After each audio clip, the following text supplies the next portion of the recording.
Hello and welcome to Trial TV Live. I am the Squeegee of Justice. Thank you so much for joining us today as we are continuing our coverage of Isaac Apodaca, the level up murder trial. We are in day 6. The state rested. Will the defense put on a case today? Will we go into closing arguments? We will find that out and much, much more. And let me just check my audio. Audio sounds good. All right, settle in, get comfortable, and let's get started.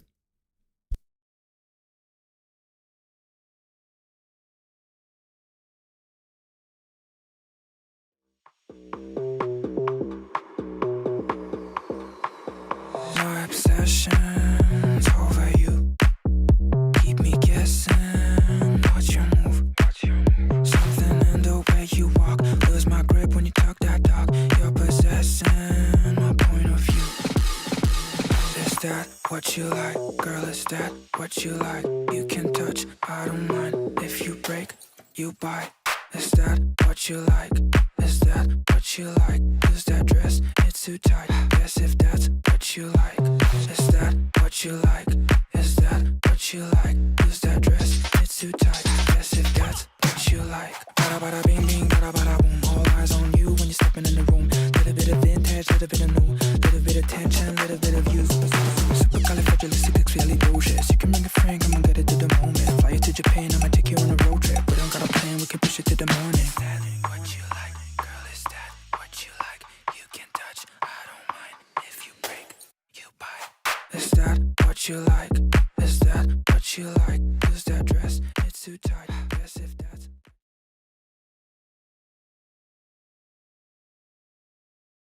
All right, good morning, everybody. Welcome in, welcome in. They were not supposed to start until 11, so they threw us a curveball, and court has actually started. So we will do a quick hello, welcome in, everybody, and then we will get right into court.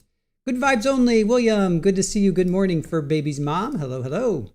Hey, Arwin, great to see you. Welcome in. Debbie, hello, hello. Hey, Kimbers, good morning. Sweet Vampy, great to see you all. Tao Tao, good morning to you. Iowa Backyard Cam, hello, welcome in. Green-Eyed Cat, happy Wednesday to you. Let's see here. Super Ball the Cat is saying good meow morning. Super Ball. Super Ball's right there. I don't think you can see her. Treasure Hog, how are you? Deshaun, great to see you. Welcome in. Sherry, good morning. Hope you have a great day. JPC, good to see you. Been a wild couple weeks. I'm hoping it slows down for you as well. Hey, Karen, how are you? Good morning. Welcome in. JPC, storms are okay right now. Just so you know, Comcast started working on our lines around 7:30 this morning. We were down for about 2 hours, 6:30, 7:30, 8:30, 9:30. About 3.5 hours we were down.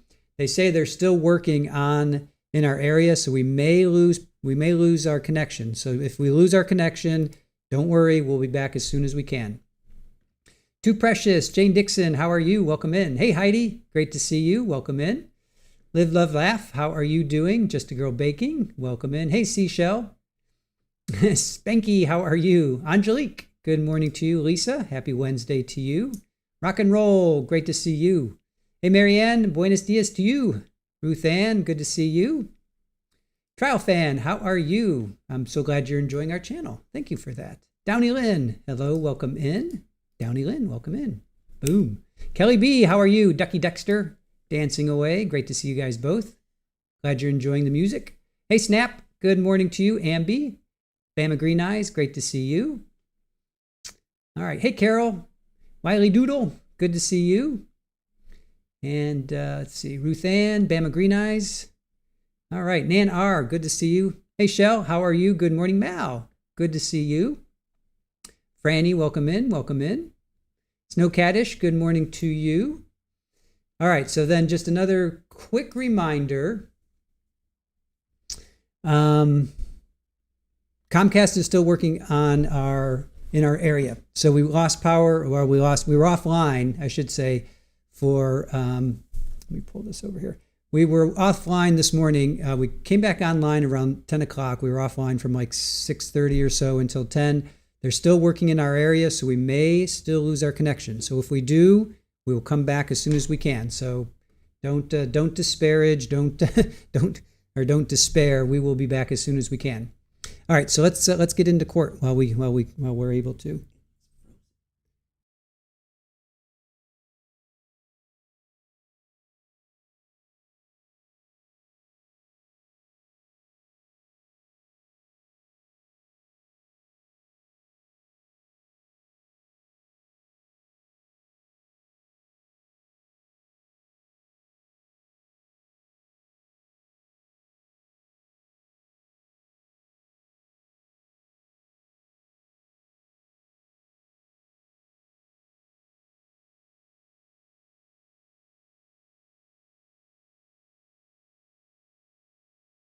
So as we know, the state rested yesterday. They're still not on the record here. State rested yesterday. The defense still needs to tell us if they are going to put on a case. So, hey, Audrey, good to see you. Jackie, Ladybug's mom, how are you? So we're still waiting for the defense to let us know if they're going to put on a case or not. Henrietta, you are just on time. You are just on time. Gretchen, good morning to you. Great to see you. Hey, Mama, how are you? Laura? We're on the record. Here we go. We're back on the record in criminal cause D101 CR 2023-25 with counsel and Mr. Apodaca present outside the hearing presence of the jury. What I want to do this morning is spend some time and go over the proposed instructions. I've received two packets. The original packet I received from the state yesterday, and then this morning I was handed a packet of proposed instructions from the defense. Before we start that breakdown, what I want to do is talk to and get some indication from defense counsel now that the state is rested and the directed verdict motions have been addressed, if you intend to call witnesses this morning. Your Honor, this time we don't plan on calling Mr. Apodaca, and the defense will be resting. There are no further witnesses. Okay. So I need to speak to Mr. Apodaca directly about that process. Go ahead and have a seat, counsel. Thank you. Mr. Apodaca, you have the right, sir, this is your trial. You have the right to rely on your presumption of innocence and not take the stand, and there would be an instruction given to the jury that they could not consider that fact for any purpose. You also have the right to take the stand and to testify. You should make that decision after speaking to your attorney and weighing the benefits and possible consequences of testifying or not testifying. If you testify, you would be under oath like every other witness, and you would be subject to cross-examination like every other witness. So let me back up and ask you: do you understand that it's your decision ultimately to decide whether or not to testify in your own trial? I do understand, and I have decided not to testify. And have you had a chance to discuss the pros and cons, the relative risks and benefits of either testifying or not testifying with your attorneys? Have you had that conversation with your attorneys? I have. And would you like additional time to discuss that with your attorneys? No, Your Honor. And is it your decision not to testify in this trial? It is my decision solely. Okay. Have a seat, sir. So we would give instruction 145031 to the jury.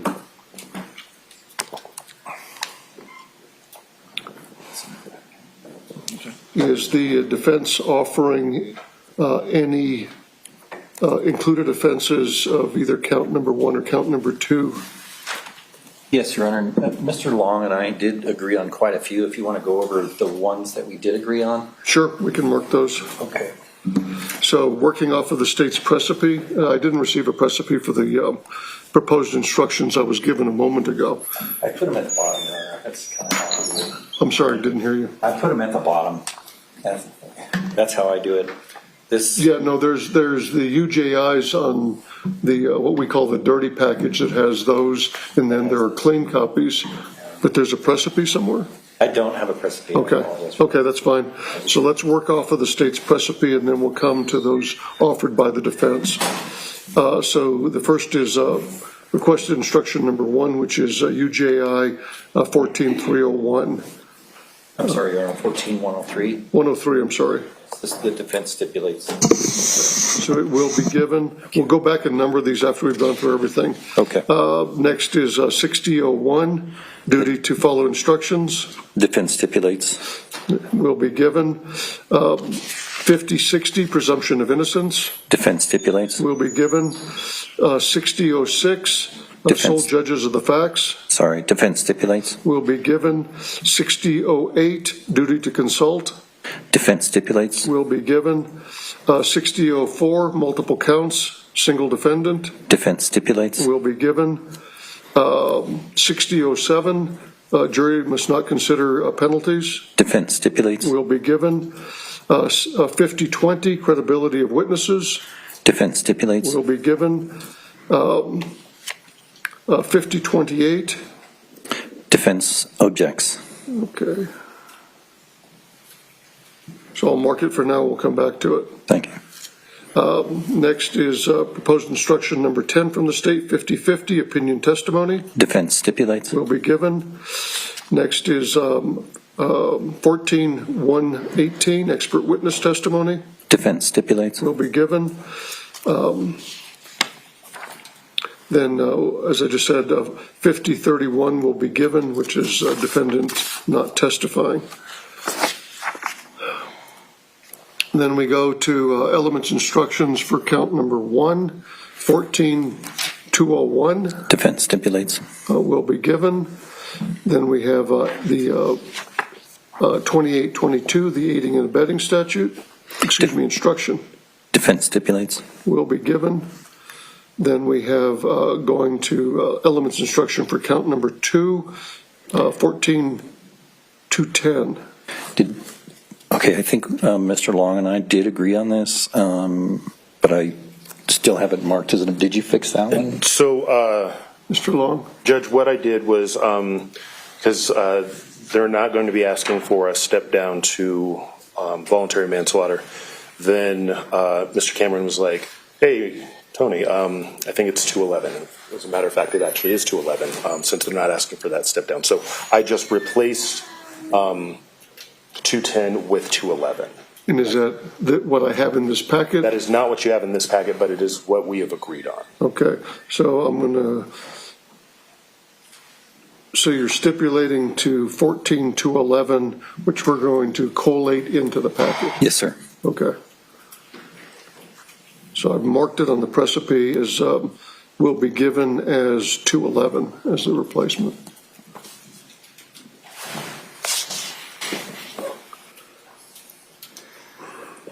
So then we go to, those are, the defense is not offering any other level of homicide as to count 1, is that correct? We are requesting a step down to count 2. Okay, I'm talking about count 1. Oh, yeah. Finish count 1. I mean, I'm sorry, requesting a step down to second-degree murder on count 1. Okay. The state's proposing the same. So we should have, since we're talking about count 1, we should have A and B. We do, you're right. Which is 146002A and 6002B. So is there any objection to those being given as proffered? So 6002A, there's no objection. 6002B, the defense does has an objection, and we'll discuss that with our version of the step down on count 2. 6002B is the second half of count 1. Yes, sir. Okay, we'll come back to it. I've marked it here. Then we have elements instruction 142810, and that's being replaced with 142811. Is that correct? No, sir. We were requesting 14210 to be replaced with 14211. So 142810, we do stipulate. Okay.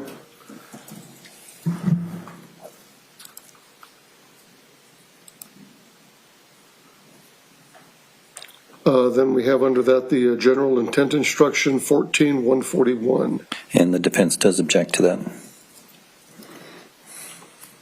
Okay, so we'll mark it and have that conversation. Then we have 14 222, sufficient provocation. The defense withdraws. I'm sorry. The defense withdraws that. That we're talking about what the state is offering. Yes, sir. Well, So you're withdrawing. so withdrawing, well, we're okay with withdrawing it because we're not going to do a sufficient provocation with regard to manslaughter. Okay. Mr. Long? So since we've taken out 210, which requires sufficient provocation, and we're substituting that for 211, which does not require sufficient provocation, then we've agreed to that withdrawal. Okay. So that is withdrawn by stipulation of the parties. Then we have 14131, the definition of great bodily harm. The defense stipulates.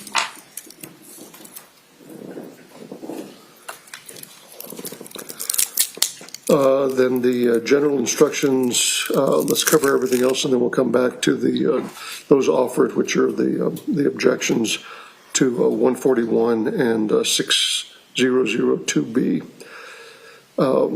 Multiple verdict forms, have you reviewed the forms of verdict? Yes, Your Honor.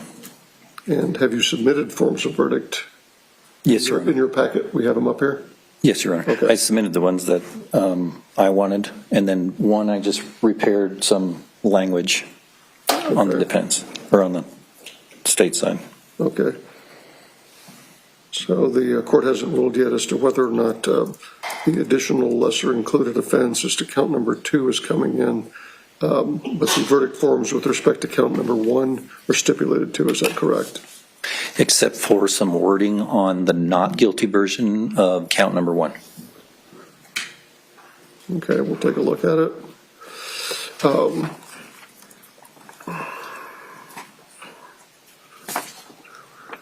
So then we have 6010 for both counts 1 and 2.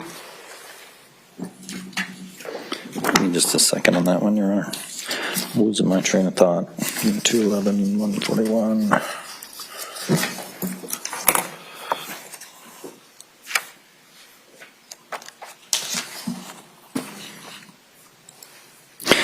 Again, the defense objects because we were going to request a step down on count 2. Okay. Actually, we would just be adding to it, wouldn't we? We'd be adding another 6010. So we don't object to the one that's in the packet with regard to the step down on count 1. But with respect to count 2, you have an objection because you'd like additional language, is that? Yes, sir. We submitted our own 6010 for count 2. Okay.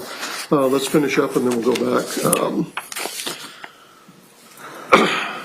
14104, The defense stipulates. and that's a read only. That doesn't get numbered in the packet and go back to the jury, but it's read by the court before closings.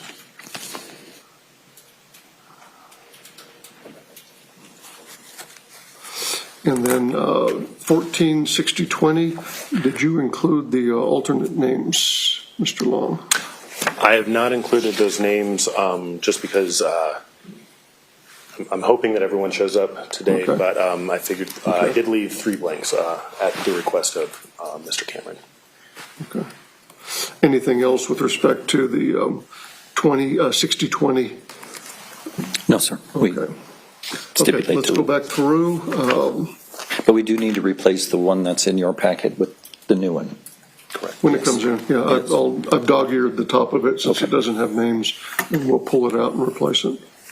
And we'll go through a number of these, all of these, and court hears suggestions if the parties have preferences, and we'll talk about it other than the order that they were submitted by the state. We'll have that conversation in a moment. The next thing we're going to do is we're going to go to the offered instructions by the defense, and I'll hear argument on those. So the first one would be related to state's requested instruction number 9. The defense is offering 145028. Go ahead, counsel. Your argument for the inclusion of that instruction.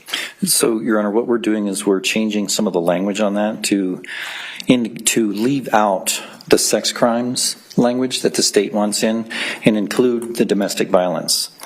And the reason for that is The sex crime stuff just came up recently. I don't know if it was litigated because I wasn't part of the team at the time prior to the trial, and it came out during the trial. It was very brief, and I don't think it should be admitted into this instruction as evidence of a prior bad act under 404B. I know it came in through the trial, but that's my argument. I know that domestic violence was litigated prior to the trial. Mr. Long? And Your Honor, the court has ruled on the 404B motions, and this was actually part of that ruling, and so that is why the state included it in its proposed instruction. Let me take a look at the language.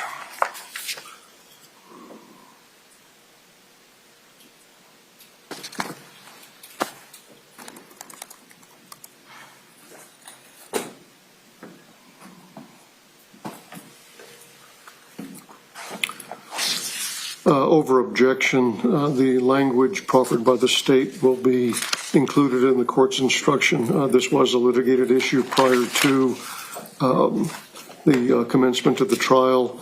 The state had requested to be allowed to and did elicit testimony and evidences before the jury related to the sex work by Ms. McCulley.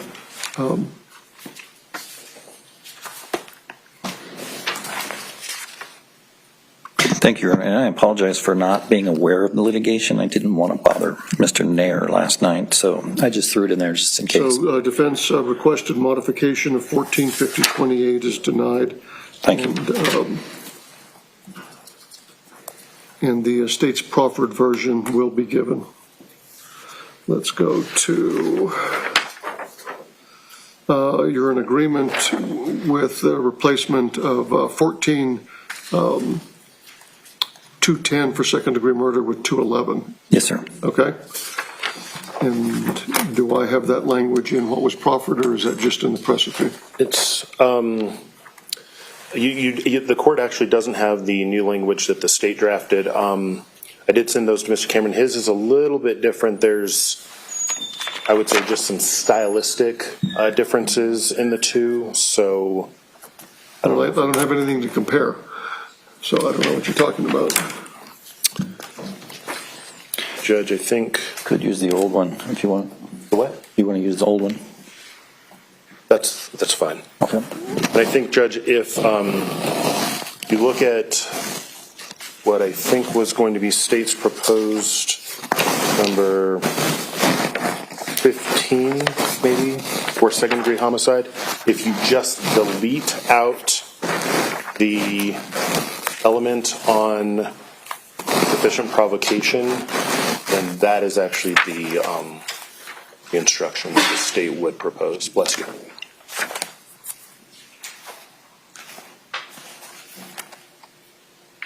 Okay, so that would remove element number 3 and renumber.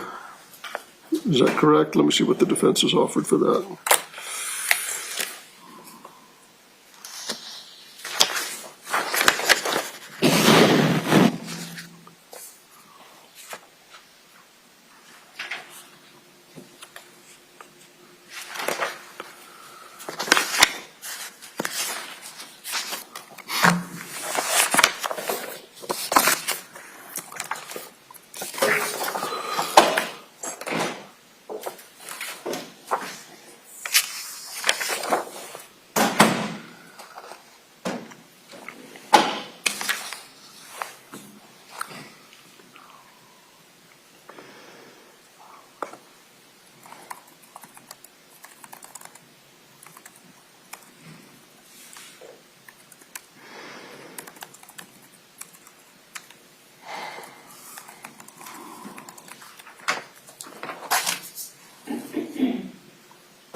The only stylistic difference I see in the elements is the word "and" after the semicolon. The state must prove to the following. With the redaction of element number 3 in the original proffer by the state, that's the only modification I see. Your Honor, in looking at the state's original instruction, Since we don't have 211 from you guys, right? I did email it to you, I believe, last night. Is it still cap murder in the first degree, willful and deliberate? Yes. Okay, so what's going to happen if the court looks at the first page? The first page of what? I'm sorry, the first line of that particular instruction 14-11. What the state's doing is capitalizing. So murder in the second degree, a lesser included offense of murder in the first degree, willful and deliberate. It's just a matter of semantics at this point with regard to that instruction for the defense. We would like it to read the way it reads now, as opposed to all caps and the way the state is proposing it. If you want, I can approach with state's 210, which shows the language that they're going to use on 211 and the way it's worded. Let me see it. I think the only other thing that I caught was. Hold on, let me look at this. Okay.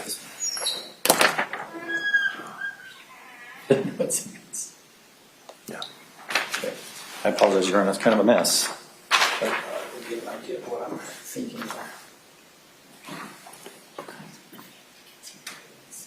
So what you submitted to me was lowercase. Yes. What the state submitted was uppercase for murder and then second degree. What's in instruction for first degree murder? It's going to be uppercase. What's that? It'll be uppercase. They should both be uppercase. So if we're using uppercase for first degree murder, we'd use uppercase for second degree murder as well. Okay. Okay. Okay. Do you need this back, counsel? Sure. That might be your only copy. Thank you. Okay. Other than the redaction then of element number 3, is there any other objection? We've already discussed the case form will both murder in the first degree and murder in the second degree. And while we're having the conversation, it'll remain the same for the count number 2. Whatever the description of the alleged offense is will be in uppercase. And we haven't had the conversation about the offer for the lesser included of second degree. So no further objection to 211. Okay. So it will be given with the modification, the redaction of element number 3, and then the renumbering of element number 4. And along the same lines, we may want to do 14-141 next. It's just semantics once again.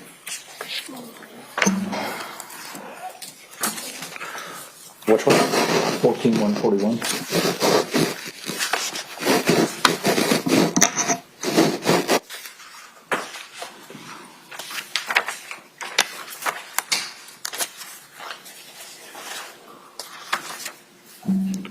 And I can approach with the state's original. Yeah, I've got it. Give me a second. Okay.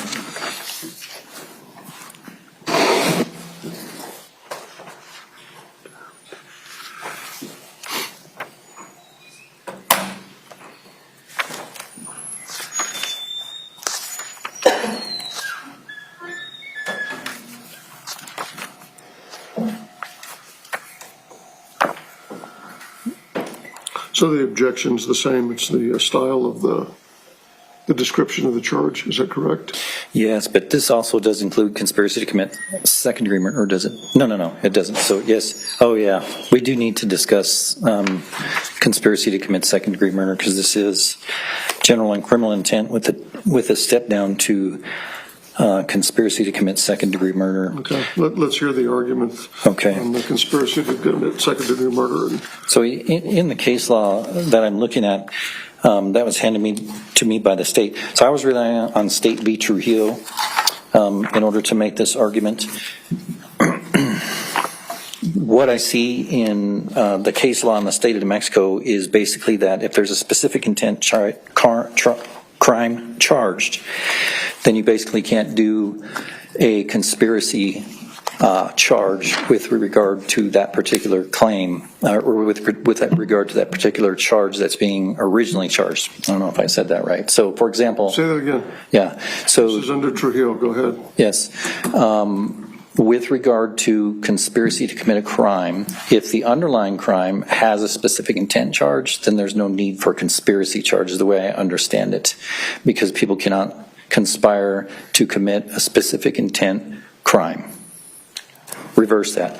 If there's a charge that doesn't have a specific intent crime or element, just a general intent, then people cannot conspire to commit acts that are just done in the immediate moment.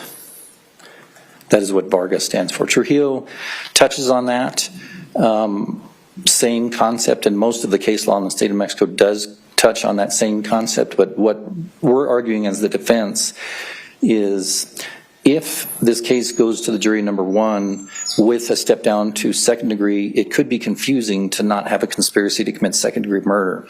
So that's our first argument, that it could be confusing to the jury. Second is I can think of situations in my head where two people may be walking through a park and run into a third person, an aggravated battery breaks out, and then the two people just decide to kill the third person.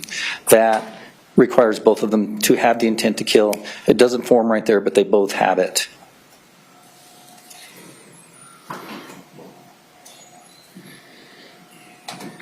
Okay, I think I understand what you're saying and arguing. Response, Mr. Long.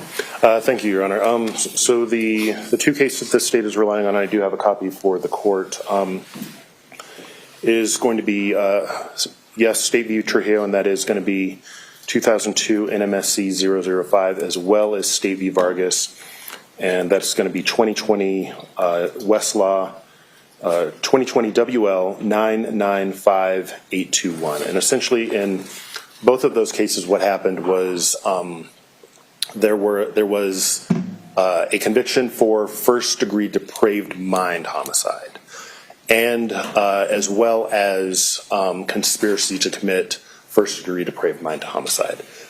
What happened was that there was, I guess, a request for an instruction down to conspiracy to commit second-degree homicide under the depraved mind theory. And essentially what the court said in both of those timeout, that is actually a crime that doesn't exist. So in the analysis of Vargas, what they did go through is that there actually can be a scenario where you got a second-degree homicide and then potentially you do have conspiracy to commit second-degree homicide. They didn't lay that out, but I think that we've all been doing this long enough that we can conceptualize that scenario. However, what is before the court and the evidence that is before the court is not that. This was not a spontaneous killing. And so since there is no evidence of a second-degree conspiracy, then that is why the state has not included that instruction in its proffered instruction. That's why we are objecting to the defense proffered instruction for a second-degree conspiracy. Okay, I think I understand the state's position. So coming back to the defense again, what is before this jury where we could get to a second-degree conspiracy? Well, the jury would have to make their own determination, but Based on what? What facts or what combination of facts?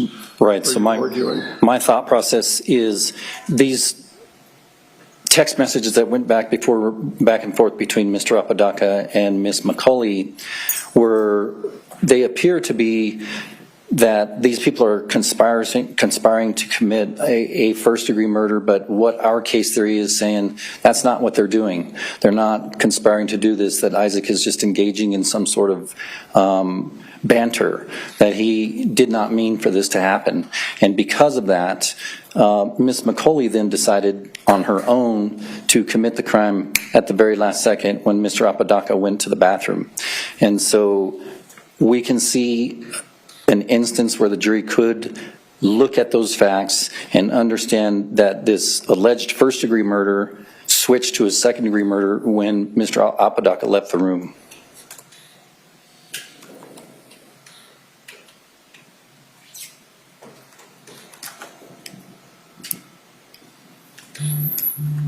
What intervening event or fact, other than him leaving the room, does the jury have to come to that conclusion? all I got, Your Honor. I don't want to make frivolous arguments to the court. Okay, I understand. The court denies the requested step-down alternative conspiracy to commit second-degree murder. There's nothing before this jury other than counsel's argument to indicate that there was any other intervening fact, any other intervening event. There's no testimony that there was some kind of a scuffle or a disagreement between Ms. McCulley and the victim in the case. There's nothing on the record before this jury to indicate that although the Vargas case says it is possible, it has to be related to something that's actually before the jury for them to come to that conclusion. And the record is void of any such information. Thank you, Judge. Thank you, Judge. So that would, I'm sorry, go ahead. Go ahead. Was that was 6002B, so that would nullify 6010, Yes. and it would also nullify our requested jury instructions for conspiracy to commit murder in the second degree, for guilty and not guilty. So that's, we've already taken out sufficient provocation, which is 14, I'm looking at the right step. I'm sorry, I'm not. So we took that out because we're not stepping down potentially to involuntary. To voluntary, yes, sir. Did I get that right? It was originally put in the packet thinking that there might be an offer for sufficient provocation, so that's withdrawn. Correct. Okay. Okay, I'll give you a chance to correct the typos in the grammar to make sure that all the charges are referred to and they start with uppercase. Okay. And then I'll give you a chance to meet and confer quickly. And if you want to collate these, if you can't collate them in a way that you agree to, then I'll come back and decide what order they'll be given. Okay. But I'll let you all work on that together in one of the rooms in the back to do that. Just one real quick one. Yes. The verdict form on the guilty for first degree murder, Offered by the state or offered by you? offered by me. Okay, let me get Wait a that. minute, let me look at it. Dependent guilty, conspiracy to commit murder. I'm sorry, the second degree murder, guilty. Not guilty. I added in a lesser included offense as charged in count 2. Got it. I think the guilty forms that I submitted were correct. Didn't see them. Should be at the very, very Let end. me just look at it. And Judge, maybe if we can probably have 5 minutes, I suspect we can get these corrected, collated, and then start to get a clean copy for the court. That's what I'm going to do is take a recess. Let me go back to, That's just semantics. I'm looking at the language to make sure that what's in your packet is what he was discussing.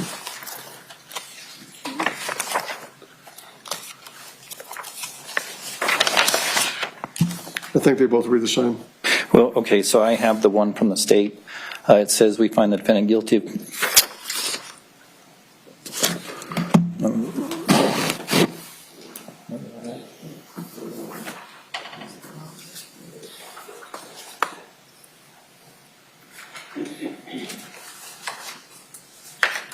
I apologize, Your Honor, I just want to make sure they read the same. I was up late. They may read the same for all I know at this point. And I've got them both Judge, open. I've actually got them both. I can just, They read the same. I'm looking at them. Oh, yes, you have. So I just changed as charged. and so Hey, what I just changed a few of the words. what the state had is, as a lesser included charge of count 1, what defense has suggested is a lesser included offense as charged in count 1. Count 1.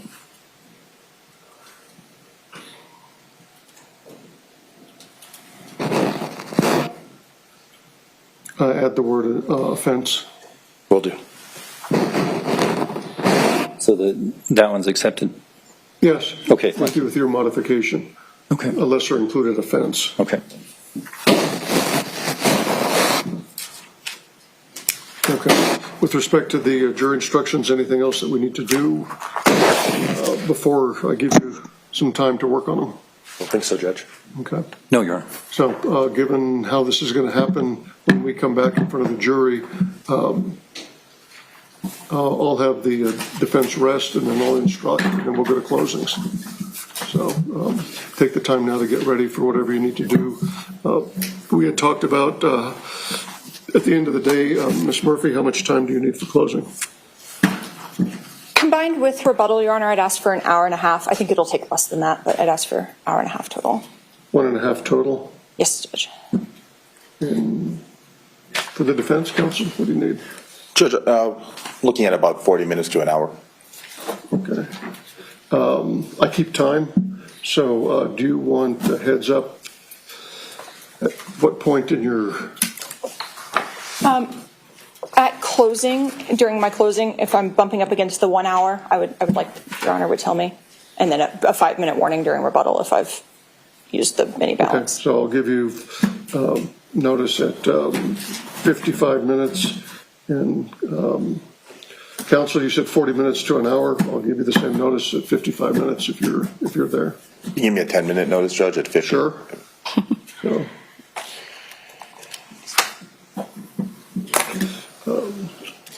And Judge, can I look through some of the exhibits? sure. We'll get everything out here. Okay. Anything else? Nothing from sir. Nothing's on the state. Thank We'll you. be in recess and off the record if you want to get set up for closing. And counsel, while you work, and then get me a clean copy and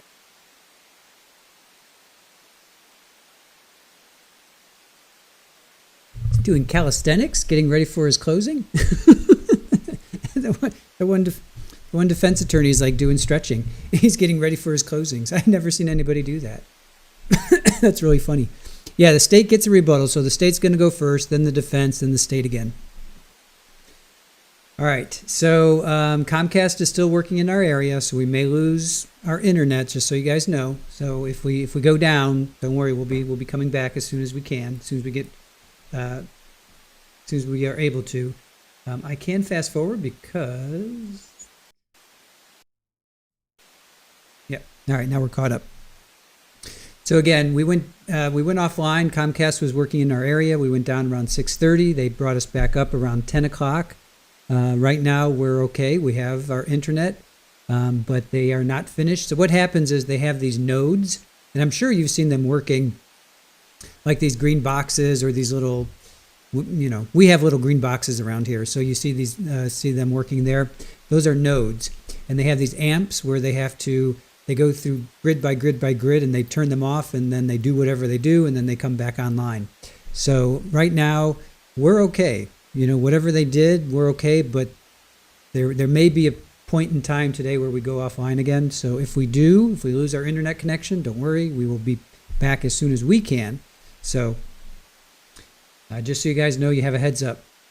We are well aware that we will be offline. So if we do go offline, don't worry, we will come back as soon as we can. All right, so closing, state asks for an hour and a half. That's with rebuttal. Defense goes for 40 to 60 minutes. Judge will give them notices. Let's see. The defense wanted a step down for count one. And they wanted to leave out the crime, can't even say, I can't believe I can't say it.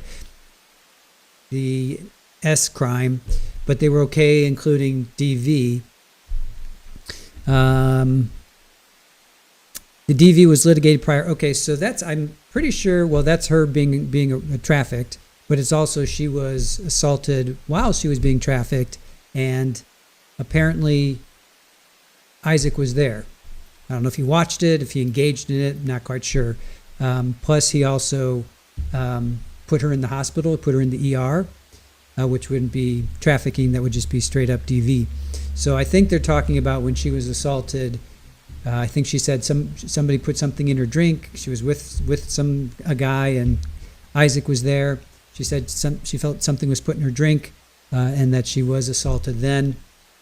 So I think that's that crime, plus the fact that he was trafficking her. So it's all of that. Ultimately, the judge denied the step down. So they wanted second-degree conspiracy. Right now it's the first degree? First degree and then conspiracy first degree. Yeah, so both of them are first degree.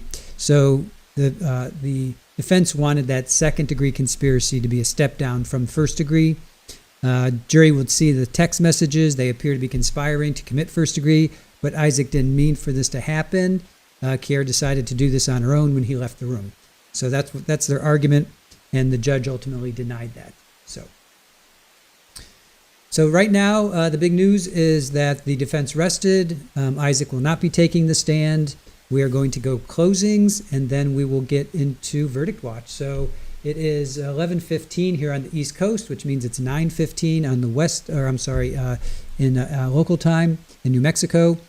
So let's see, 9:15, 10:15, 11:15. 12. They're going to break for lunch at 12. So we get closings in. Oh, and then we have jury instructions. So they may get jury instructions in before lunch, maybe not. But either way, they will be deliberating by 3 o'clock today, their time, which gives them 2 solid hours to deliberate. So what's a good poll? What poll do you guys want? Do you want how long they'll deliberate? What do you think? What kind of poll do you guys want? Agent 333, how are you? Good to see you. Hey, Midlife Mania, how's it going?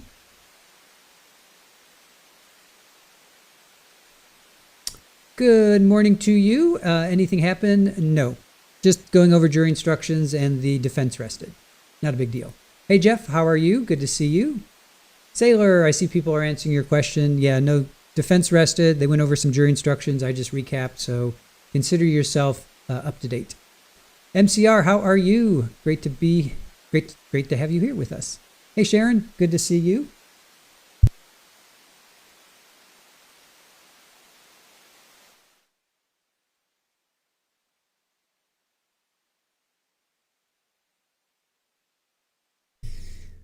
All right. So yes, I recapped. So you should be all up to date. Gwenji, how are you? Or is it Gwengi or Gwenji? Is it Gwenji? I want to be able to pronounce your name. I want to make sure I pronounce your name right. Gwenji.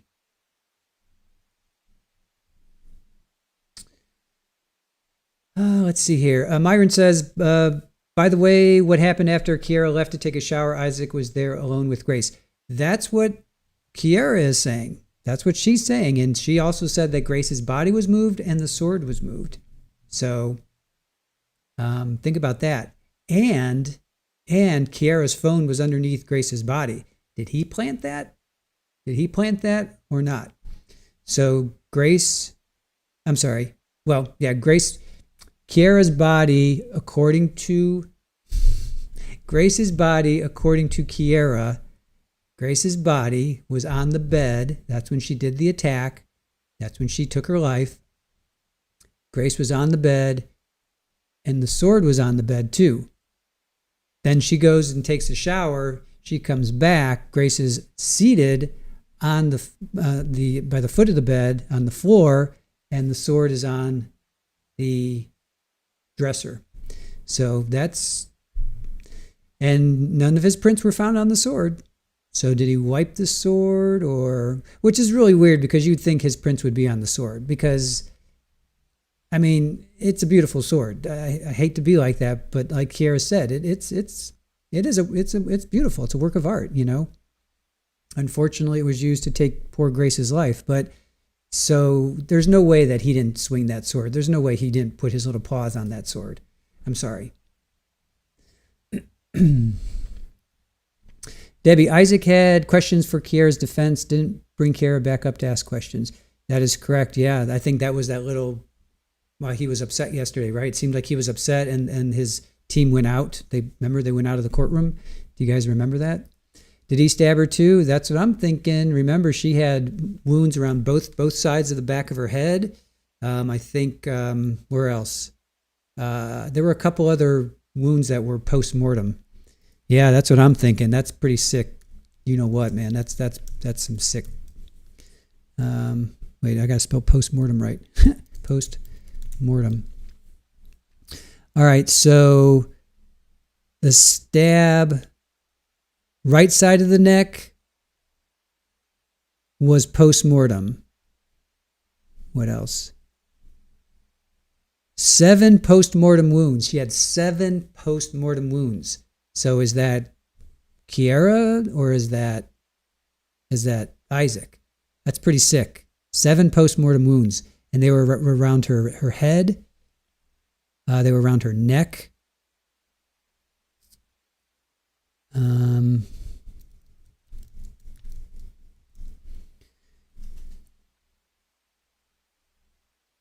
The collarbone, that was cut. That cardioid artery, carotid. Sorry, can't read my own writing. Carotid artery was after. The right knee, they're not sure. She wasn't sure if that was after. Lower left neck, that was after. The left shoulder was after. Right side of her belly, she can't say if that was before or after. The scalp, left side of the scalp above her ear. Back of the base of her skull, that was after death. The right side, so both of the cuts, oh man, I mean, that's some seriously sick stuff. Jane, whose prints were on the sword, if any? Kiara. Kiara's prints were on the sword. Let's see. 2 prints from Kiara were on the sword. So there were 2. I can't believe there was none. I can't believe they didn't find any of his prints. There's no way that they got this, freaking sword and he didn't want to swing that thing, or at least I just don't buy that. Ed, liking help Squeegee keep his freedom from a 9-to-5 job. Yes, all right, we're at 209 likes. Appreciate that, you guys. If you can give us some more, see if we can get up to 220 before they come back.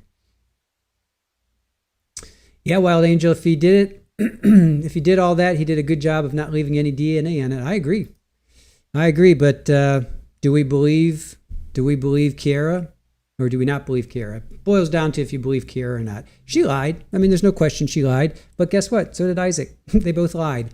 So they're both liars. So does that negate each other? I can't believe he didn't swing that sword. There's just no way. There's no way. You don't get something like that and then be like, I'm not going to swing it. No, he definitely swung that sword at some point. So there should have been prints on that sword. I do not believe that he did not take a swing with that sword. Now, whether or not it was with Grace or not at Grace, that's up to debate. But I'm going to bet that he did not just have this massive, cool-looking sword come to the house, and he's like, yeah, I'm okay. I'm not going to swing that sword. 229 likes. Thank you, guys. Appreciate that. Debbie, thank you for the 5 Trial TV Live gifted memberships. Let's see. Lazy Boys, Comcast didn't find any feline bite marks. No, they did not. They did not. And we are up for now, but they are still working in our neighborhood. So we may still go down, you guys. So don't freak out. Trust me, we will know. We will know when we go down before you guys know. Let's see. Sailor, he definitely wiped it down. Janet, he had time to clean up at least 15 minutes. That's right. Now, Kiara's mom, Lanny, said she was in showering for 30 minutes. Kiara said 15 minutes. So, yeah, he had time. He definitely had time. My Raimi says, I hope I'm saying your name right, or My Raim, the sword was very heavy. I think she could not do all that in such a short time. I looked that up, actually, and they're only like 4 pounds. Right? I think they're only, or 2 to 4 pounds. They're really not that heavy. They're really not that heavy. You remember how what was it, CSI? I forget her name. Sorry. Sorry for the old man grunting there. What was her name? She was really great. Rosalind?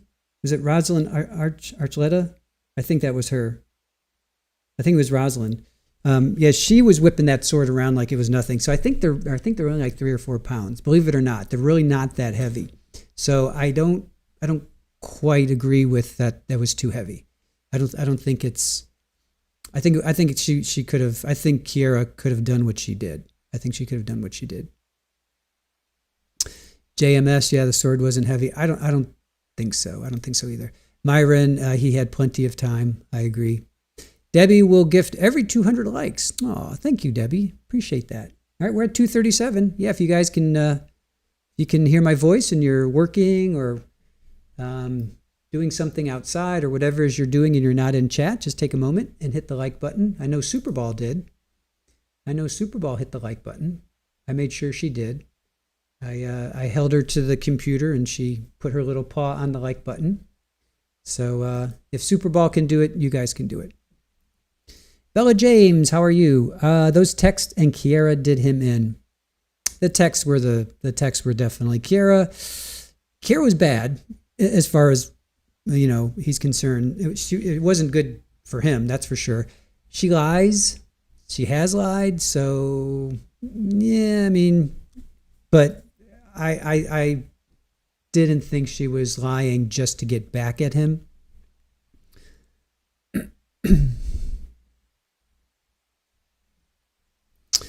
Wild Angel says, maybe they got it. He swung it, she swung it. They wiped it off. Then she did the deed. Anything's possible. I mean, anything's possible. All we know is that Grace is dead. That's the bottom line. Grace is dead. And those texts between the two of them is not good. Then Ben, good to see you. I don't think her testimony really helped prove he was involved in the actual deletion. I can always see the conspiracy to commit for sure, and I don't think it will be a quick one. We shall see.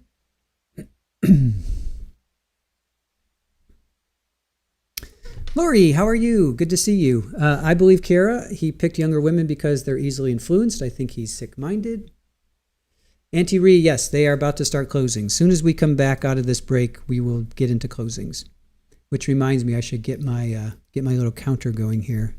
Let me get my clock. Let me get my clock. Hey, Superball. So it's no longer a jury commute. This is going to be state's closing. State closing. I say state's closing. State closings. No, state close. No, just state closing is fine. State closings. Superball. Come on. No. You can't stay there. You cannot stay there. I'm sorry. Sorry. All right. And apply. And 0 out. Okay. So we are ready to go for state's closing. Superball. What's up, kiddo?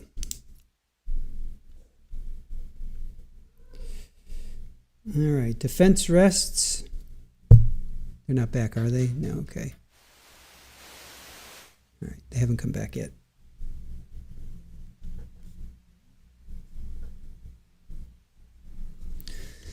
All right, Purple Daisy, how are you? Eslius, Mr. Apodaca looks like he's eating well in jail. Elsie says that's why they are so sharp. They aren't heavy. Yeah, they were battle ready, as he said. Battle ready.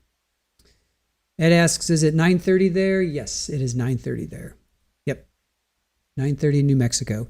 So if they're both sides are going to get, well, state's going to go for an hour and a half. That's the max, and then defense is another hour. So that's 2.5 hours. So 9:30, 10:30, 11:30, 12. That'll get us to about noon. Then they'll probably break for lunch, and then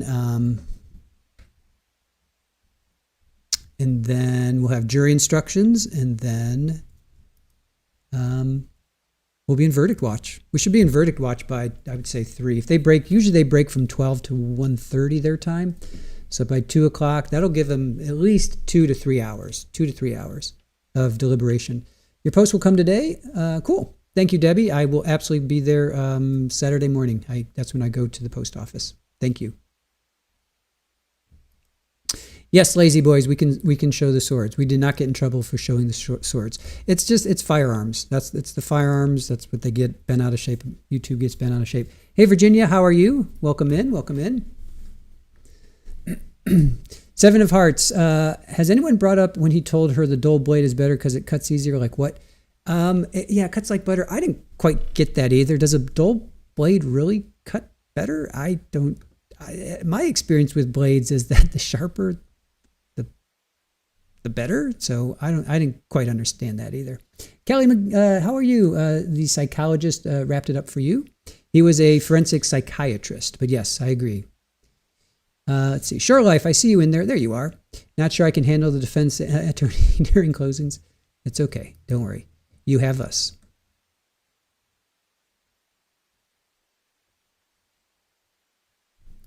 That is correct, Janet. They have not rested. Defense has not officially rested in front of the jury. You are correct with that.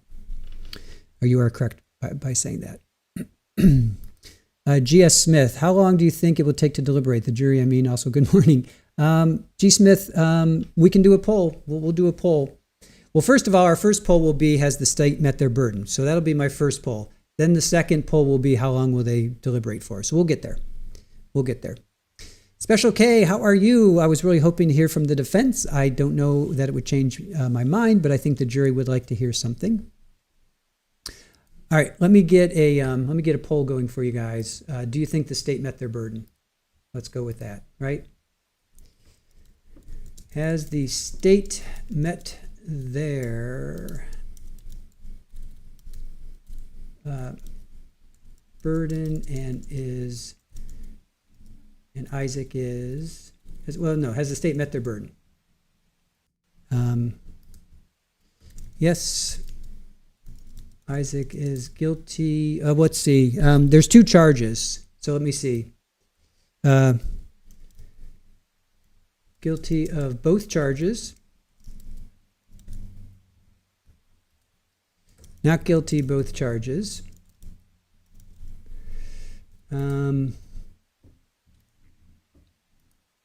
There are two charges. Let's see. First degree and then conspiracy. All right, so first degree M only. First degree conspiracy only. All right, so has the state met their burden? Guilty of both charges, not guilty both charges, first degree M only, first degree conspiracy only. All right, so let's go with that. Let's start there. All right, so we got a new poll for you guys. Guilty on both charges, not guilty both charges, first degree M only, first degree conspiracy only. So let's see what you guys got. New chat, new poll for you, I should say. New poll for you, chat. All right, tell me what you think. And for those just coming in, Comcast is still working in our area, so we may experience some downtime. So if we get kicked off our internet, just trust that we will be doing all we can to get back. Well, it's not up to us, it's up to Comcast. They're working on lines in the area, working on the nodes. So if we do get kicked off, don't worry. Thank you for getting us to 270 likes. Appreciate that, you guys. So if we do get kicked offline, we will come back as soon as we have a connection. This morning we were kicked off from like 6:30 till 10. I'm hoping that we are not kicked offline for that long, if we do. So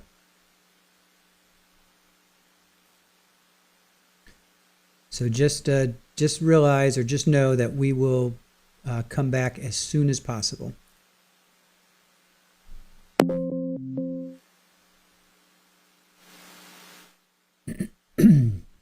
Share Bear, how are you? Welcome in.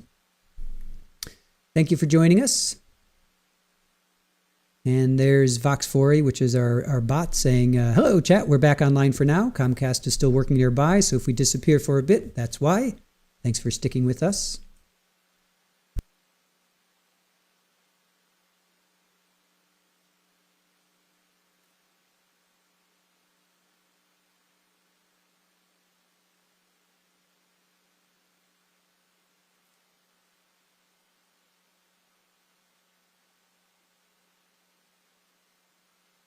Great news from Aaron. Aaron always delivers fantastic news.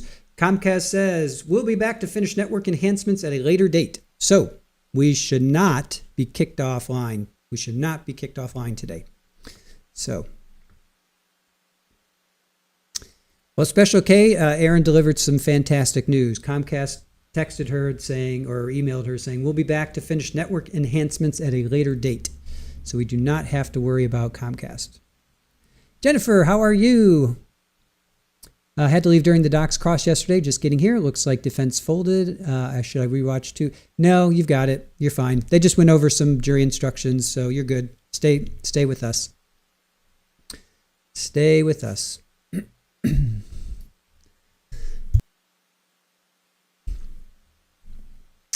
Yes. Good work, Aaron. Aaron with the good news.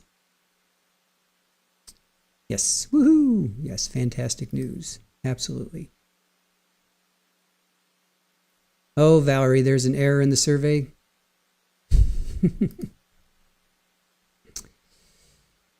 Yes, we especially need to stay online today. I was really nervous yesterday because they were supposed to do it yesterday. Purple Daisy, I was really nervous because I'm like, we knew Kiara was going to testify. We knew we still had cross of Detective Vigil. We knew that the forensic psychiatrist was going to come up. So it was like, all right, looks like we're coming back. Still hissy. All right.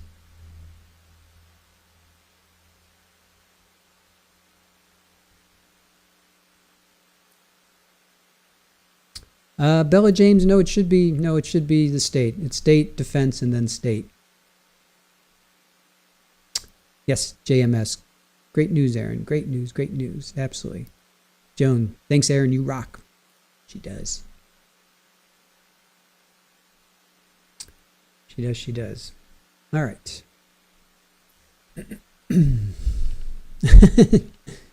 Tally ho, here we go.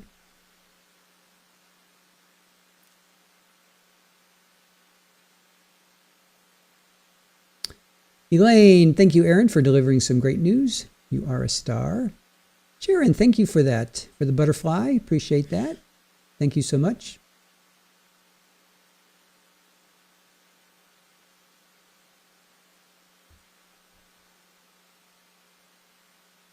Mishi J says, I have a hard time because they were both controlling. I think she was violent while he was manipulative. Yes, I agree with that. She should have dealt with her anger. I totally agree with that. She put herself at risk. Yeah, I agree. There were her text messages were, she's no saint. I mean, there's no question that she was egging him on just as much as he was egging her on. I agree with that. She was saying, if you love me, you'll do this. Stop being, calling him names. Kiara was no saint based on those text messages.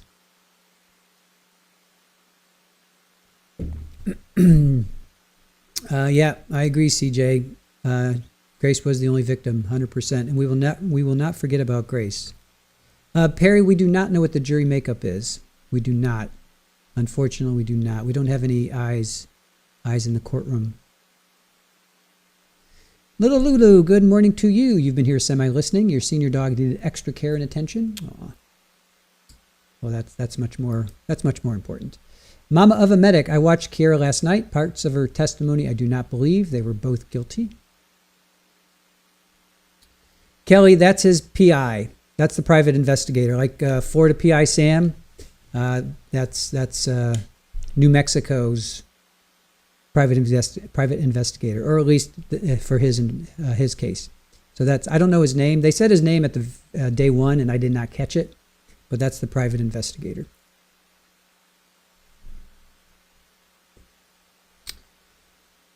Let's see. Mishi J, okay. I can pick the bottom choice of conspiracy. Yeah, you can pick anything. You can pick anything on that. Whichever one you want. You can pick whatever you want. Whichever one you think. You think if it's first degree conspiracy only, because that would be his text messages. First degree M, that would be him actually, I think doing it. Not guilty on both charges or guilty on both charges. So majority of you think guilty on both charges, but there's 16% think just on the conspiracy. Yeah, it'll be interesting. It'll be interesting to see what the jury thinks.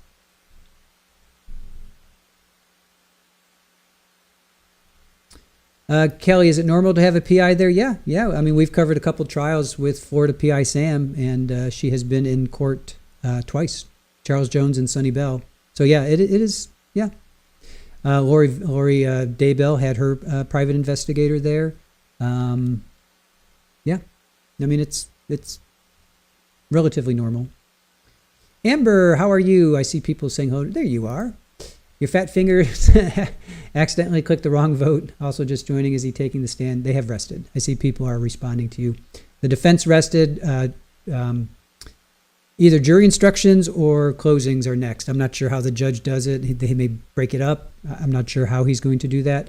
But what we have today is not necessarily in this order, is closings, jury instruction, deliberation. So I'm not sure if jury instructions will be before closings, will be, sometimes they do instructions, they do closings, and then they do final instructions.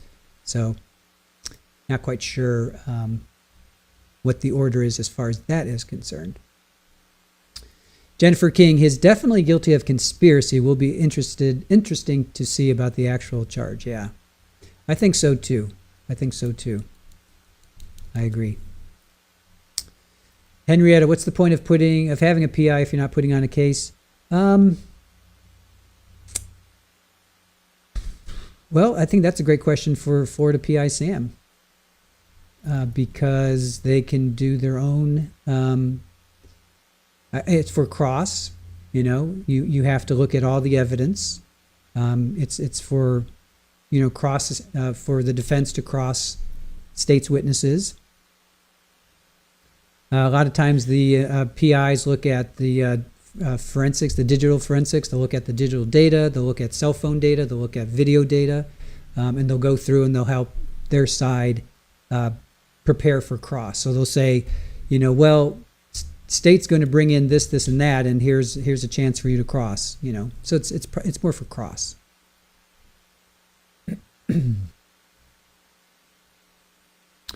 Gordon, I just answered that. What could he have been in private investigating?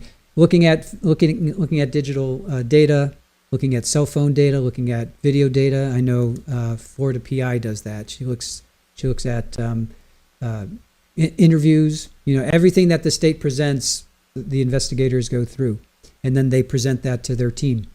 So jail interviews, jail calls, all of that stuff, and then you can prepare for cross. I think I answered that pretty well. Florida PI Sam may beg to differ with me, but hopefully we'll have a stream Saturday. I don't know if that has been scheduled yet, but Florida PI Sam was going to do a stream. I was going to be on a stream with her this Saturday at 6:15, I think. So we'll definitely hype that once it gets scheduled. We'll tell you guys more about that. Bama Green Eyes, yes, we are potentially doing a stream this Saturday. I don't know if it's been scheduled yet. I'm hoping it will be scheduled soon so that we can have you guys come and join us.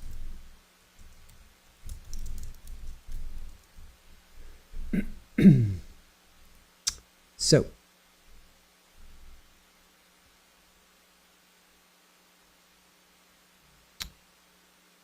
All right. Thank you, Shax. I hope that's in reference to what I was talking about. JMS, PI can provide information to the defense to help counter the state's case.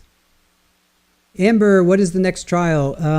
We're going to pick up a little bit on Carlos because I have a feeling this will be done either today or tomorrow. So that would be Wednesday or Thursday. And I want to do a little bit of Carlos because the defense, I believe, has rested there. So we're gonna do a day or two of Carlos Dominguez out of California, and then Lindsay Clancy starts.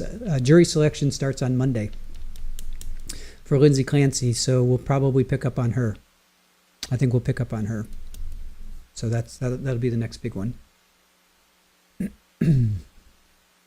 Arwen, yeah, the sharper the better too. I've cut myself more times than I can remember, chopping, because I cook, I love to cook.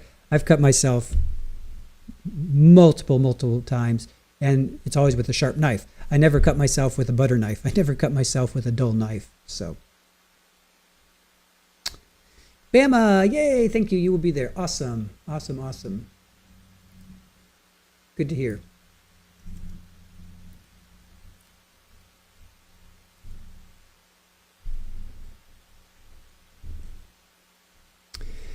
Yes, Colt and Colin Gray. Yes, they both have sentencings coming up, and yes, we will cover both of those. Yep.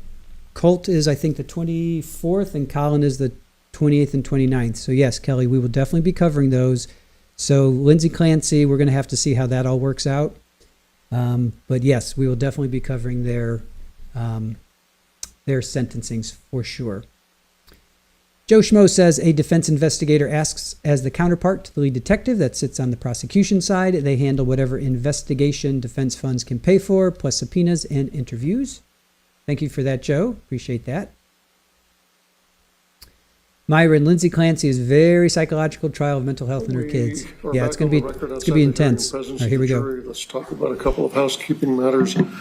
First one, I received a message from my administrative assistant that the corporal in charge of security on the first floor was approached by someone identifying themselves as an assistant for the defense, wanting to bring a couple of wooden swords in the building.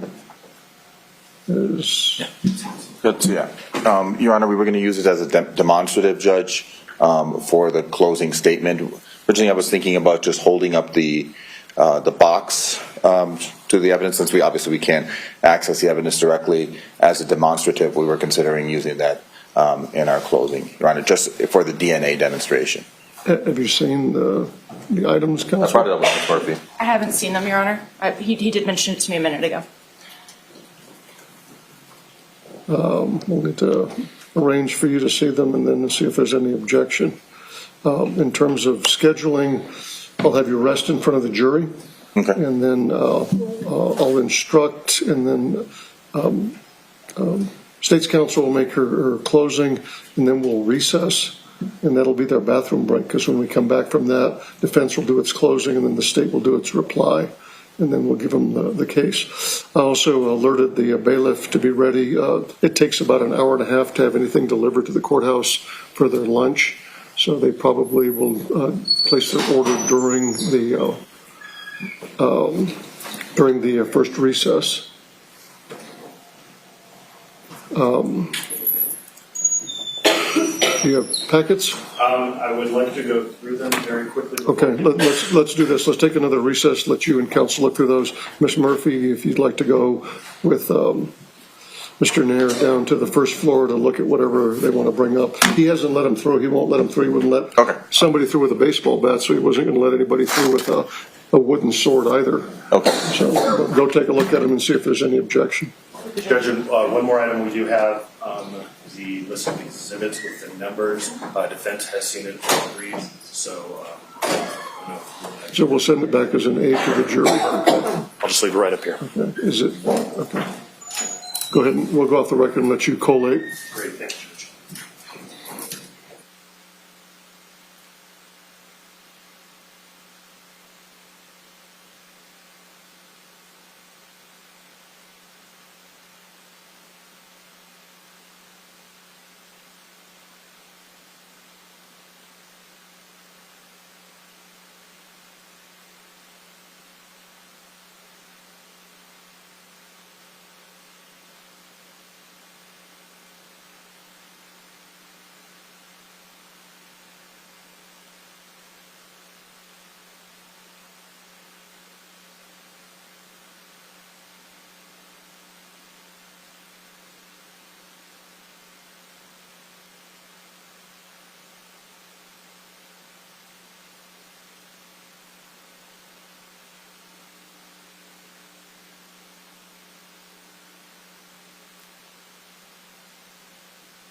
All right, so we heard scheduling. So it's their defense is going to rest.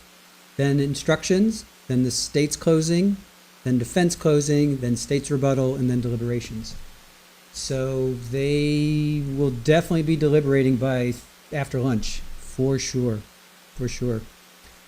Probably, I'm estimating they'll get the case around 3. They may break for lunch and then have state come back for rebuttal. Well, we'll see. We'll see how long instructions take. If he can fly through these instructions, I mean, it's already 10, and they usually break at 12. So it'll be, oh, here, let me bring this down. Sorry, it's for the hiss. So it depends on how long these instructions are. If these instructions are only 15, 20 minutes, state goes until 11:15. Defense comes back till 12. Yeah, they may break, or they may, I don't know. We'll see. They may get it all in before. It's going to be tight. They're going to have to go past 12, though. Or would the state come back for after lunch? We'll see.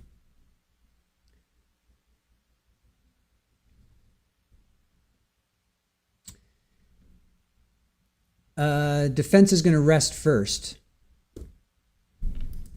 Defense has to rest. Is that what?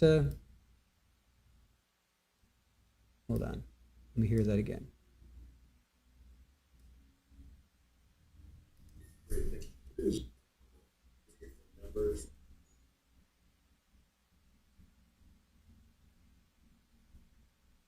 is going to rest. Now, let me see if I can. Is it, let's take it during the first recess. Also alerted recess during, Okay. and then we'll arrange for you to see them, and then Right, just for the DNA demands, the closing. Yeah. those of security on the first day. Lindsay Clancy is very. Bit of a The fourth, if we were considering. have you seen A minute ago. them, and then see if there's any objection. In terms of scheduling, I'll have you rest in front of the jury. Okay. And then I'll instruct, and then State's Counsel will make her closing. When we come back from that, I'll have you rest in front of the jury. Okay. And then I'll instruct, and then State's Counsel will make her closing, and then we'll recess. And that'll be their bathroom break, because when we come back from that, defense will do its closing, and then the state will do its reply, and then we'll give them the case. I also alerted the bailiff. It takes about an hour and a half to. All right, so defense is going to rest, then instructions, then the state, then they're going to recess, then defense, then state, and then deliberations.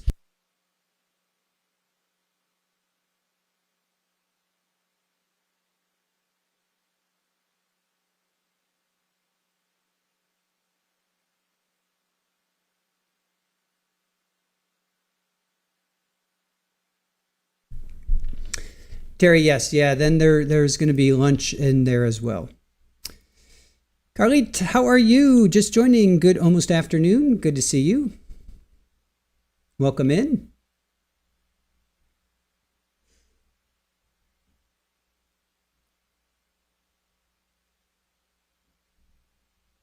Hey, Donna, good to see you. How are you? 111 in Palm Springs. That is hot. The state rested yesterday. State rested yesterday. Yes, Shirley, the judge asked them, the state asked for an hour and a half, which includes the rebuttal, and the defense is going to have 40 minutes to 60 minutes. So they're going to be less than an hour. Let me see what their openings were.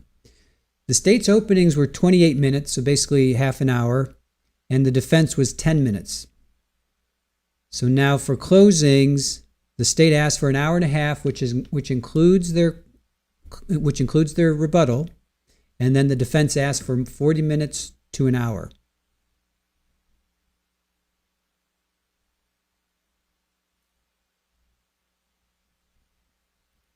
I will, Debbie. We're at 316. We have 316 likes. 316 likes. We're at 316. So if you guys can take a minute and hit the like button, let's see if we can get up to 320. Let's see if we can, if you hear my voice and you're not in chat, take a moment and hit the like button. I know Superball, she hit the like button. She did that straight away.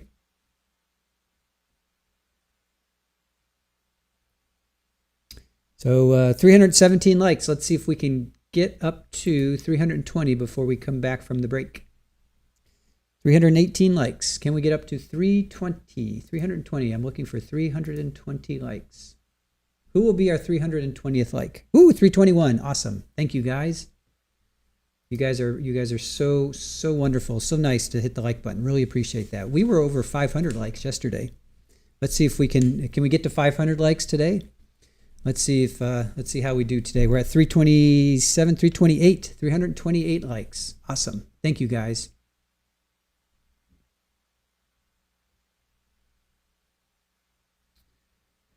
Perry says he is in jail. He's not out on bond. He was offered a plea deal. He accepted it initially. He got rid of his first attorneys, brought on this current group of attorneys, and he rejected it. They rejected it. Judge ripped it up literally in court. We didn't see it because it wasn't streamed, but we read about it. It was not put on the record, so we don't know what his plea deal was, but he was offered a plea deal and he rejected it. 335 likes. Awesome. Appreciate it, you guys. Appreciate it. Malka, thank you. Just added a like to the count. 338. Thank you for that. Appreciate that. Thank you so much.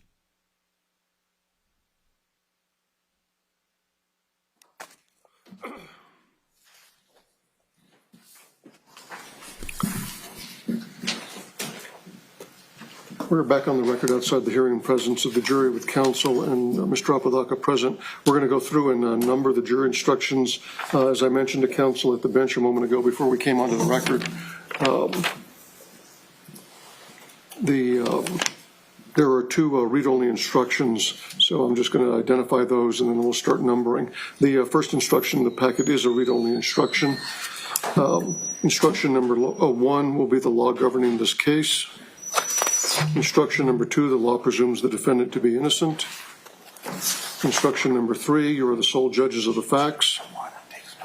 Instruction number 4, your verdict must represent the considered judgment. Instruction number 5, you must not concern yourself with the consequences. Instruction number 6, you are the sole judges, you alone are the judges of the credibility. Number 7, each crime charged. Number 8, you must not draw any inference of guilt. Number 9, you must consider whether the defendant. Number 10, you should consider each opinion received.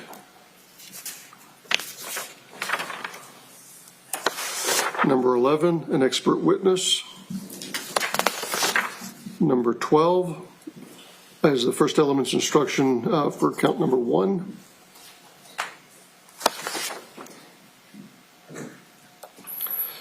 Instruction number 13 is accessory liability for the defendant to be found guilty.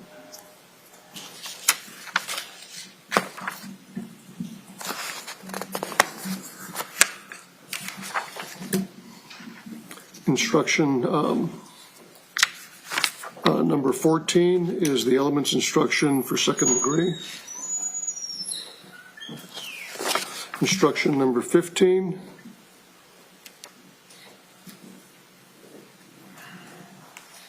is the elements instruction for count number 2, conspiracy.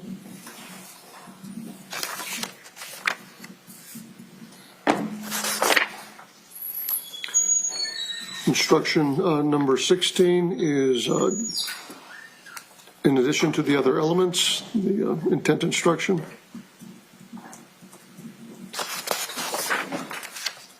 Instruction number 17 is the definition of great bodily harm. Instruction number 18 is you have been instructed on the crimes of first degree, willful, and second degree for count 1.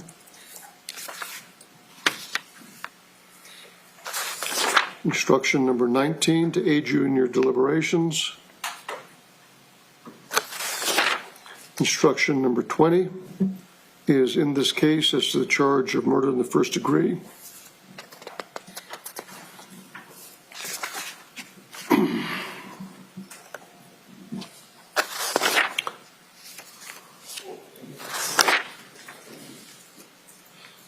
Instruction number 21 is in this case, there are 2 possible verdicts as to count 2.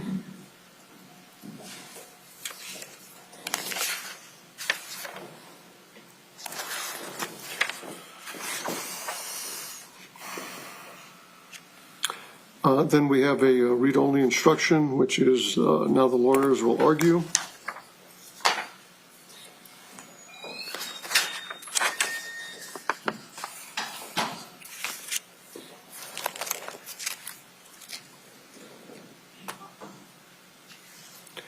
And then we have the final instruction, which will be number 22, and you're getting me a copy with the alternates' names in there.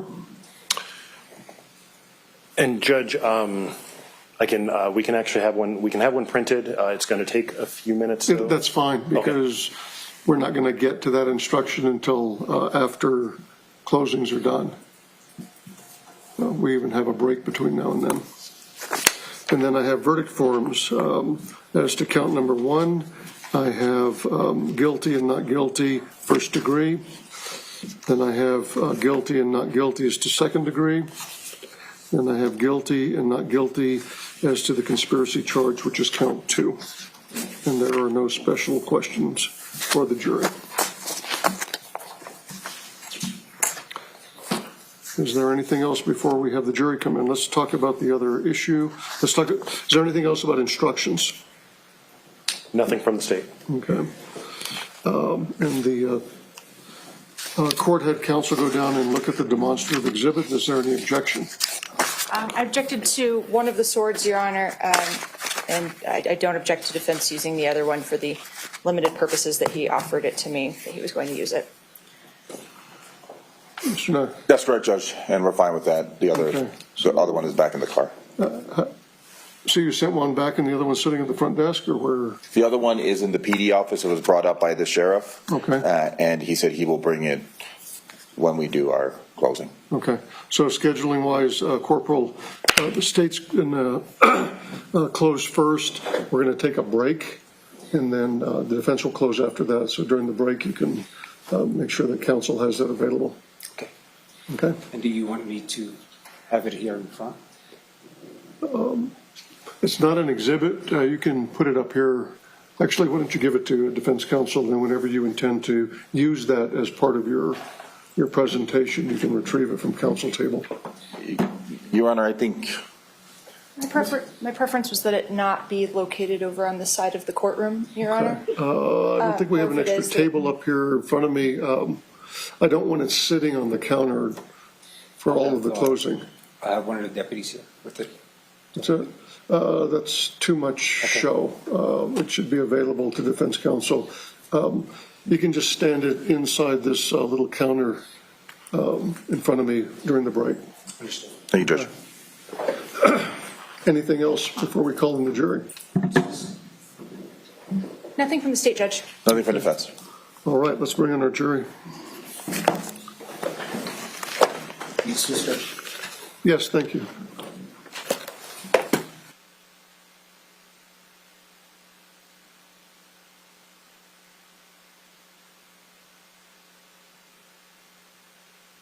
All right, jury is coming in, and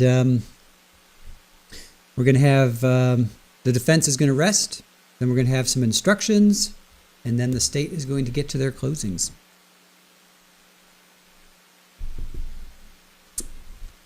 All right, Den Ben, have a good one. We'll see you later.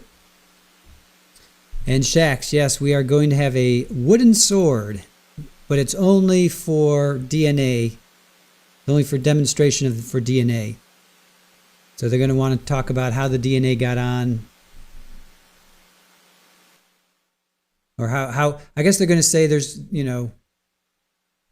I don't know what they're going to say, but he said, Mr. Nair said it was for DNA purposes only. So defense is going to rest, some jury instructions, and then we're going to get into some closings, and then they're going to recess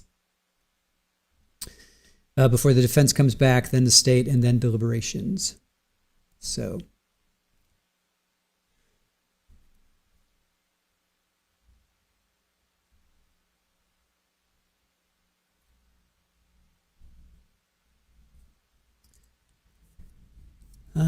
So it's a quarter after 10 there. Yeah, it's 12:08 here on the East Coast.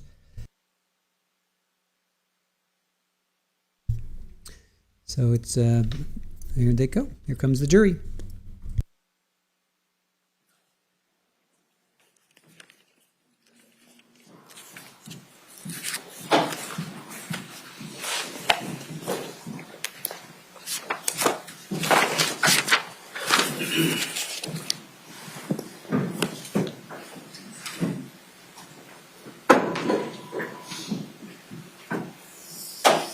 You may be seated in the courtroom, ladies and gentlemen.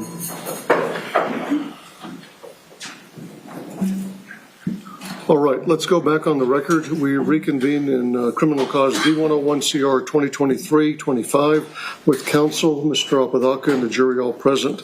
Good morning, ladies and gentlemen of the jury. I'd like to thank you for your patience this morning. The attorneys and I have been working, getting ready to begin the day. So let's get started. The state having rested in its case in chief, we turn to the defense. Testimony evidence on behalf of Mr. Apodaca. Counsel. Defense will rest, Your Honor. Thank you. Please be seated. Ladies and gentlemen, with the defense having rested, that concludes the proofs or the cases for the both parties. So you have heard all of the evidence in the case now. It is my duty to tell you the law that you must follow in this case. What I'm going to do next, ladies and gentlemen, is go through and read the jury instructions to you. Before I begin, let you know that you're going to have a written copy of all of the instructions, but we read the instructions to you at this point in time because the attorneys often like to argue as part of their closing statements to you the relationship between the evidence that you have heard and the law that governs the case. So,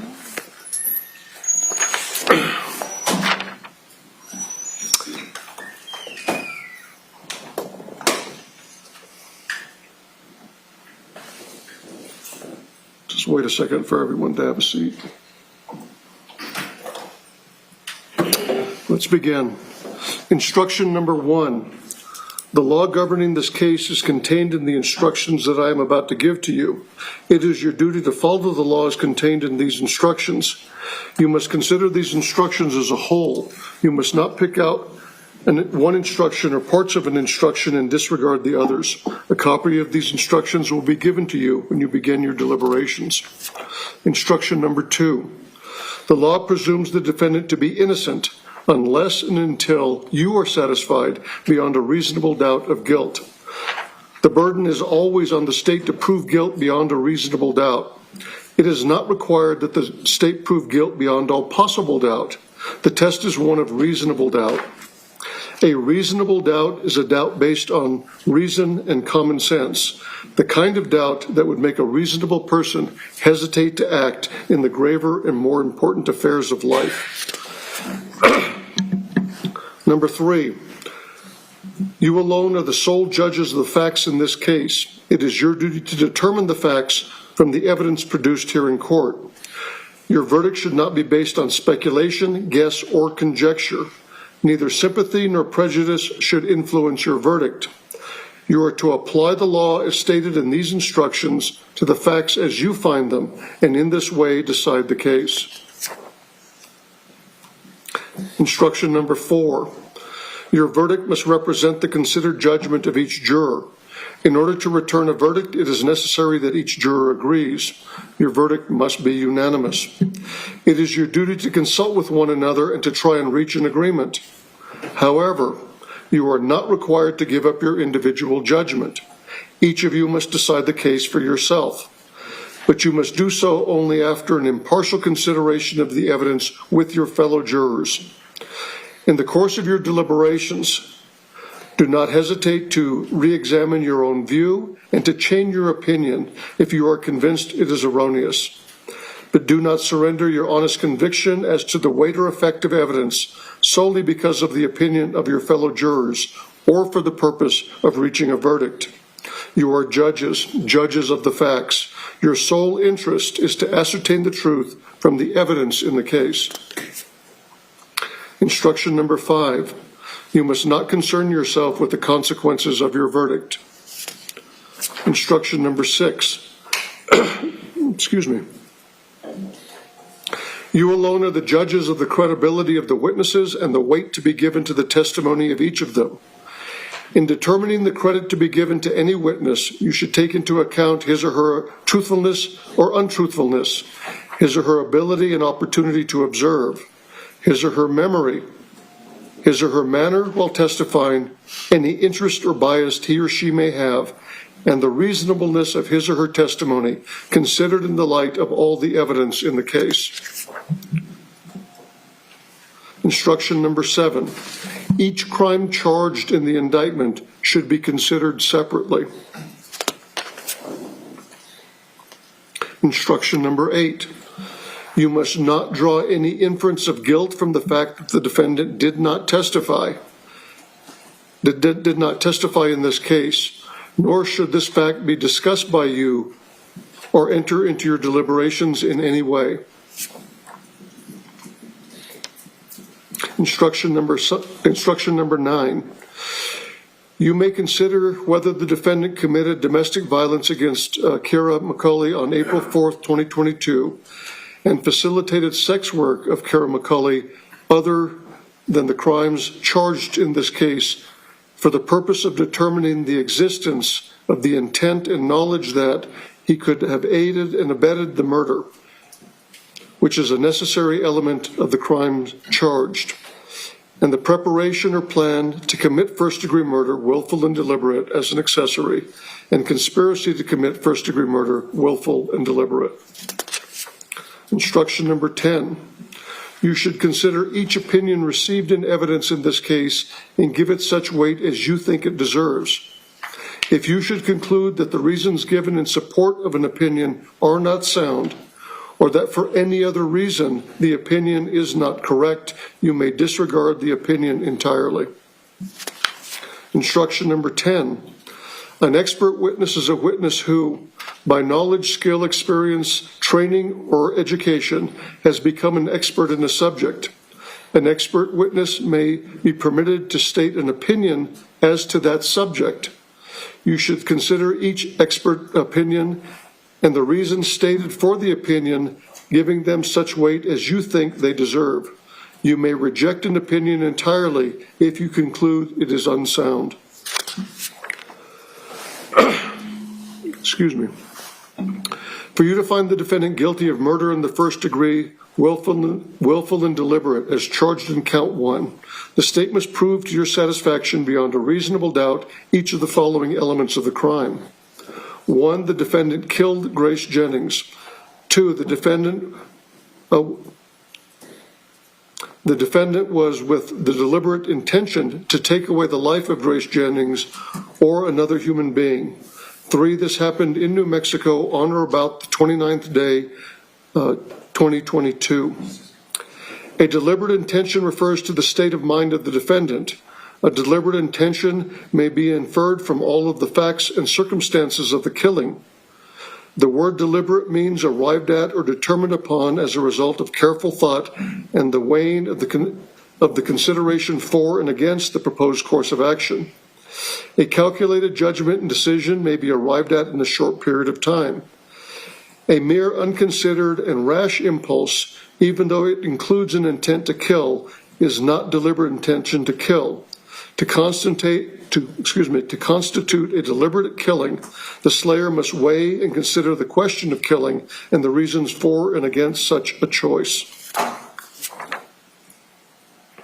Instruction number 13. For a defendant to be found guilty of a crime, even though the defendant did not do the acts constituting the crime, the state must prove to your satisfaction beyond a reasonable doubt each of the following elements. 1. The defendant intended that another person commit the crime. 2. Another person committed the crime. 3. The defendant helped, encouraged, or caused the crime to be committed. Instruction number 14. For you to find the defendant guilty of murder in the second degree, a lesser included offense of murder in the first degree, willful and deliberate, as charged in count 1, the state must prove to your satisfaction beyond a reasonable doubt each of the following elements of the crime. 1. The defendant killed Grace Jennings. 2. The defendant knew his acts created a strong probability of death or great bodily harm to Grace Jennings. And 3. This happened in New Mexico on or about October 9th, 2022. Instruction number 15. For you to find the defendant guilty of conspiracy to commit first-degree murder, willful and deliberate, as charged in count 2, the state must prove to your satisfaction beyond a reasonable doubt each of the following elements of the crime. 1. The defendant and another, by words or acts, agreed together to commit murder in the first degree. 2. The defendant and the other intended to commit murder in the first degree. 3. This happened in New Mexico on or about October the 29th, 2029.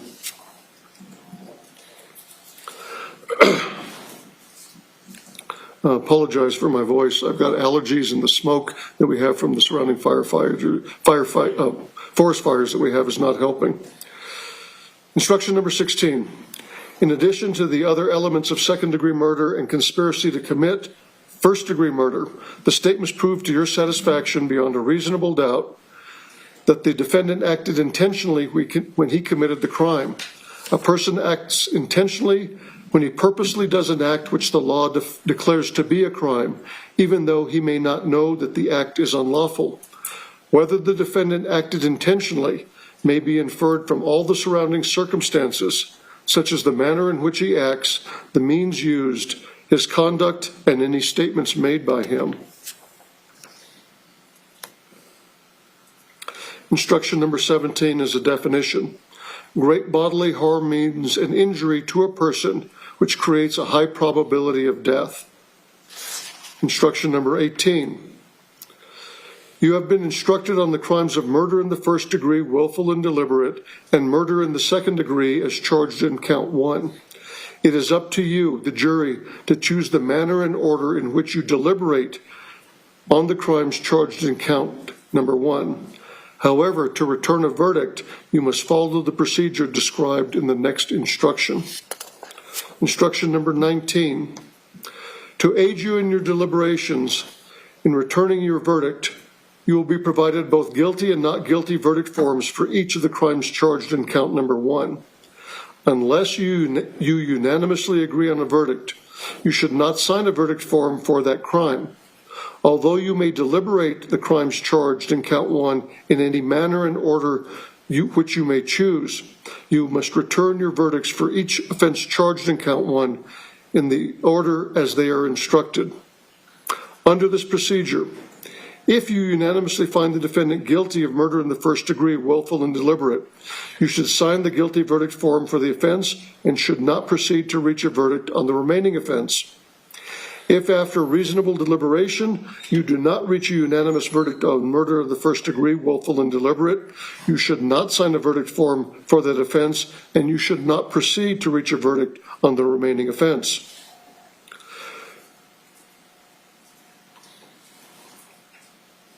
You should only return a verdict on murder in the second degree if you unanimously find the defendant not guilty of murder in the first degree, murder and deliberate. If you unanimously find the defendant not guilty of murder in the first degree, willful and deliberate, you must sign the not guilty verdict form for murder in the first degree, willful and deliberate, before returning a verdict on any other crime charged in count 1. If you unanimously find the defendant guilty of murder in the second degree, you should sign the guilty verdict for that offense. If you do not reach a unanimous verdict on murder in the second degree, you should not sign a verdict form for that offense. Instruction number 20. In this case, as to the charge of murder in the first degree, willful and deliberate, in count number 1, there are 4 possible verdicts as to the defendant, Isaac Sampson Apodaca. 1, guilty of murder in the first degree. 2, not guilty of murder in the first degree. 3, guilty of murder in the second degree. 4, not guilty of murder in the second degree. You must consider each of these crimes. You should be sure that you fully understand the elements of each crime before you deliberate further.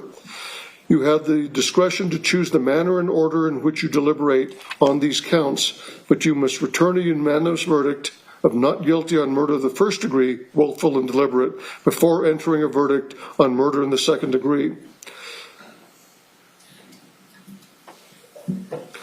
You will first decide whether the defendant is guilty of the crime of murder in the first degree, willful and deliberate. Then that, if you decide that let me start that paragraph over. You will first decide whether the defendant is guilty of the crime of murder in the first degree, willful and deliberate. Then that is the only form of verdict which is to be signed as to the count. If you unanimously find the defendant not guilty of murder in the first degree, willful and deliberate, then you should sign only the not guilty form as to murder in the first degree, willful and deliberate. If after reasonable deliberation you do not reach unanimous verdict on murder in the first degree, willful and deliberate, you should not sign a verdict form for that crime, and you should not proceed to reach a verdict on the remaining crime. If you unanimously find the defendant not guilty of murder in the first degree, willful and deliberate, you will then go on to a consideration of the crime of murder in the second degree. If you unanimously find the defendant guilty of murder in the second degree, then that is the only form of verdict which should be signed. But if you unanimously find the defendant not guilty of the crime of murder in the second degree, then you should only sign the verdict form, that verdict form. If after reasonable deliberation you do not reach a unanimous verdict on murder in the second degree, you should not sign the verdict form for that crime. You may not find the defendant guilty of more than one of the foregoing crimes. If you have reasonable doubt as to whether the defendant has committed any of the crimes, you must determine that the defendant is not guilty of that crime. If you find the defendant not guilty of all crimes in count 1, you must return a verdict of not guilty. Instruction number 21. In this case, there are 2 possible verdicts as to count number 2. 1, guilty, and 2, not guilty. Only one of the possible verdicts may be signed by you. If you have agreed upon one verdict, that form of verdict is the only form to be signed. The other form is to be left unsigned. Ladies and gentlemen, now the lawyers will argue the case to you. What is said in argument is not evidence. It is the opportunity of the lawyers to discuss the evidence and the law as I have instructed you. Under our rules, the state has the right to argue first. The defense may then argue, and then the state may reply. Who will close for the state? I will, Your Honor. You may get set up, Ms. Murphy, and then you may proceed.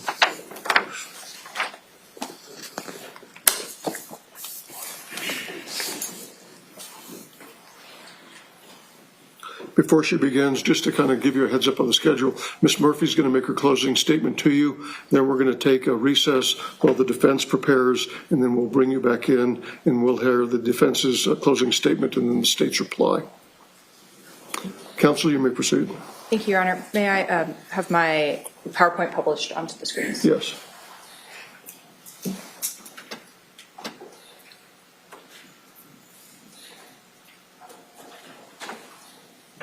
Are the monitors up in the jury box? Okay. Go ahead, counsel. Good morning. Let me begin by thanking you again. This has been a long several days. You've seen a lot of evidence. I think there's 91 exhibits, some of them with many, many photos on those discs. You've reviewed hundreds of pages of records, and you've been very attentive throughout, and we thank you for your time and attention in this case. Let's talk about what this case is about and what the state has done to prove its burden beyond a reasonable doubt. This case is about caused, helped, encouraged. Kiara McCulley killed Grace Jennings around 1:30 in the afternoon on October 29th, 2022. After Isaac handed her the sword, it was Kiara that slashed and stabbed Grace on the bed in that garage until Grace was dead.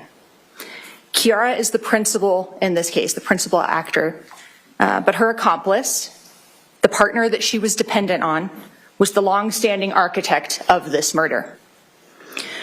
We know Kiara killed Grace Jennings. One, because she told us. We know that it was Kiara's DNA that could be recovered on the sword handle, and that the minor profile, the DNA that wasn't Kiara's, was also present, but it was too insufficient for further testing or conclusions. We know that Kiara's latent prints or fingerprints were the only ones that could be matched, and others were not sufficient for comparison. And we have been very clear about this position throughout the trial. Kiara killed Grace Jennings. But it is not required in this case that Isaac Apodaca inflicted any injuries on Grace for him to be guilty of first-degree murder under an aided and abetted theory. Isaac Apodaca is not accused of being the one that wielded the sword. But as I said, he aided and abetted, or was the accomplice or the helper in this crime, and he therefore can be held to be guilty of first-degree murder.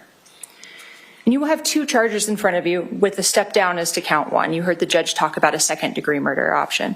Today this morning in this first portion of my discussion with you, I'm going to focus on the first-degree murder, as from the state's perspective, that is the appropriate charge for you to return a guilty verdict on. The state is asking you to convict on that first-degree murder because the deliberate intention or the willful and deliberate planning, premeditation that is evident throughout this case shows that there was planning, conversations, forethought, all put into the murder of Grace Jennings. So let's start with a quick timeline of kind of where people are and how their bodies are moving through this case. At 11:52, we have a message from Kiara to Isaac saying, "Did y'all just get to the garage?" From Kiara to Isaac, referencing Isaac and Grace. We know that Mr. Apodaca stated to Sergeant V. Hill that he thought that Grace arrived around, I think he said 11:42 or maybe it was 11:47 in the evening. At 12:04, we have the response of "I'm here." And that was Kiara after she'd left the park where she was initially waiting to initially commit this murder or maybe take Grace into the tunnels to do it. And after the defendant changed his plan, as Kiara spoke about, she then returned back to the house. And you'll see the messages in between when you review the evidence, if you'd like, about the back and forth, about just come back here. But in terms of where Kiara was at 12:04 a.m., she had moved back to the location at 5941 Jaguar from the park. At 2 a.m., there's a message telling Isaac to go in the house for a bit, that Grace and Kiara talk for a while. We know that Kiara was really working through some mixed feelings on Grace, and in some ways felt bad for her, and in some ways was very much pulled into this homicidal delusion that Grace had somehow facilitated a gang rape of her years prior. At about 3 a.m., Isaac asks to come back in, so we know that he returns back into the garage. And then for the next several hours, as we know, they message back and forth about how they are going to kill Grace. The final message that we know is right before the murder is from Isaac Apodaca to Kiara on Facebook. And that's the one where he talks about she admitted it. And we know that it is the gang rape. This is kind of the final psychological blow that helps Kiara become enraged enough to finally push forward and kill Grace Jennings. At 1:34 p.m. on Isaac Apodaca's phone that we see in the Celebrate extraction from his actual physical device, the one that was taken off of him at AP Wireless, the one that Sergeant V. Hill reviewed with him, there's a search of how to dispose of a body. At 1:42 in the afternoon, just shortly after that, that's when Isaac first calls his mom for help. He'd called her earlier about asking for a ride as part of Operation Fake Kickout. But at this point, he calls his mom for help. Now, it's been a bit of a misnomer in this case that Isaac called 911. And let's be very clear, Isaac Apodaca never called 911. He called his mommy. And then his mom called 911. And then dispatch called Isaac and he didn't answer. And then eventually, after several minutes, he called them back. But Isaac did not go and run and ask for help from paramedics or first responders or law enforcement. His mom did. His mom is the one that kicked off the law enforcement response. Now, you're going to have a series of jury instructions. You just heard the court read them to you. And they're about as much fun to read as dishwasher assembly instructions and about as important to this case as the nuclear codes. So, have fun digging into those, but those are your roadmap. Those are the rules handed down to you from the court on what you have to find in this case and the rules that you have to follow. After count 1 in the instructions, we call those the element instructions, and we'll look at them in a minute, you'll see the definition of aided and abetted. And again, I think you're picking up on this and have throughout this case, that is what the defendant is being charged with. And that instruction states that the defendant may be found guilty of a crime even though he did not do the acts constituting the crime if the state proves to your satisfaction beyond a reasonable doubt, a doubt based upon reason and common sense, that each of the following elements. Let's look at the murder instruction. The aided and abetted. 1, the defendant intended that another person commit the crime. Well, that is plainly evident in this case. Do it, just swing and don't regret the aim. Hours and hours of texting or messaging, handing her the sword, bringing Grace over. Of course this was intentional, and that was his goal all along. 2, another person committed the crime. Well, yep, that happened. Kiara McCulley killed Grace Jennings. And 3, the defendant helped, encouraged, or caused the crime to be committed. Caused, helped, encouraged, caused. So what crime are we talking about? What underlying offense do we have to prove happened? Well, we have to prove that there was a murder, that it was a first-degree murder. Murder in the first degree, this is called the elements instruction. You'll see the 1, 2, and 3. The defendant killed Grace Jennings. Now, because of the aided and abetted instruction, this refers to the person who committed the actual crime, Kiara. But then the defendant, Mr. Apodaca, kind of stands in the shoes of Kiara under the aided and abetted theory. Kiara killed Grace Jennings. Yep. The killing was with the deliberate intention to take away the life of Grace Jennings or any other human being. We absolutely know that this was deliberate. This was intentional. This was a long, prolonged, planned event. And this happened in New Mexico on or about October 29th, 2022. I think this is probably the most undisputed element between myself and defense. We know it happened at 5941 Jaguar Drive on October 9th of 2022. We know that because of the police response, because of the autopsy, because of the messages, because of all of the evidence in this case. This happened here in the state of New Mexico on that date. Now, this deliberate intention, now this is what sets first-degree murder apart from second-degree murder, and this is what's so important that you understand that a first-degree murder was committed in this case. So a deliberate intention refers to the state of the mind of the defendant, Kiara, in this case, because she's the actual murderer. The deliberate intention may be inferred from all of the facts and circumstances around the killing, and the word deliberate means arrived at or determined upon as a result of careful thought, such as weighing out the pros and cons, maybe thinking about which weapons to use, weighing the consideration for and against the proposed course of action. Things like, how are we going to clean up the mess? Once this happens, it cannot be undone. These are all quotes from the messages and the exchanges between Mr. Apodaca and Kiara McCulley.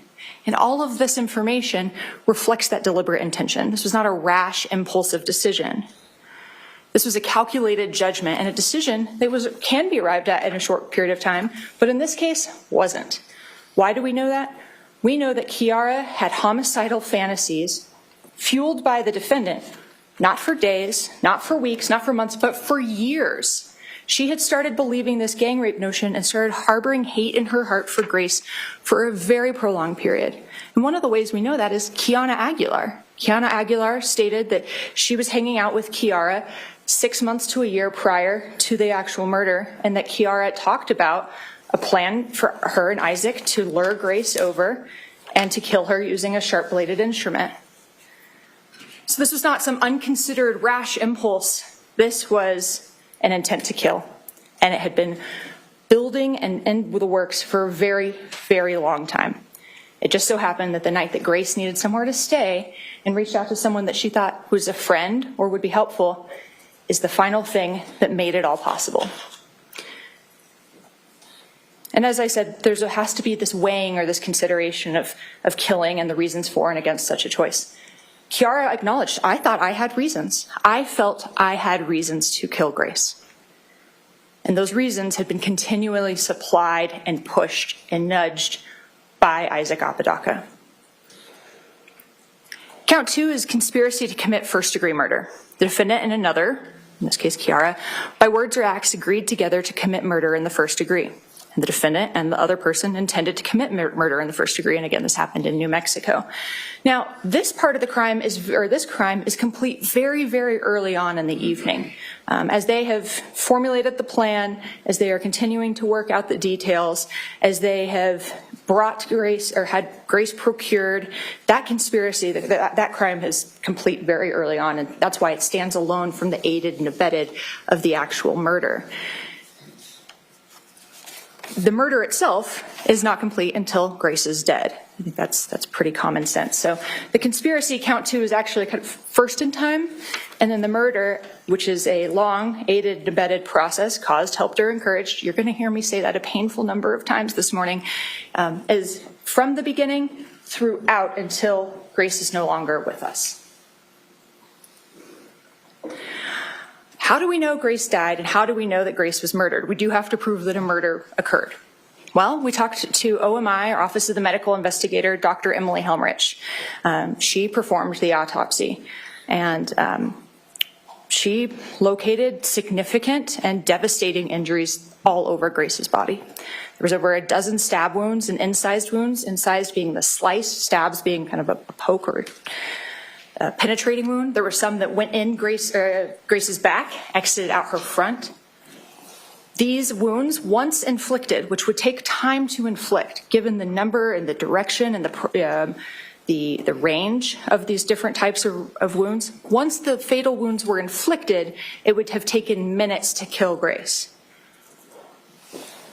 And we're not able to say, is minutes more than 1 minute? Is it more than 5, or is it more than 10? We don't know. And science and medicine have limits, but we know that it would have been minutes.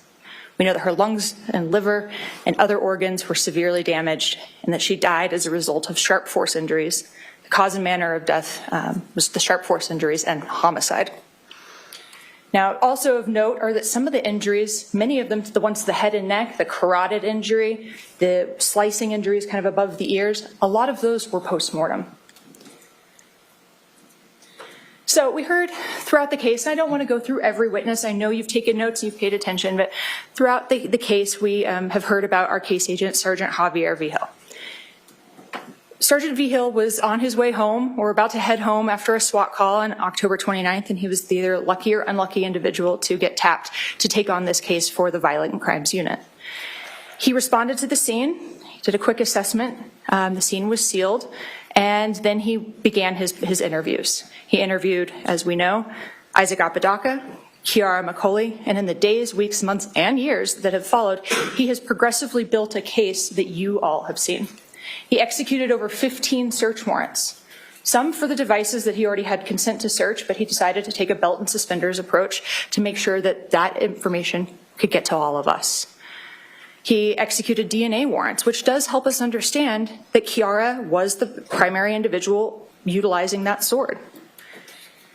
He interviewed witnesses that didn't end up having any relevance, just to rule them out. Even though Isaac Apodaca's confession and all of the evidence that Kiara McCulley was the killer could have potentially been a stopping point for him, he knew better and proceeded to build out a very full and very extensive case. That is why we have 91 plus exhibits to hand to you, because this was a complete and thorough investigation. As part of that investigation, he interviewed the defendant.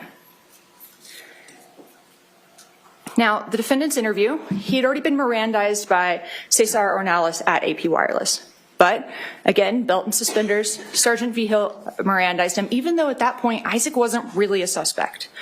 They thought that this could maybe just all be Kiara. They didn't have all the information because the investigation was developing.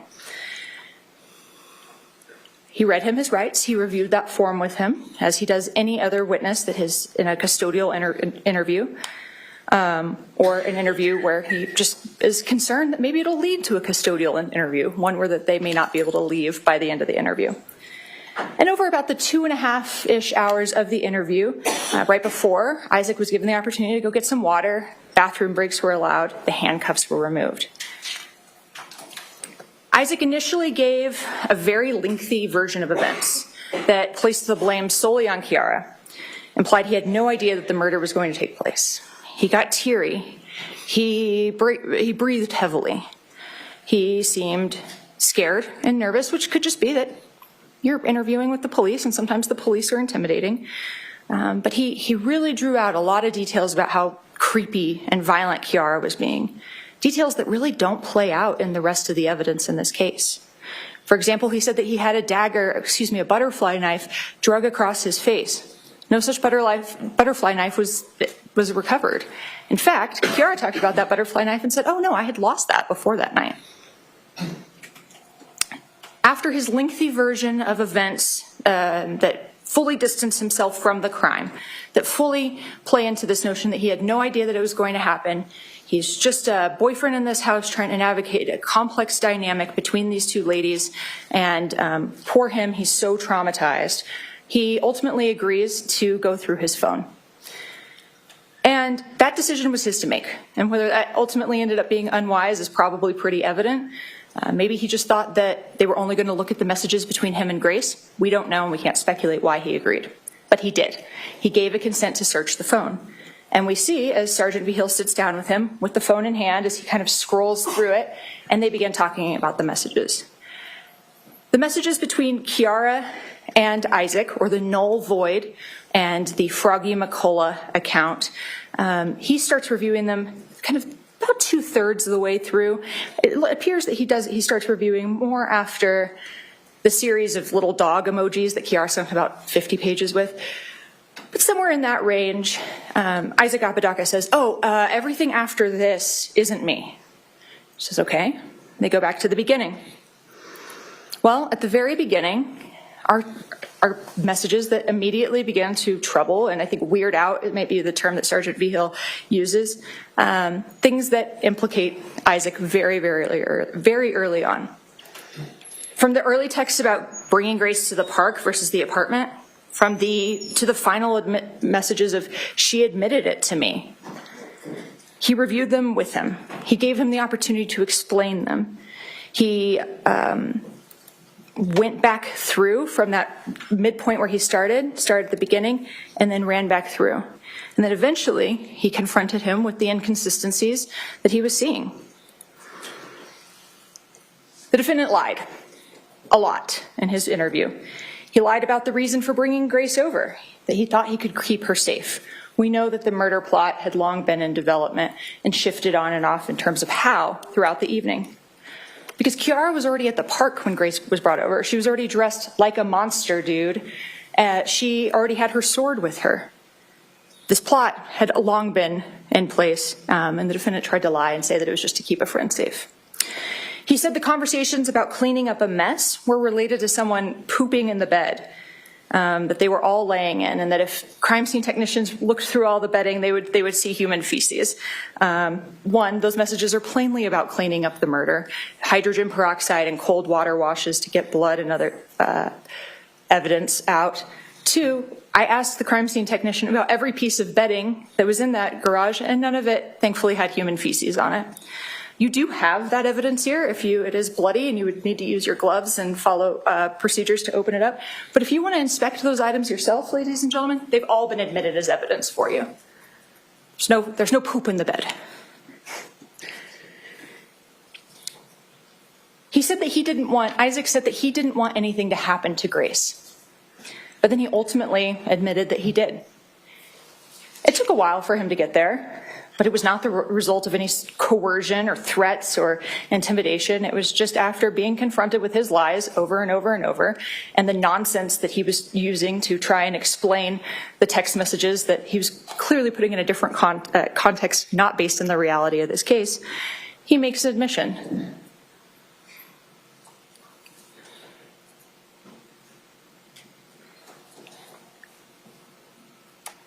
Messages I just meant what I said. So did you want Grace dead kind of because of all that? I did. Okay. Did you want Grace dead because of all of that? Isaac responds, I did. He intended for the murder to happen.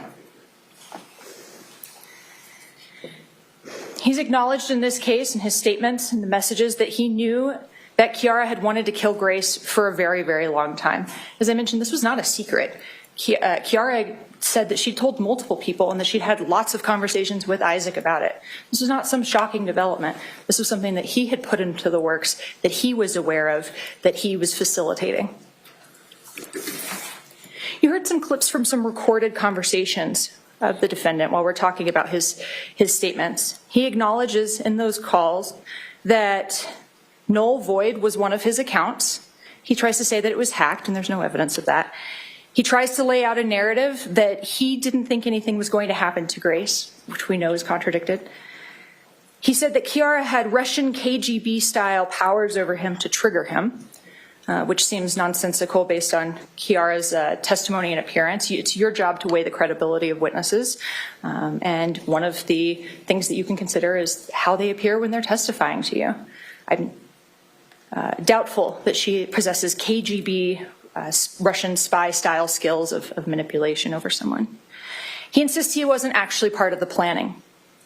So this change in narrative from what he admits to in this police interview is reflective. And what does that reflect? It reflects that he's trying to shift the narrative, and how that shows how manipulative Isaac Apodaca attempts to be. He tried to manipulate, and he did manipulate Kiara. He tried to manipulate Sergeant Vigil, and maybe it worked for a little while until the text messages were discovered, and he attempts to manipulate his mom in these recorded calls. So this case has a lot of messages, Facebook and text messages or SMS messages, ones that are sent from a phone number to a phone number, as opposed from a Facebook account to another Facebook account. Who sent them? Well, when you look, you will see that all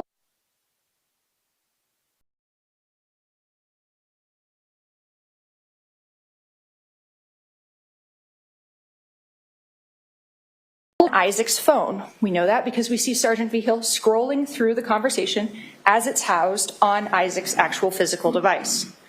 We know from the Celebrate extraction that Facebook Messenger was being used during that entire time frame on Isaac Apodaca's phone to send Facebook messages, the ones that Sergeant Vigil had received. So we know that there wasn't some other device that had hacked into that account.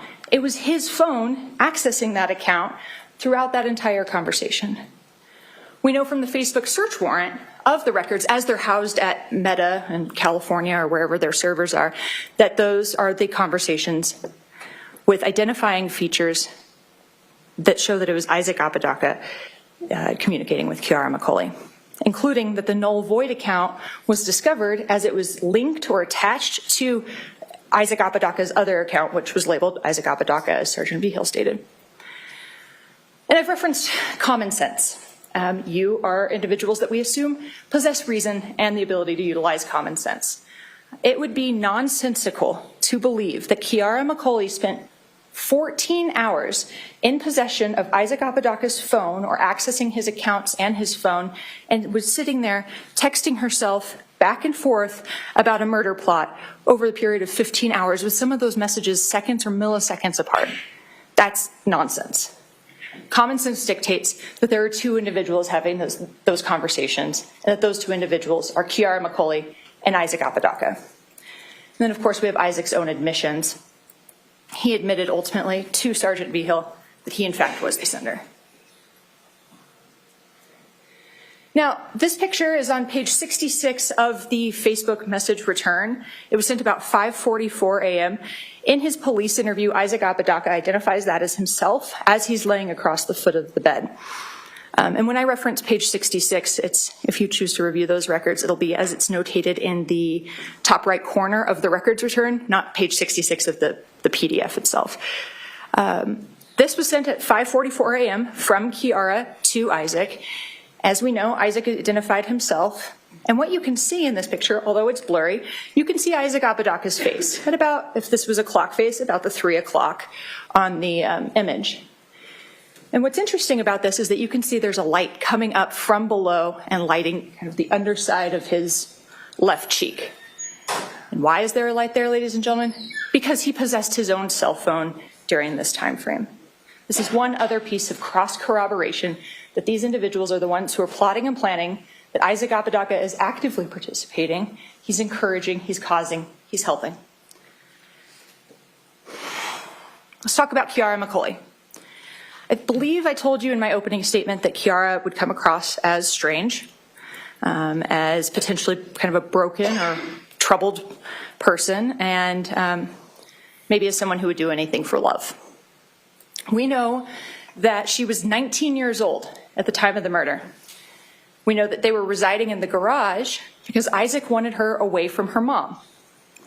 We know that she believed Isaac for a whole slew of reasons, including a belief that he could potentially be the Archangel Gabriel or a voice box for the Archangel Gabriel, because he knew things about her that nobody else knew. Her deepest, darkest secrets, she believed he knew. We know that his nickname for her was Puggle or Puggy. You see that throughout the messages, and that she called him Otter. Kiara came pursuant to her plea agreement, and she testified before you. As I said, the credibility of every single witness is for you to decide. And I would assert that Kiara, for all of her flaws, for all of her difficult to understand personality traits, was credible. Now, she took a plea.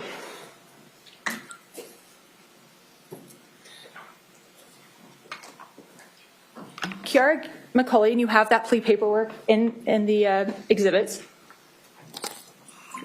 has previously pleaded guilty to aggravated second-degree murder, which is a lesser offense of count 1, and conspiracy to commit first-degree murder.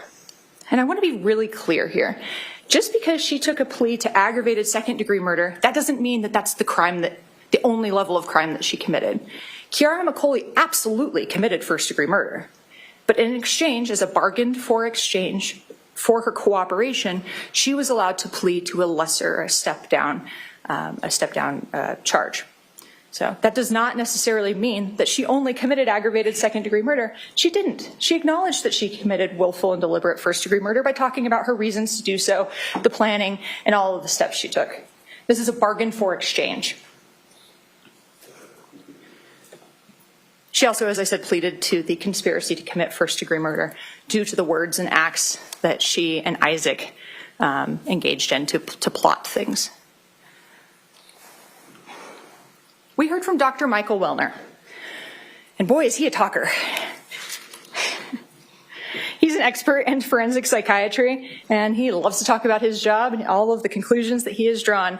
And he gave us 3 psychiatric or psychological themes to consider.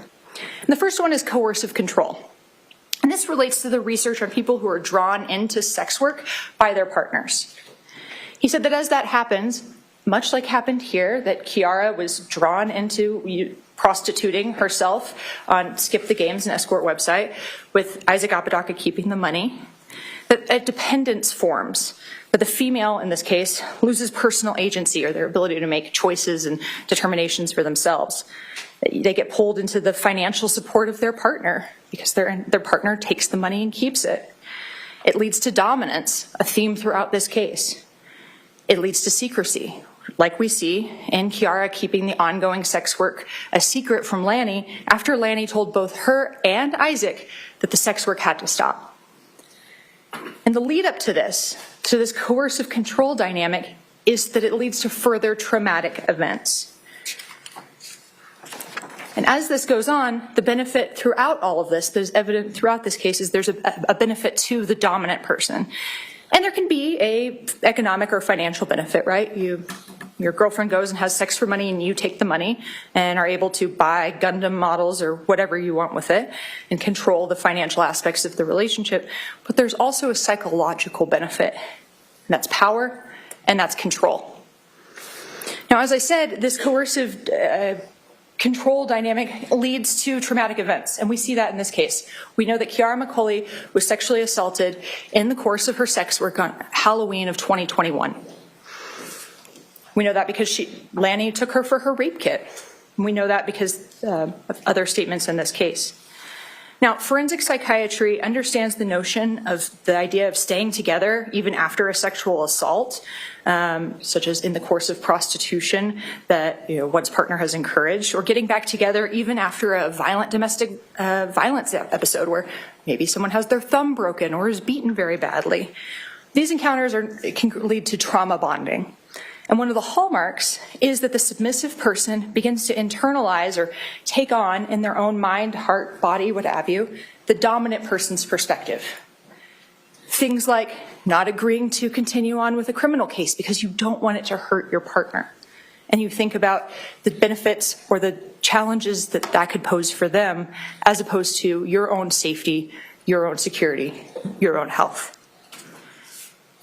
We also heard about the term gaslighting, which is, I think, a pretty trendy term we hear a lot. I accuse my husband of it every time he leaves the toilet seat up and tells me he didn't. Apparently, I'm misusing that. Gaslighting is a much deeper psychological concept, and that involves convincing an individual of things that lead them to questioning their own reality, such as telling someone that you saw a video of them on the dark web of them being gang raped and an ex accepting money for it. And you begin to take on that absolutely distorted reality over the process of being gaslighted for a period of time.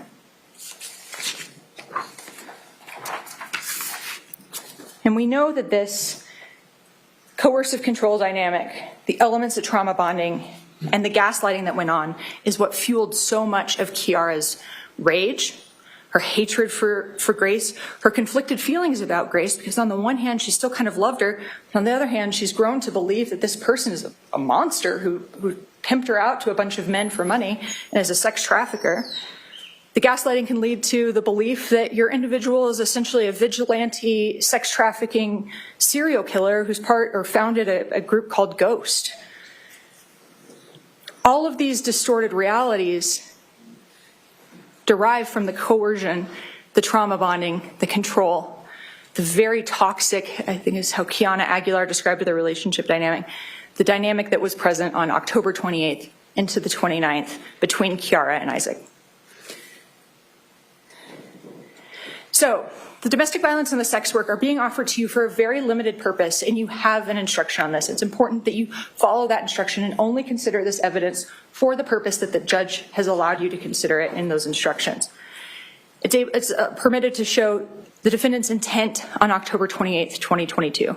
So we're not saying because he beat her up in April of 2022, on that date in April, he thought, 6 months from now, I'm going to be able to get her to murder someone. It's the intent on the date of the incident. Based on their past interactions, he knew what he could push Kiara to do. Things that are...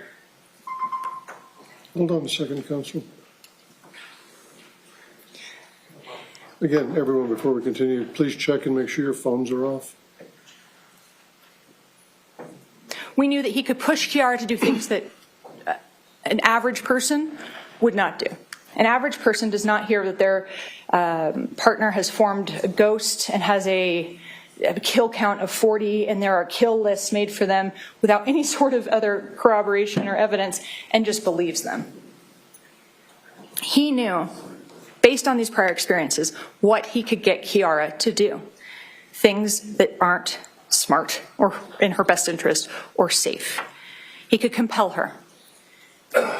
It's also relevant for you to consider for their relationship dynamic and how it led to this. Now, Dr. Wellner talked about a series of inducements or benefits and a series of persuasions that are absolutely visible throughout the Facebook messages and the SMS messages. Not going to talk about every single one. You have those messages. We've heard them at times, or at length, excuse me. The first one is that, in terms of a benefit that she would derive, is that she would move up the ranks in Ghost, and she would get perks on the black market. That was sent about 3:38 p.m. That's on page 37 of the Facebook records. At 5:55 a.m., on page 68, is I just want you to do it so you can feel that rush of adrenaline. Adrenaline makes you feel good. He was trying to say, kill Grace and you'll feel better. We see that even more. So these are two of the inducements or the benefits, the power, the money, the sense of belonging in this organization that she could derive. And she believed in this organization so much that she let Isaac Apodaca tattoo her with some sort of insignia or ranking symbol on her body. Persuasions. He told her to use the dagger because it's blunt, and blunt cuts like butter. A little bit confusing, but it's what he said at 3:10 a.m. on page 35. The death will be instant. And this is after she said, well, will it be instant? He said, yeah. Just aim. At 3:52 a.m. on page 55 of the records, he goes into a bit hitting on the Grace gang rape fantasy, delusion. She sold you into the sex trade. Just swing and don't regret the aim. This is a short list. There are dozens of examples throughout these messages of him engaging in persuasions. And what's another word for persuasions? Encouragement. Again, ladies and gentlemen, helped, caused, and encouraged. We know he helped Grace Jennings. We know he did not help Grace Jennings. We know that he helped Kiara McCulley. We know through the lens of Dr. Michael Wellner how he's able to get her to do this, how he's able to cause this murder to ultimately happen. And we know he encouraged over and over and over again. And you can see in those messages times where Kiara backs off or says, can you do it? Or what about this? She ultimately was agreeing to Operation Kickout when he sends that final message to really try and push her and then hands her the sword. Over and over again, he aids and abets the first-degree murder, and that's why he's guilty of first-degree murder. One of the ones from the text messages on the phone itself, and this is right around the time in the Facebook messages, one of them tells the other one to switch to text. You may remember that I had Sergeant Behill point that out. You'll see around 6 a.m. in the messages, which unfortunately you're going to have to work on converting from UTC to local time. There's a message that says text, like switch to text. And around that time, he states, Isaac Apodaca from his cell phone, with the dagger, bring it up, turn flat, south to north, and with hilt east to west. She says something in response, and then he says, then turn it blade east to west, hilt north to south, and voila, she dead. This reflects, again, the intentionality behind these acts. There is no doubt that they were plotting all of the different ways that they could kill Grace Jennings and all the ways that they could ultimately clean up for it. Puggle, I'm wanting you to kill her. You have to end your suffering by ending her joy. This is an explicit reference to the suffering that Kiara felt that she had suffered from Grace. At times in the messages, Kiara talks about, I'm hurting, babe. Can you please get rid of her? This is too much for me. And then at times, of course, she does actively participate because she's so tied into this delusion and the fantasy and the inducements and the persuasions. But at 6:06 a.m., Puggle, I'm wanting you to kill her. You have to end your suffering by ending her joy. There is no other way to read that message. As I said, Your Honor, ladies and gentlemen, we know that the defendant's intent was for Kiara to murder Grace because he told her to do it repeatedly. And he kept trying to push her buttons over and over. It's a little bit like if someone has a key ring with a bunch of keys and they're trying to undo a lock. And they try the first key and it doesn't work. So they shift to the second key and it doesn't work. And they keep trying and trying and trying until they find the key and the lock catches and the door opens. He knew which keys to use, and that's because he knew her particularized psychological weak points. This was because of he was her intimate partner, and it was someone over whom he had tremendous influence, tremendous control. We know that Kiara committed the murder willfully and deliberately. It was not an accident. It was not a rash impulse. It was not heat of passion. This was a pre-planned event, and it just took the right key in the lock to finally push them through the door. We know that she had these homicidal intentions, as I stated, not for minutes, hours, days, weeks, months, years. And she had begun believing that gang rape story years in advance of this. I believe she said about 6 months into dating Isaac. That's when he began planting these seeds. We know that, as I said, she was vocal with others about it. She may have pleaded to aggravated second-degree murder, but Kiara McCulley absolutely committed first-degree murder willfully and deliberately. She premeditated it, and she had a lot of help and encouragement in getting there. Every time she resisted, every time she asked questions, every time she asked for him to help, he backs off momentarily, and then he comes back with a new key, a new approach. Isaac Apodaca brought Grace Jennings to that apartment where he resided with his homicidal, delusional girlfriend. Isaac Apodaca repeatedly urged for that murder to happen. He promised to be helpful in the charge of cleaning up. He handed Kiara the sword. He did not need to be present in the room for him to be guilty of first-degree murder. There is no requirement in the uniform jury instructions, the rules that you've been handed, that he swing that sword, that he be present in the room at the exact instance of the murder. It is about him and the ways he communicated the cause, the help, the encouragement. Ladies and gentlemen, your job is to apply the facts of this case, not to judge Kiara McCulley's culpability and try and weigh out some sort of apples to apples decision as to, well, if she took a plea. No, her bargain for exchange stands on its own.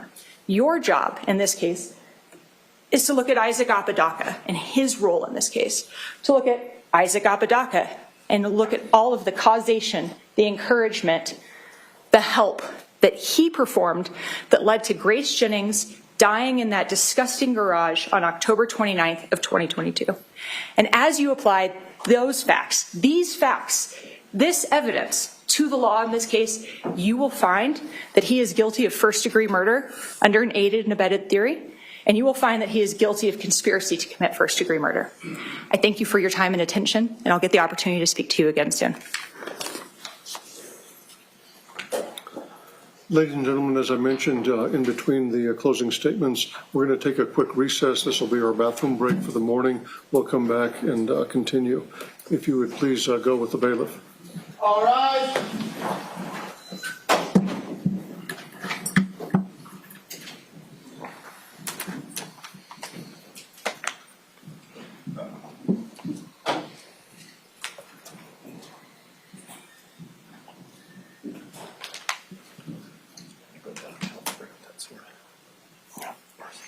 Next door. You may be seated. Anything before we take our recess? Not from the state, Your Honor. Not from defense, Your Honor. Okay, if you want to retrieve the demonstrative exhibit, Yeah. and then speak to the deputy, and then just have him stand it in front of the bench over here, and then whenever you need to retrieve it, you can just come around and get it. Judge, one thing I just wanted to clarify in regard to the jury instructions, so when I show it to the jury, it looked like you may have repeated jury instruction number twice. I think you said 10. The instruction that says for you to find the defendant guilty of murder. Yeah, it's attached to two exhibits, but it's slightly different if you'll read it. Let me pull it up. So I think we were on... It's the elements instruction for count number one, or is it the step down? Count one and the other counts. So that one is, I have, you are the sole judges of the facts in this case. That one is number 3. You alone are the judges of the credibility of the witnesses and weight. That's number 6. You should consider each opinion received in evidence. That's number 10. Wait. You were the sole judges of the facts is number 3? Yeah. Okay, and then you're at number 6. And You alone are the judges of the credibility of the witnesses and the weight to be given. Yep.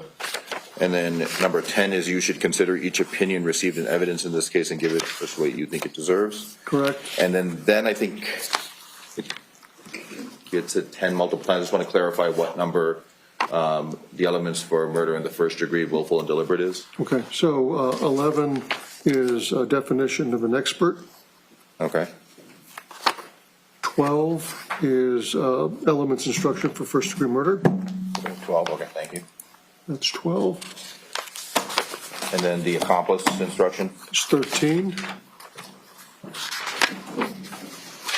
14 is the elements instruction for second degree murder. Okay.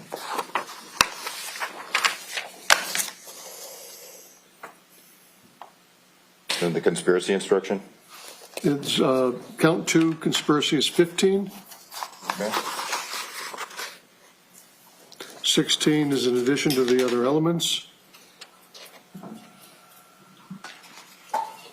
Okay, that's all I need. Thank you, Judge. Okay. And Judge, I do have that final instruction with the alternate name. Yeah, 22. Did you show it to counsel? I did. Okay. Yes, sir. Permission to approach? Bring it up. Thank you. Thank you. Okay, we're in recess and off the record. About 10 minutes and then we'll get started.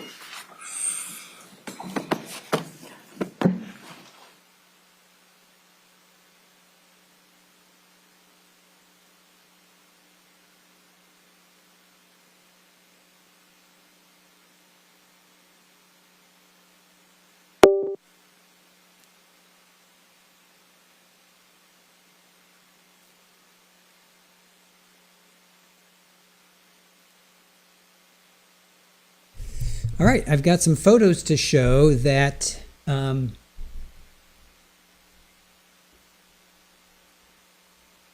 see. Photos of Lanny McCulley's house that Cat sent to us. So let me show you these.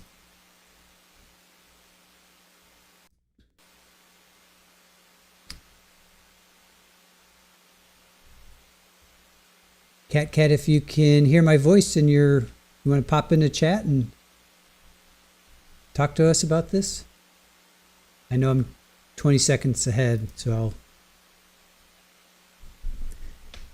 I'll give you a second to join us if you can. Hey, we're at 389 likes. Let's see if we can get up to 400 likes before jury comes back. All right, just give Cat. I think it's Cat, right? Cat.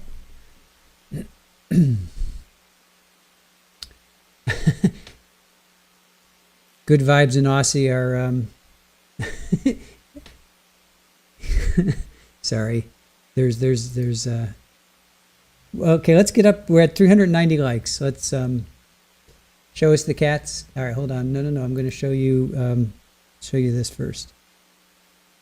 All right, so here is Cat took these pictures of the house. So there's one. It's a Shax. That's a chatter who lives in the area and drove by Lanny's house. All right. Ooh, we're at 404. We hit 404 likes. Awesome, you guys. 404 likes. 404 likes. Thank you so much for the support. 406 likes. Fantastic. So Aaron made sure to blur out all the license plates. Yes, from Cat. That's what I thought too. Hello, this is Lanny's house. This is where it happened. Now, I was on Google Maps at the beginning of this trial, and I showed you, but these are photos from... Oh, there's Cat. There's Cat. All right, so Cat took these photos. There you are. Thank you, Cat, for taking these photos and sending them to us.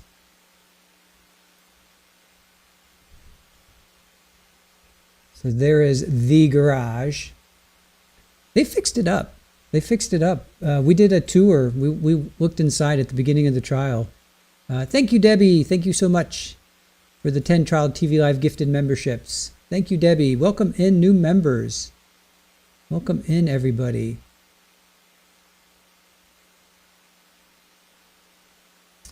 All right, let's see. Yeah, we were at the beginning of the trial. We went to, I think it was Zillow or one of those places.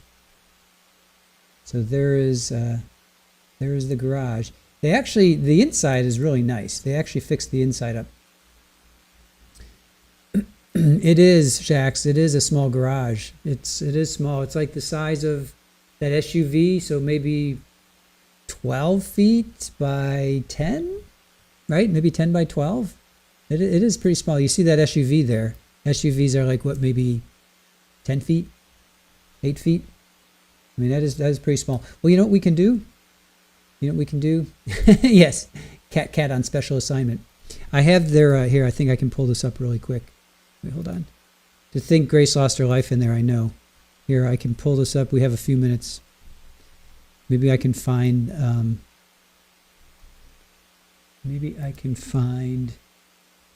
the size of the garage. Nope, that's not it. Here it is. Nope, time to feed the kitties. Feeding time at the zoo. I didn't say they fixed it up, I could say they cleaned. Oh, they cleaned it up, yeah. Yeah, that's it. So it's only 990 square feet. It is small. It's a small house. Like I said at the beginning of our stream, the day, beginning of the trial, it's like a nice starter house. It would be good for like one person, maybe a couple. Let me see if I can pull this up real quick before they start, or they come back. Hold on.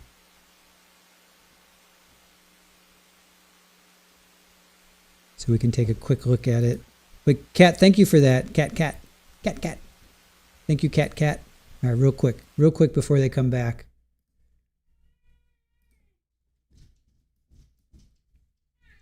If I can, okay, so here's, okay.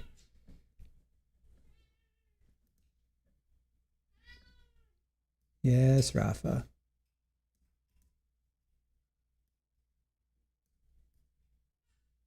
Let me get rid of that.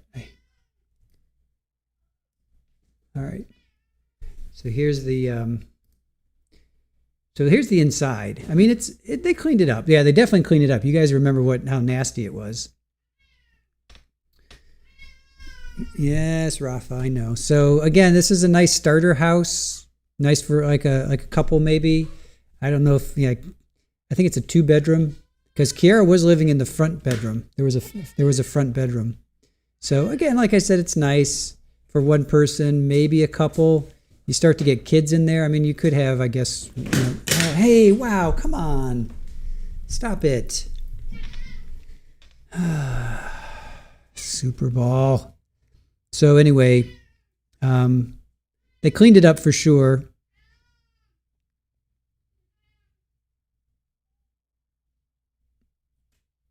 And then here's the garage part. I swear to God, I'm not torturing Rafa. That's just him wanting to be fed. So there's the garage. That is pretty small. That's like maybe 10 feet by like 12 by 10 or something. There it is. It's pretty small. Let me see if I can find a see how big. I'll try and find out. Let me get back here. I don't want to miss any trial.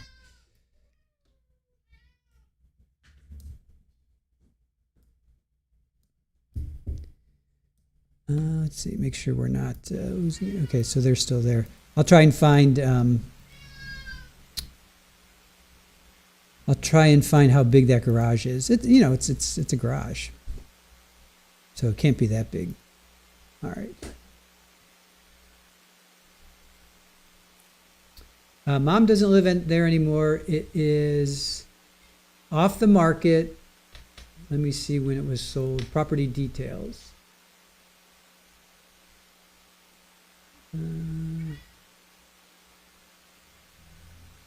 Hold on a sec. It was last sold in 2013. It was built in 1998. Hold on a sec. Hold on. Yeah, it was sold in 2013. Wow, they listed it in 2024. It has not sold. They listed it for $380, then it went down to $370, then they removed the listing. They relisted it October 8th of 2024. So that was 2 years afterwards. So but it's off the market. So but it hasn't. The last time it was sold was 2013. So nobody's bought it. Nobody's bought it. The listing was removed on November 1st, so it's available. Well, the listing was removed, but it is small. I want to see how. Ooh, property history. Do they say? Oh, that is the history. Home improvements. All right, judges come back. I'll try and find out how big that garage is, but I think it's like maybe 12 by 10 or something. No pictures. Yeah, no pictures of inside of the garage. Could be a rental. Could be a rental. I don't know if she's still living there. The house is only 990 square feet. That's pretty small, you guys. That's like 30 by 30, right? That's 30 times 30 is 900. And that's pretty small. And it's a 2-bedroom, 1-bath. And it's worth $365,000 is what it's worth. To rent it. Let's see if I can get. Estimated taxes are $1,300.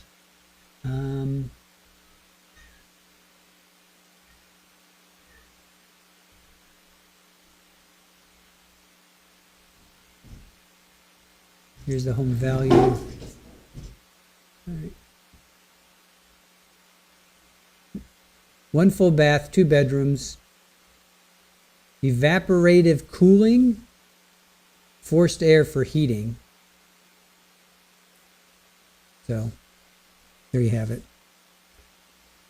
Yeah, Shacks, 2-bedroom, it's small. It's small.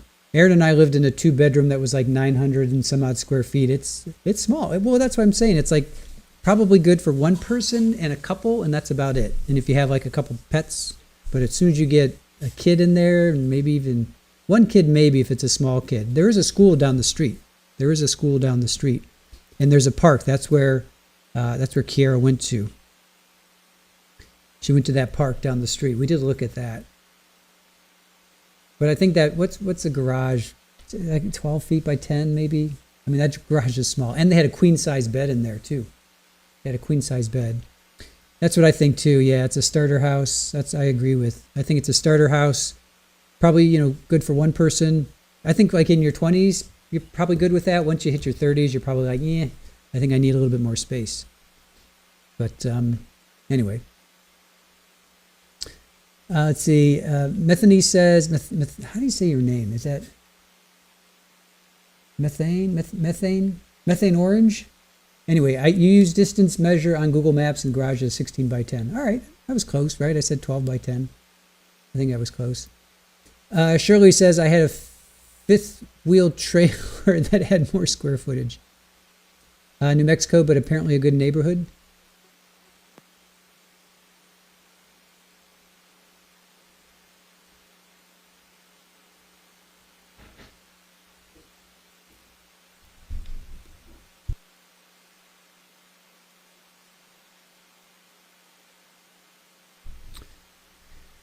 Yeah, Jadzia Dax, those houses aren't easy to sell. Imagine they're not easy to rent out either. It was in the garage rather than the house itself.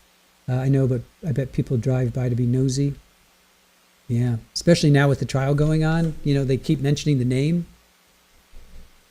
Methane orange. All right.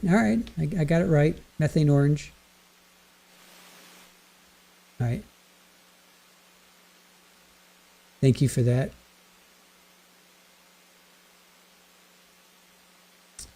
Ed, her first closing was 42 minutes, I think. What did it end up being? 42 minutes, 44 seconds.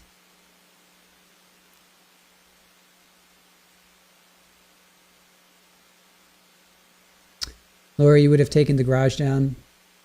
I know it is kind of, well, is there a reason to keep the garage?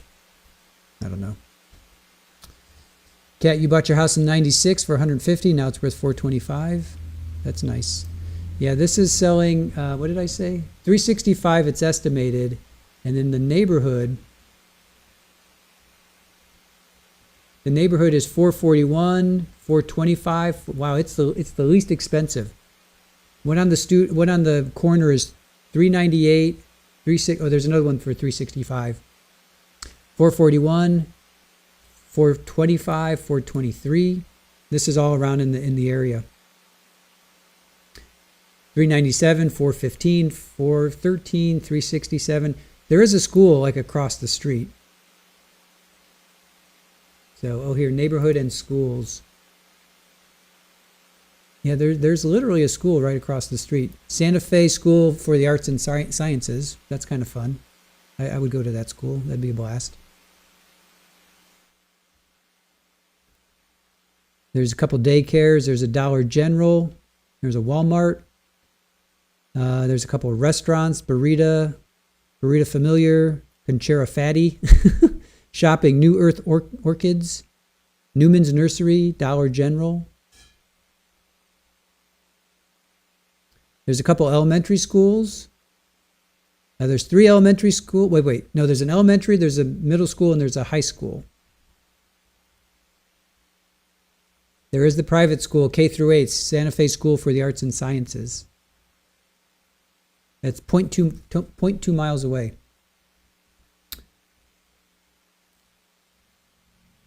Yeah, there's actually a couple schools like right there. So there's a lot. There's schools. There's a high school right there. High school is only a half a mile away. Some people don't want to live next to a high school. I get that. Especially if your kids are not in school. Yeah, Kat, I just read that. Kat. It's fun to say your name. Kat. Yeah, I just read that.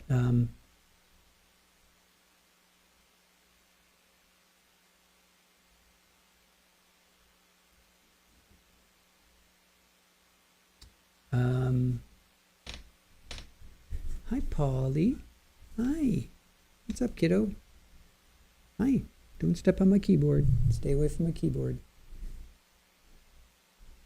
Cesar Chavez Elementary School, Edward Ortiz Middle School, and Capitol High School. Those are all like 0.2 miles, 0.3 miles, 0.5 miles. Then you got private school, Santa Fe School for the Arts and Sciences, Santa Fe Baptist Preparatory Academy, and then Santa Fe Christian Academy. That's 2 miles away. The Santa Fe Baptist one is 1.2, and the School for the Arts is 0.2 miles away. That has 11 reviews, and it's a 4-star. The middle school has 1 review, 5-star. The high school has got 3 reviews, 3 stars, and the elementary school has 3 reviews, 3 stars. So, yes, those sugars. Polly just cruised by. Mishgal, we have 7. We have 7 cats, and all their fur is going up my nose. We have 7 cats. We started with Super Ball, who's the little tuxedo one, or white cat with the black cap. We started with her when we were in South Florida. Then we moved, and Polly found us first, and then Rafa found us. They were with us for a year. Then Polly got pregnant, and she gave birth to 4 kittens. And now we have Riker, Roger, Sid, and Houdini. So we have 7 cats now. Or you have 6 cats.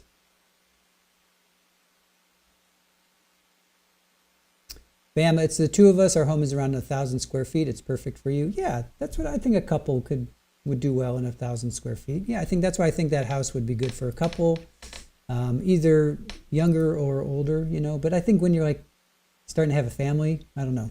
I would think you'd want more space. Laura, all Siamese.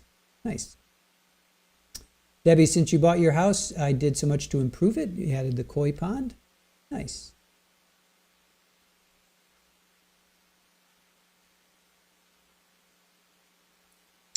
Kimbers, you have 2, and they are older. Jesse and Roscoe. CJ, you have 1, and she's a handful. Yes. 'Tis the season to be shedding. I think that's like all the time, Mossy Mills.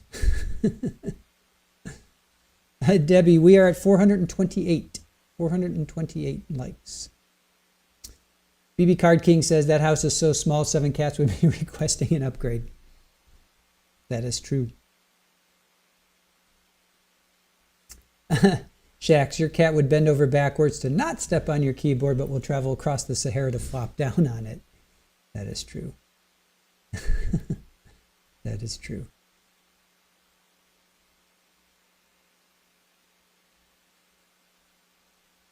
All right. Just kind of going through some...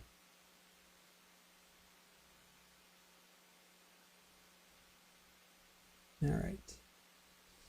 Bama Green Eyes, you are an older retired couple. Yeah, I can see that. I can see, you know, we have a two-story, right? We've got upstairs, downstairs, and right now it's okay, but knock on wood, if I can make it into my 80s and then going up and down the stairs to go to bed, go to sleep, yeah, I don't know about, yeah, I agree. I think it's good for like when you're in your 20s just starting out, and then when you're retired and, you know, it's good to have a smaller space, you know, because it gets to be a lot, that's for sure.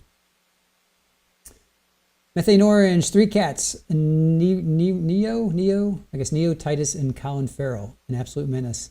Still semi-feral 3 years later. Nice. John, many feral or stray or lost cats in Florida. They're pretty much down here. I agree. Debbie saying, can't wait to get your kitty. You have litter pan, food, toys all ready to go. Hey, Amy Bella, welcome in. Welcome in. Wiley Doodle, you have 1 kitty. He is 17. Crazy as heck. Gretchen, you have 2 short hair orange cats. Swear they shed more than every cat you've ever had. BB Card King, you have your German Shepherd. Sheds more than more than 7 cats. Nice. All right, here we go. Defense closing. All rise.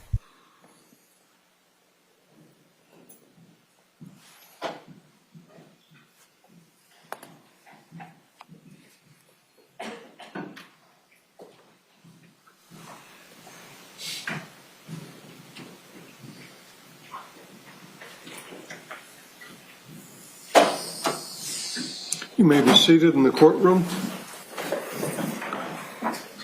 We are back on the record.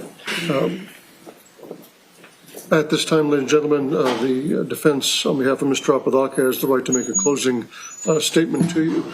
Counsel, you may proceed. Thank you, Your Honor. Ladies and gentlemen of the jury, thank you. We've been together now for a little over 2 weeks, if we include the initial jury selection. Do appreciate you. I've been noticing that all of you have been paying careful attention and taking notes. Last week, in opening statements, I told you that you would hear some testimony and see some evidence, but what you would not see is anything directly linking Isaac Apodaca to the crimes charged in this particular case. I do want to say one thing before I start with my presentation. Normally I do like to kind of get up close and personal, walk around and talk to you and kind of looking more directly in the eye, but because of the circumstances of this case and media involved and different things, I am limited to the podium. But the good thing about that for me is that I can kind of stay on script, and I have my script here, so I'm going to try not to go into too many asides and really just go into the important details of this particular case. This is, of course, a serious case. And you heard Ms. Murphy state that there were homicidal fantasies fueled by Isaac. That's what the state told you in their opening statement. Well, or closing statement. Well, ladies and gentlemen of the jury, the evidence shows something totally different. The evidence shows that Kiara acted alone, and the government has not proven that Mr. Apodaca in any way was a knowing participant, and I'm going to go into that and I'm going to outline that.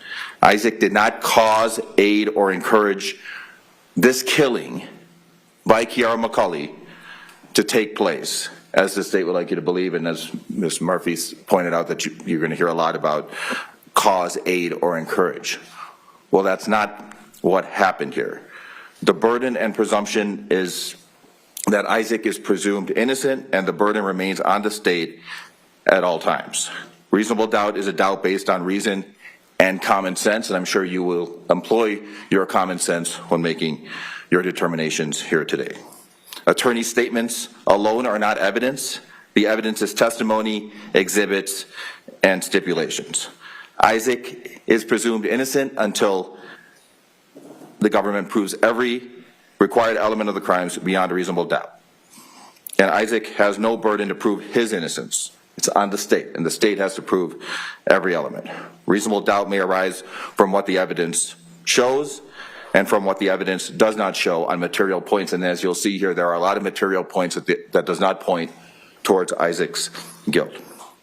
The absence of DNA, fingerprints, blood, injuries, planning evidence, and conduct consistent with guilt is significant here. And it is reasonable doubt, clearly. You know, I kind of made that cheesy line in opening statement about I'm not going to stand up here like a used car salesman. The reason I brought that up was only to prove to you that I don't have to sell you on reasonable doubt in this case. It's clear. So I'm going to show you some jury instructions that you're going to go back into the jury room to go over. This will be jury instruction 3. You are the sole judges of the facts in this case. It is your duty to determine the facts from the evidence produced here in court.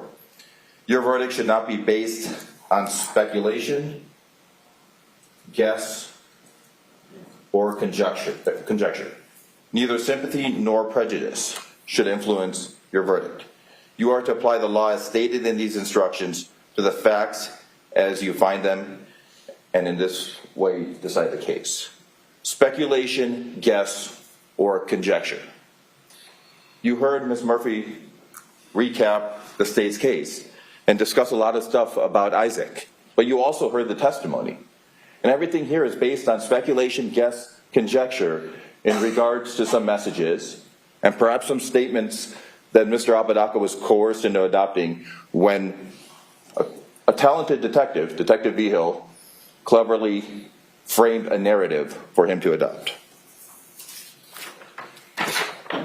Another instruction you're going to have is instruction number 6.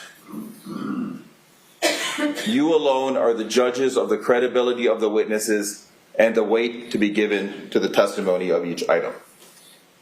You able to see that clearly? Okay. In determining the credit to be given any witness, you should take into account his or her truthfulness or untruthfulness, his or her ability and opportunity to observe, his or her memory, his or her manner while testifying, any interest, bias, or prejudice he or she may have, and the reasonableness of his or her testimony considered in the light of all of the evidence in the case. Now, us attorneys like to use the word reasonable and reasonableness, but you heard, there were several witnesses who came here. There were some people who clearly had a bias. Lainey McCulley, and we're going to get into Ms. McCulley's testimony and what she said when I recap and get into the specifics, potatoes, so to speak, of what was going on. But Lainey McCulley certainly was here to protect her daughter. She loved her daughter and was concerned about her daughter and said what would suit her. And then you had other witnesses, certainly Kiara McCulley, and I'm sure you paid attention to that, the direct examination of the state of Ms. McCulley and my cross-examination, but there were several inconsistencies, and I'll get into the details, and she was prepped and had many different interviews, both with the state as well as police and her attorneys. But you have to look at the credibility, including opinions by experts. Dr. Waldner, we'll get into him, certainly a character, but you really have to look at what he testified to and what the weight of his testimony, whether it really is legitimate.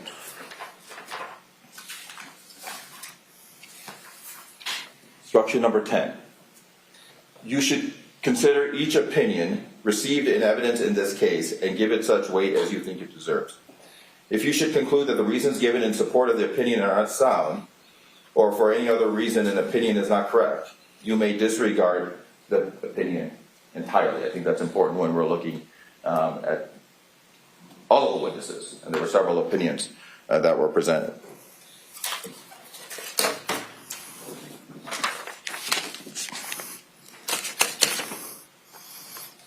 Now, the state has to prove all of the elements of the crimes beyond a reasonable doubt, as we discussed in jury instructions.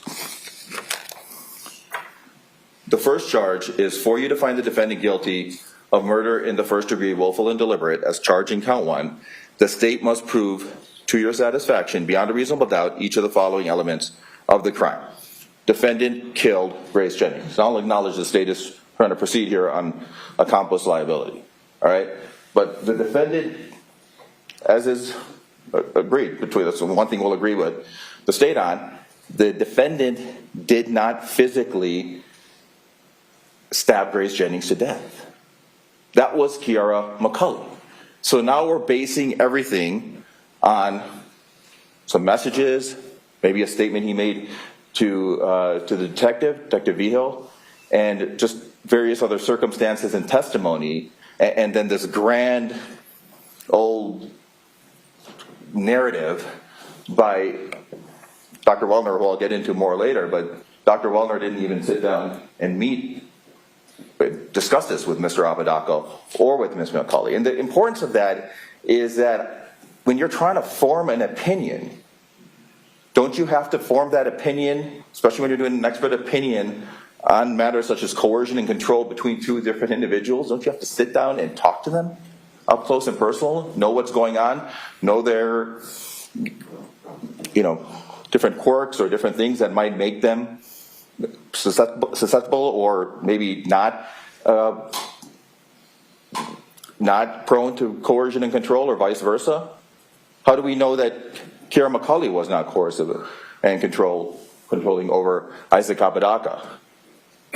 What evidence do we have one way or the other? What was going on? Actually, we have evidence through testimony and different things that Kiara was kind of running the ship.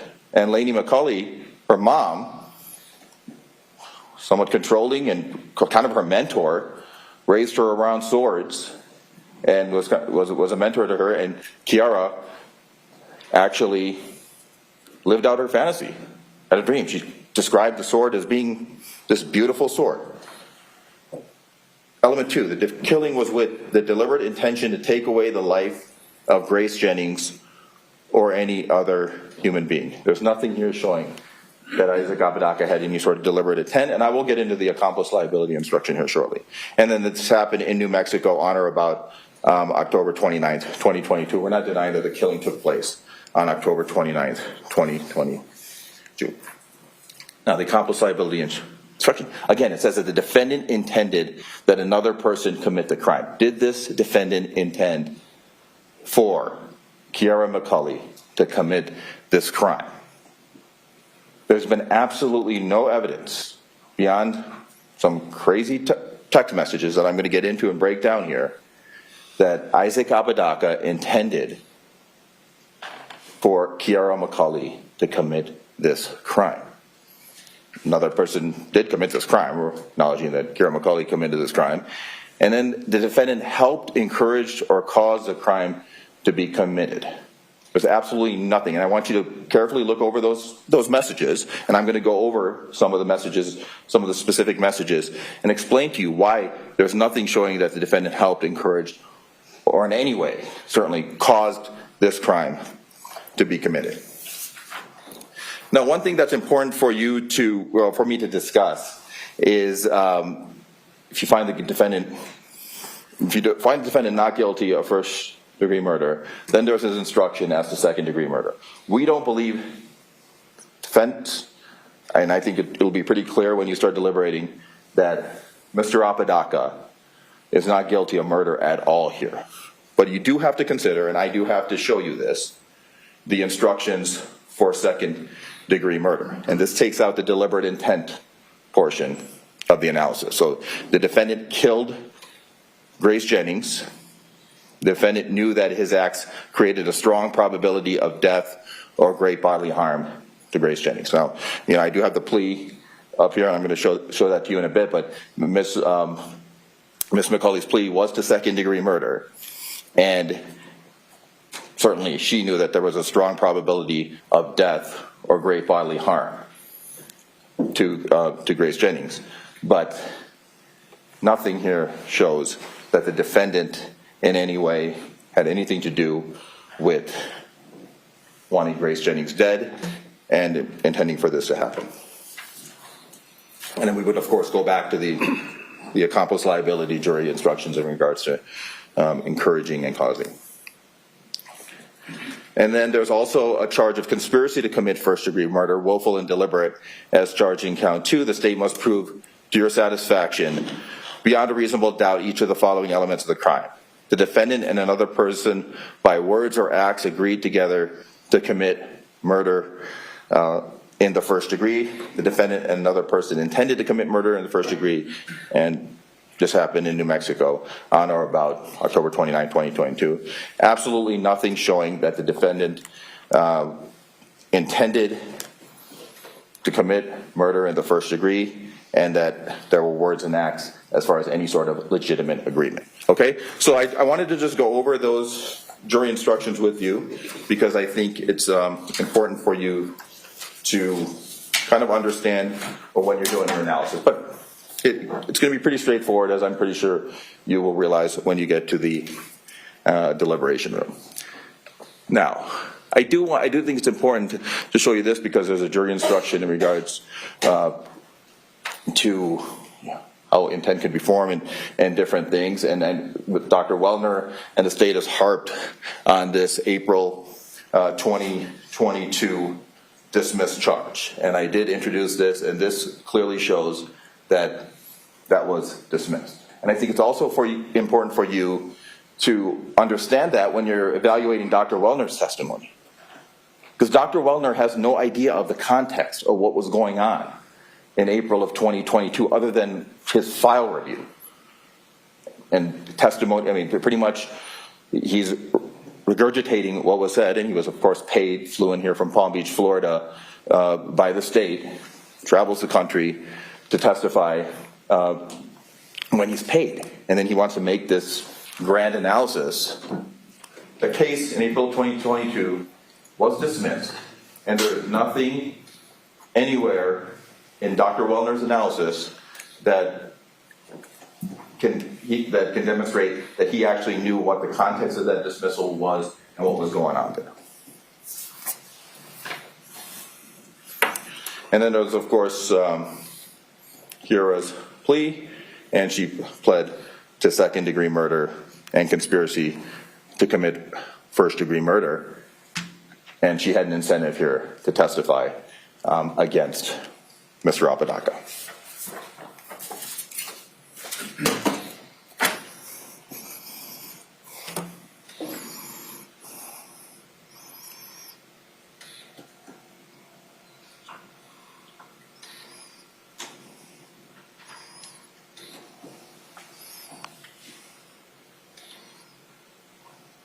Now, in regards to the conspiracy and the actual charge of murder, there was no proof, absolutely no proof, that Isaac was present for the killing. The case agent admitted no evidence that Isaac was in the garage when Grace was killed, and there was no evidence presented through any other witness. Isaac had no blood on him, no cuts on his hand. Sergeant Vijo couldn't remember any cuts on his hand, and there was no evidence of that. And there were no blood. There was no blood on Mr. Apodaca's clothes. I think this is very important. I mean, don't you think with all that bloodshed and everything going on in there, that there would be some blood on Mr. Apodaca? No, absolutely none. Lainey McCulley didn't witness the garage events, did not see anyone being harmed by Isaac, had no personal knowledge of what happened in that garage. Lainey did not know whether the garage door was locked that morning. Kiara and Grace had a deteriorated relationship. Lainey agreed on the stand that Grace could easily provoke Kiara. The sword was associated with Kiara's Amazon account, and Kiara opened it in front of her mom. Everyone touching the sword when it arrived, but there's no fingerprints or any DNA linking Mr. Apodaca to the sword. Kiara McCulley's credibility before you here yesterday was like a lot longer than that, but here yesterday, her credibility is next to nil. She attributed extraordinary beliefs to Isaac, including that he was the Archangel Gabriel, and made wild statements that Isaac discussed a group called Ghost and described Ghost as a vigilante group that killed people who they considered to be bad. This, ladies and gentlemen, was absolutely ridiculous. Those claims may explain Kiara's current narrative, but they do not eliminate any sort of reasonable doubt as to Mr. Apodaca's involvement.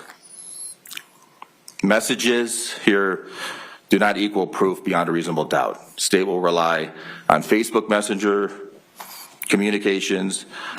Even if some of the messages were sent from Mr. Apodaca's account, the legal question here remains intent, assistance in any sort of agreement in regards to both counts. Isaac told police that some messages were sent by Kiara using his account from a second phone. They located a second phone, but nothing was removed from that extraction. Sergeant Vigil testified that the state later relied on Facebook records and phone logs to connect messages to Isaac's phone. You may consider that, but it's still not proof that every element was met beyond a reasonable doubt. In regards to investigation gaps, there were blood on the door. I asked Mr. Vigil about that, Detective Vigil, excuse me, if the house was, the blood on the door to the house was DNA tested, and it was not. The garage was messy, and it was basically an investigative decision not to leave every stone unturned. I mean, no stone should be unturned in an investigation like this, but a lot of evidence was not tested or even looked at. In a case like this, it's very important that all of the evidence is properly looked at. Ms. McCulley stated in her testimony that she could not hear screaming from the garage because it was 27 feet away.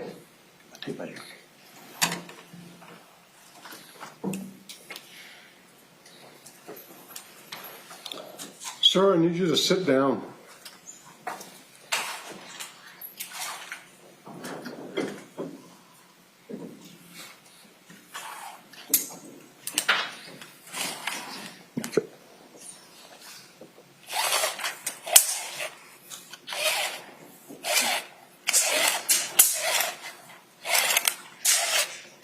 Okay. This tape measure is about 8.5 feet long. So we would be talking about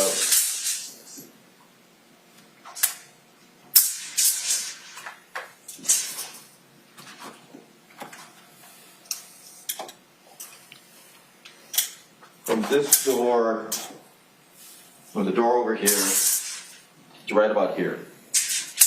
We're talking 8.5 feet. If you multiply that by 3, I am pretty decent at math even though I'm a lawyer, but 8.5 by 3, that would be about 25.5 feet. You need about another 1.5 feet. So you're talking here, times 2 would be up to there, times 3 would be probably where y'all are sitting, and then maybe another foot or 2 would be the next row back there. So we're supposed to believe that Lady McCulley could not hear her daughter, Kiara McCulley, stabbing Grace to death with a sword which has her DNA on it.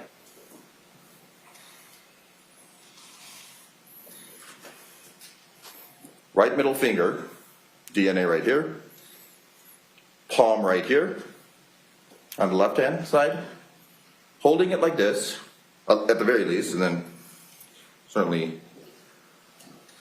she was stabbing Ms. Jennings to death for 2 minutes. Let's take 2 minutes off the clock. It's 11:55. Stay silent until 11:57.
All right, 11:57, 2 minutes. That was a long 2 minutes. Some of you didn't fall asleep there. But imagine those 2 minutes. 27 feet away. So we're talking basically from that door roughly to the top row where you're sitting. And Kiara is actively stabbing Grace to death. You don't think that there was screaming, but there were loud noises. And during all this time, Ms. Laney McCulley, who clearly has a reason to protect her daughter, says she didn't hear anything. I remember Isaac called his mom, who called 911, and Isaac waited at the AP wireless store and was extremely cooperative with authorities. These gaps matter, ladies and gentlemen, because the state is asking you to reconstruct, essentially circumstantially saying whether Mr. Apodaca somehow had intent or timing, presence, and participation, none of which is present here. Sergeant Vigil, in regards to the interrogation, relied, but I'm not picking on Detective Vigil, excuse me. I mean, I think he's very talented at what he does. But these interrogations are not reliable. It's common tactics. I asked Dr. Wellner. He did provide some decent insight maybe into coerced interrogations, coerced confessions. I don't know necessarily Mr. Apodaca confessed, but he may have adapted to some of the stuff that Detective Vigil was talking about, because he was basically told to accept this narrative. And he didn't really feel like he had any other choice but to accept that narrative. Isaac cooperated, he answered questions, did not ask for counsel, he did not become confrontational. Sergeant Vigil had also told Isaac that he was going to go to jail before interviewing Kiara and before completing the investigation. Sergeant Vigil used pressure statements. You can hear you can play that when you're in the deliberation room. Probably heard it when it was played before you.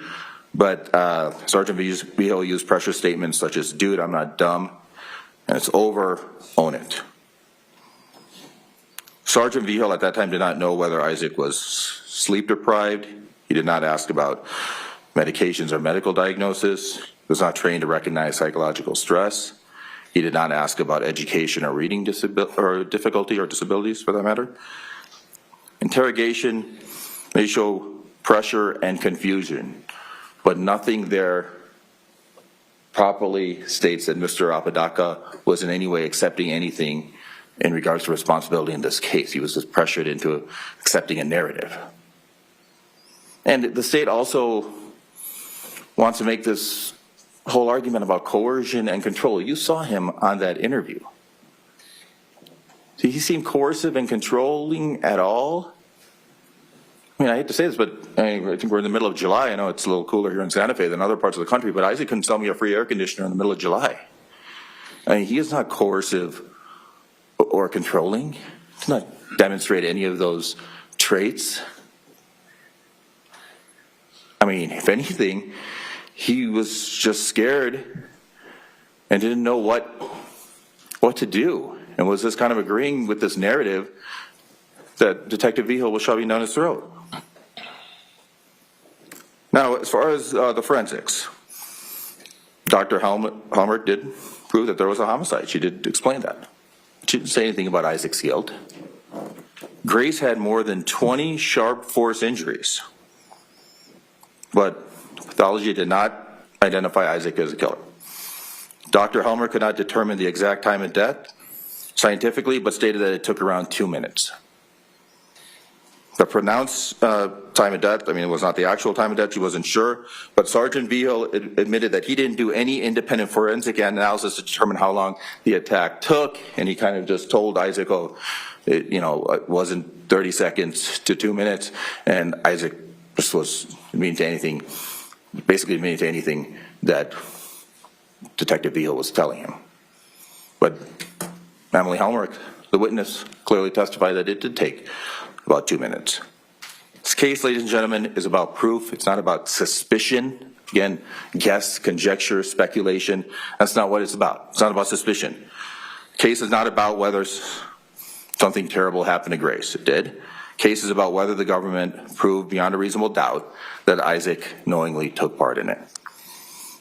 The evidence points towards Kiara, her sword, her jealousy, as we'll get into, her planning, her hands, her DNA, her fingerprints, her flight, her cleanup, and her ultimate rage that had been building up for many, many months and years. Evidence does not point to Isaac Apodaca. This is a tragedy, but it's not proof of anything involving Mr. Apodaca.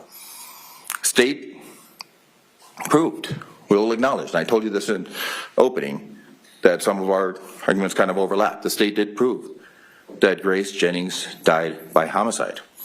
It did not prove, the state did not prove beyond a reasonable doubt that Isaac Apodaca is legally guilty of first-degree murder or an accessory to any sort of murder or guilty of any sort of conspiracy. The case agent admitted no evidence, Detective Hill, no evidence has been presented that Isaac was in the garage when Grace was killed.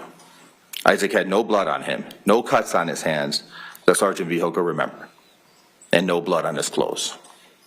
Lainey McCulley did not witness the garage events, did not see Isaac harm anybody, and had no personal knowledge of what happened in that garage. Lainey did not know whether the garage door was locked that morning. Now, Kiara and Grace had a deteriorated relationship. Lainey agreed. She testified that Grace could easily provoke Kiara. The sword was associated with Kiara's Amazon account, and Kiara opened it in front of her mom, Lainey. As far as Kiara's credibility is concerned, I mean, you heard her testify.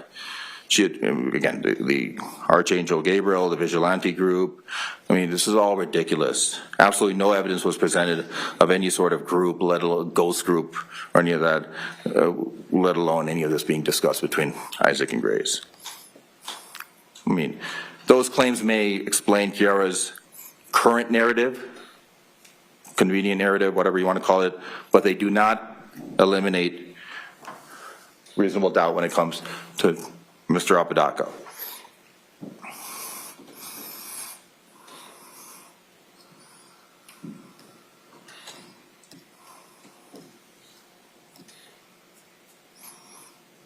Kiara had always liked swords. Kiara's mother was a member of a medieval sword club. Kiara grew up around a strong woman. Lainey, I think we can agree that her mom was a strong person, saw how she testified. Isaac, on the other hand, needed a place to crash, needed a place to stay, and he was at their mercy. Needed to agree with anything that Lainey and Kiara wanted. Needed to acquiesce. And again, I keep, now they use the word acquiesce. Mere presence, and you can't prove accomplice liability merely by presence or acquiescing. It has to be based on the elements that are presented to you. So it's important to ask, where is Mr. Apodaca in all this? Again, the weapon, Kiara's DNA and fingerprints clearly present on the sword, as Emily Helmrich testified to, Dr. Helmrich.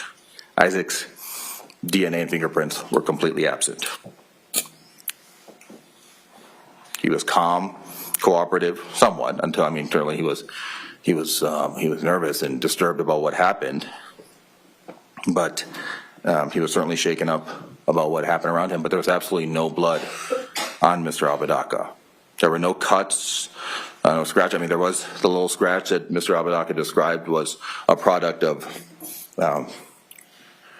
Ms. McCulley poking him with the sword, but there were no significant injuries indicative of any sort of bloodshed that would be, or a byproduct of anything that would be a result of a stabbing of that nature.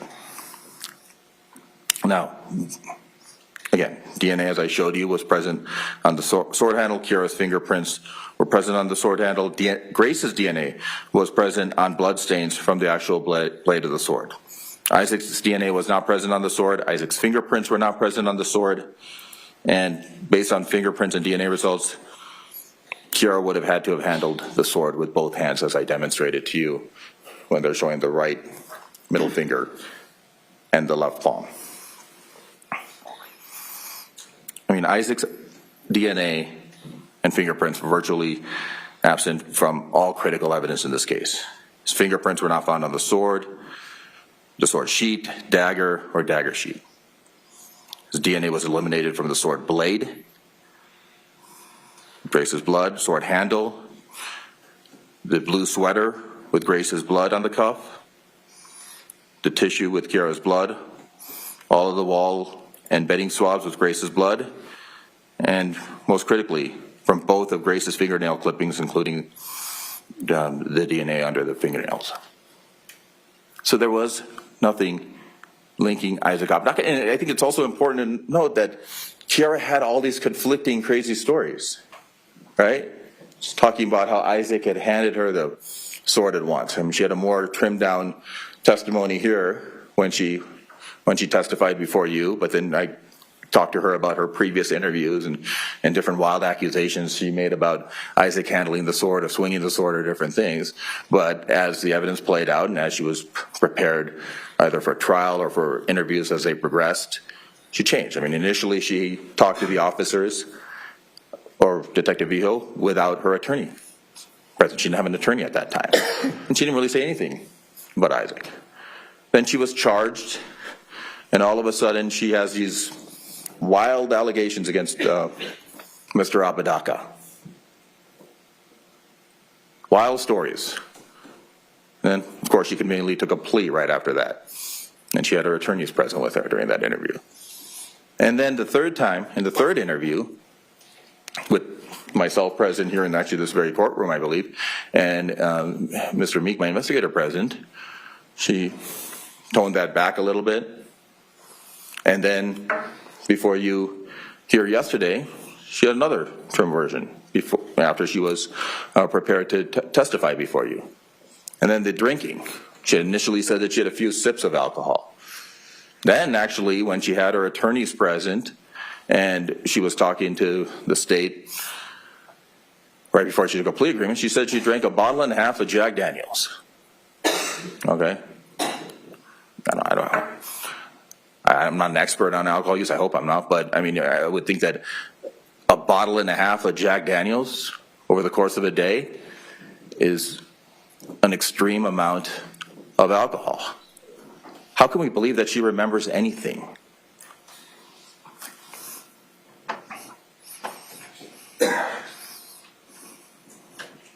Oh, my doctor testified that Grace was underweight and was about 111 pounds, I think. 111 pounds, 5'9". Bottle and a half of Jack, or initially she said a few pints right before she got arrested, or a few sips, excuse me, and then yesterday she said a pint. Ladies and gentlemen, jury, her testimony cannot be taken seriously at all. It's completely contradictory between every interview she did, and likelihood is she may just have been really, really drunk. I don't know. Maybe that would explain why she stabbed somebody to death several times. I mean, someone with a deep level of anger like that must have come with an extreme level of provocation. Now, CSS Tenna did a great job with the forensic report. You saw that with the forensic work, and did not put Isaac's DNA on the sword or anything that links him to this killing.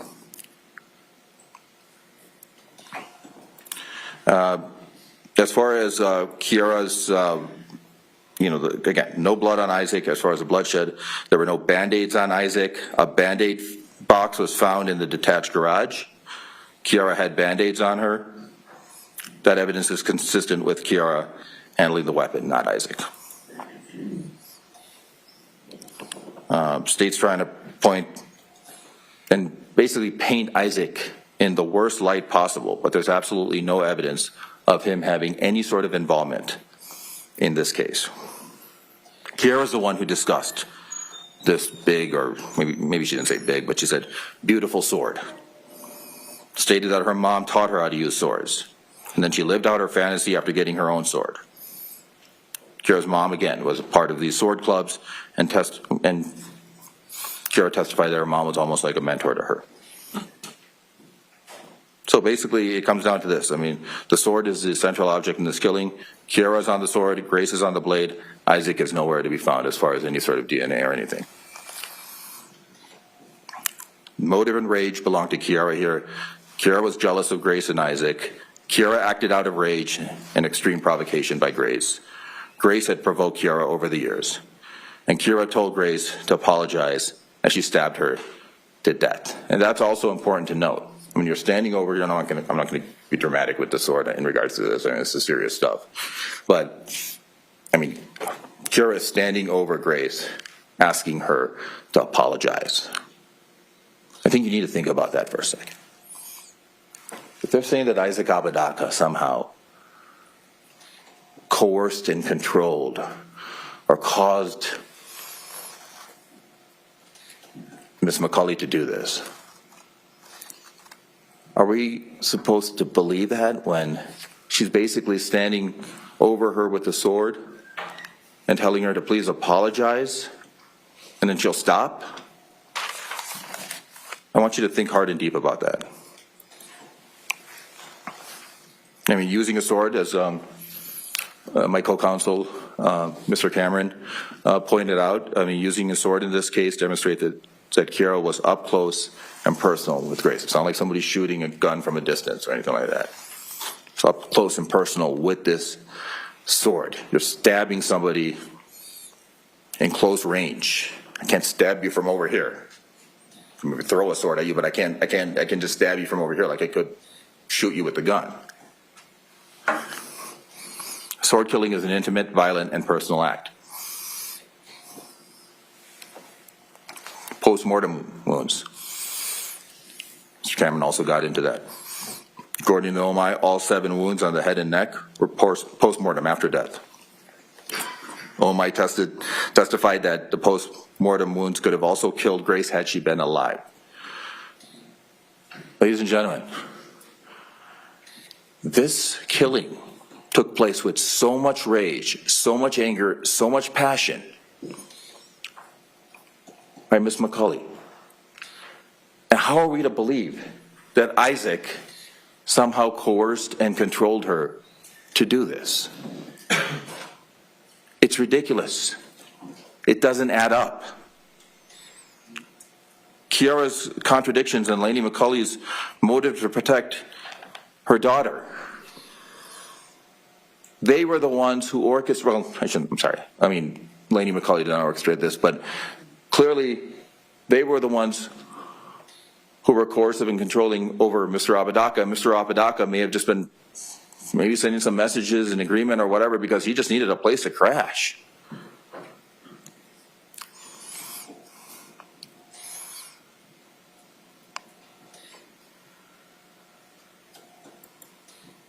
And of course, let's get to Dr. Wellner. Dr. Wellner is a red herring in this case, ladies and gentlemen. He's a red herring. The case, we believe, is a weak case for the state. The state is trying to make you believe that Isaac was somehow coerced and controlled. Somehow coerced and controlled Ms. McCulley. So then they bring in Dr. Wellner. The government wants to explain all of this bloodshed, the state, through this coercion and control.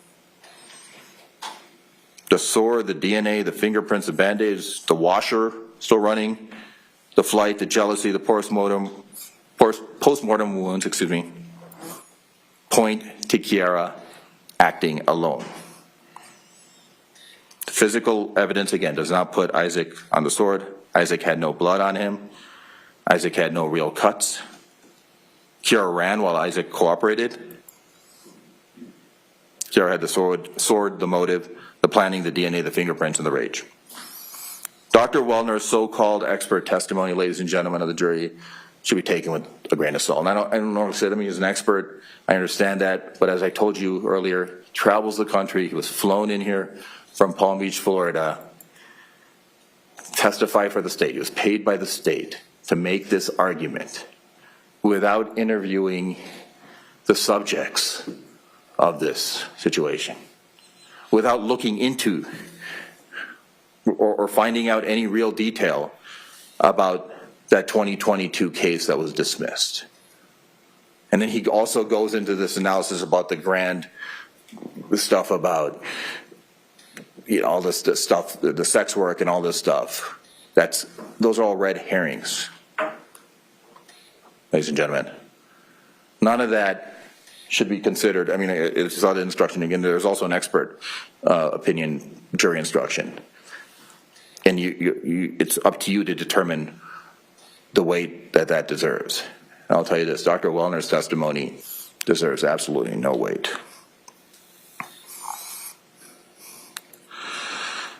So, ladies and gentlemen, I mean, the government did not prove that Isaac committed the crimes alleged here.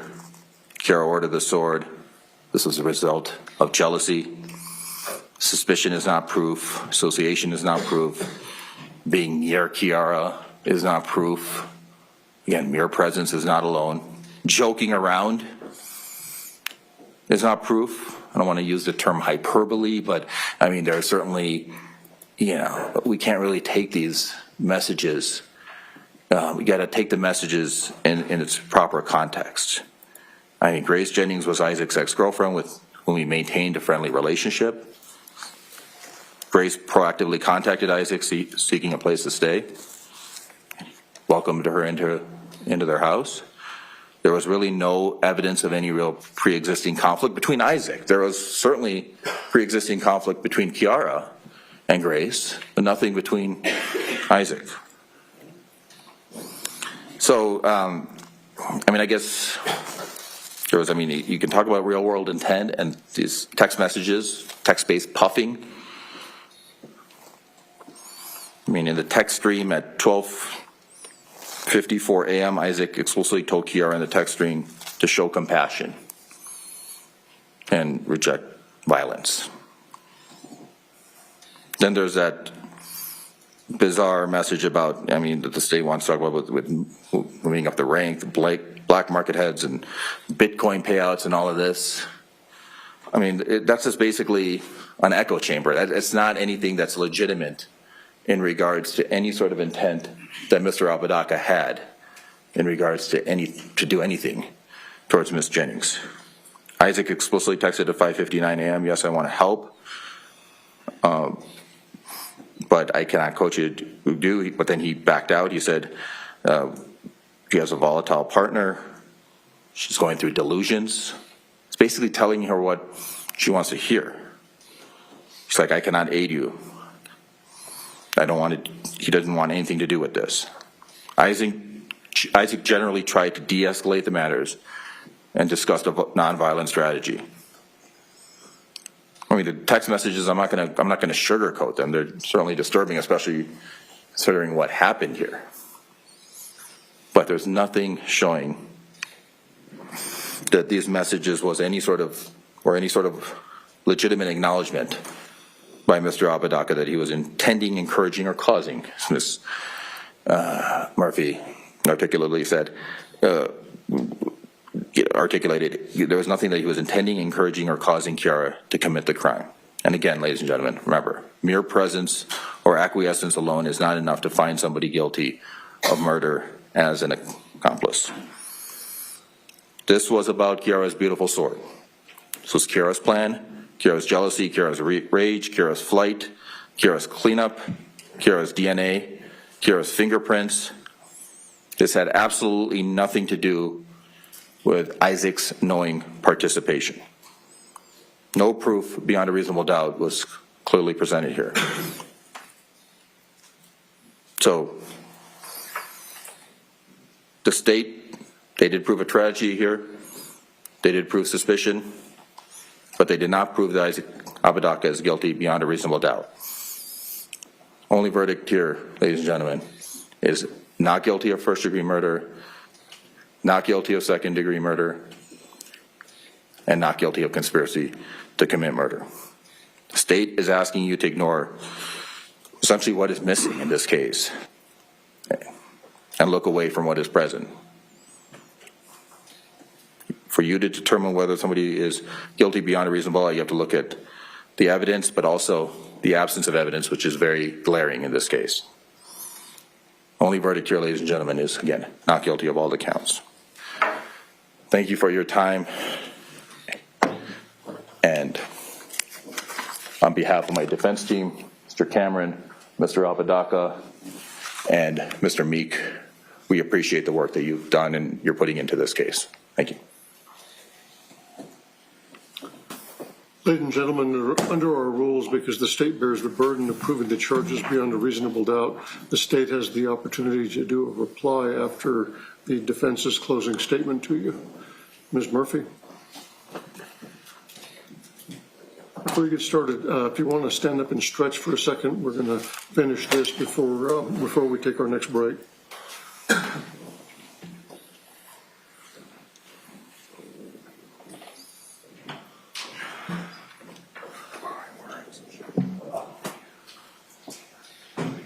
All right, counsel, I think the jury's ready. Go ahead. Thank you, Your Honor. Hello again. Let me start with the first thing that I think defense and I agree on. Kiara committed first-degree murder. She willfully and deliberately killed Grace Jennings. That does not seem to be a point in contention in this trial, nor has it ever been. Kiara committed first-degree murder. And that is not your job to sort out. It's a fact. Your job is to sort out Isaac Apodaca's culpability. And that culpability is that he aided and abetted that first-degree murder. He's absolutely presumed innocent until proven guilty, and it is absolutely our burden to prove that beyond a reasonable doubt, a doubt based upon reason and common sense. And we have given you ample evidence that exceeds that high burden.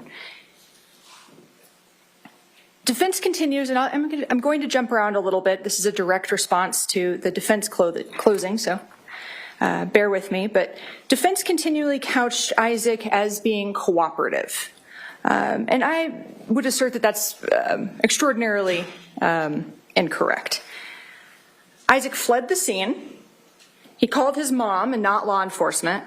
And then he spent the next several hours lying repeatedly to law enforcement in a demonstrable way. That's not cooperation, that's manipulation.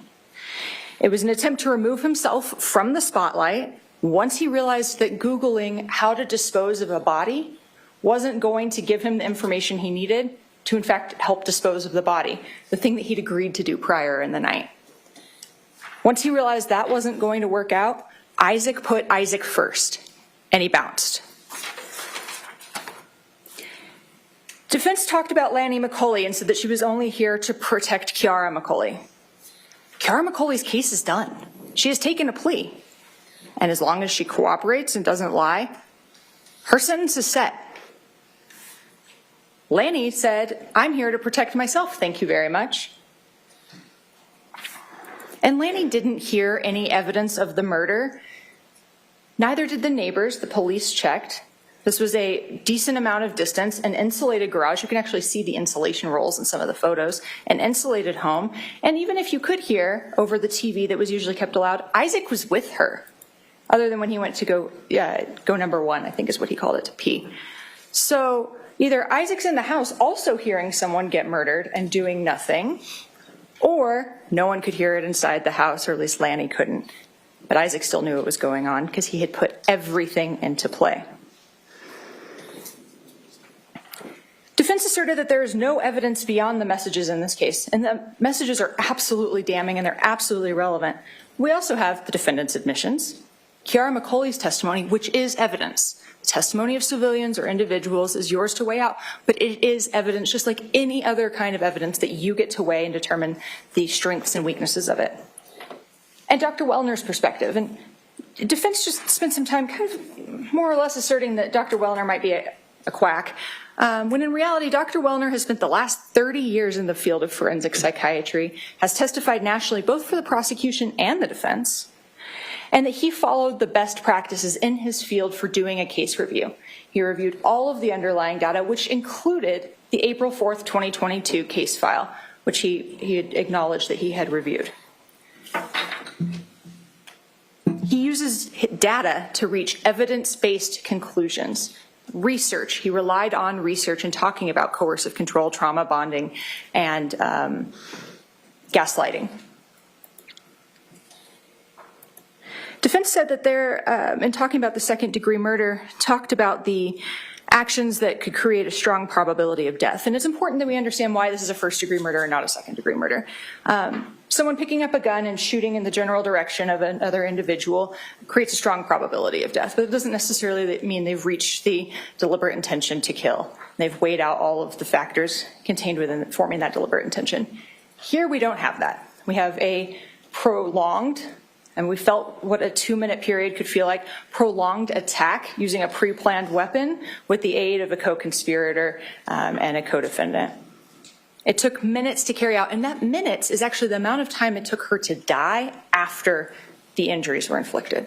So it's going to be a longer period because we know this wasn't a single shot fired. This is multiple slashes and stabs. It was not instant, like Isaac promised Kiara it would be. Defense stated that the interrogation that Sergeant Vigil, who's been trained in some particularized techniques, was not reliable, and that's just not borne out in the evidence. Dr. Wellner, who has testified on false confessions and coercion and that subject matter, defense was the one who questioned him about it, said there were no elements of a coerced confession here, that the techniques that he was continually pressed on, did you use minimization, maximization, or over amplification? No. Did you develop a narrative in advance that you just pushed throughout? No. Sergeant Vigil spent the first hour and a half plus just listening to Isaac talk and asking follow-up questions. There was no narrative at play. He was information gathering. He was on a truth-seeking mission. Isaac at one point in those messages says, or in his interview, with Sergeant Vigil, I was just sending those messages in correspondence. Really? Because it sounds like the defense couched it as joking around, saying, Puggle, I'm wanting you to kill her, saying she sold you into the sex trade, talking about which weapon to use, how to use it, north, south, east, west, voila, she dead, telling her that she had multiple personalities and to try and summon the angry one. That doesn't sound like jokes, that sounds like inducements and persuasion. Defense and I agree on a second point, that this was a murder that took anger and rage and passion to eventually access, and that had been fomenting or building over a period of years.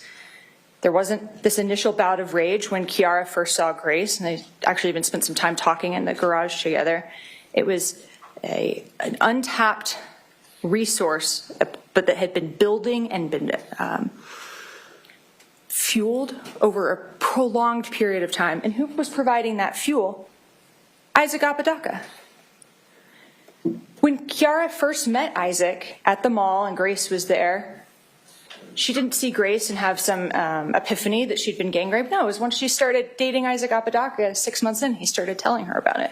He spent years cultivating this narrative. He spent years pressing for this to happen, and he finally had an opportunity to get Kiara to execute it. And the psychological benefit is the power and the control. Getting someone to do something really dangerous and really stupid. Dangerous for them too. Defense asserted that there's no evidence of Ghost. Well, okay, I think we all agree that Ghost is not a real organization, and no one actually thinks that Isaac Apodaca founded a secret vigilante killer group. But as to Isaac playing into the fantasy of Ghost and Kiara believing it, there is ample evidence. Discussion of a kill list, discussion of using the barn as a backup location, perks in the black market, filing reports. Oh, I'll edit a report about your kill. I'll just change it and say you did it. Kiara having a platoon tattoo or insignia related to her belief in this organization, and the mention of, we'll get the money in the Bitcoin or crypto wallet. He fueled over and over and over again these notions. And yeah, she had some weird belief systems that many of us may not identify with, but those were her deeply held convictions. She truly believed her intimate partner when he would tell her things. He had a power dynamic that is almost impossible to imagine how it could reach that point, except we had a forensic psychiatrist explain how it reached that point. And it was through cultivated sex work, through domestic violence, and through years of manipulation and pushing and pushing and pushing. To say that this is a joke is laughable, or that this was a joke. To say that, oh, she was drunk, so maybe she's a poor historian.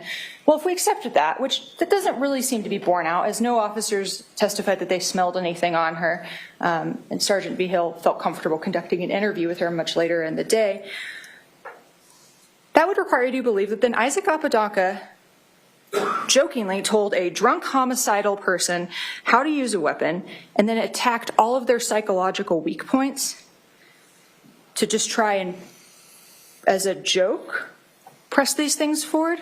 No, this was intentional. He wanted this to happen.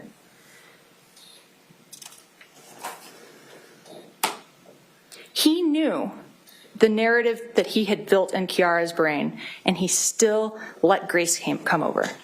Who brings someone to their home that they know that their partner hates at the very depths of their soul when you're the one who's set that narrative in motion for years? Someone who wants that person to kill the other person. Ladies and gentlemen, Dr. Wellner provided us, as I said, evidence-based data and information about the techniques and about the relationship and about the history. But we don't have to show that he put a gun to Kiara McCulley's head. We don't have to show that she felt in fear for her life. Caused, helped, encouraged. Those messages bear that out. The defendant's admissions bear that out.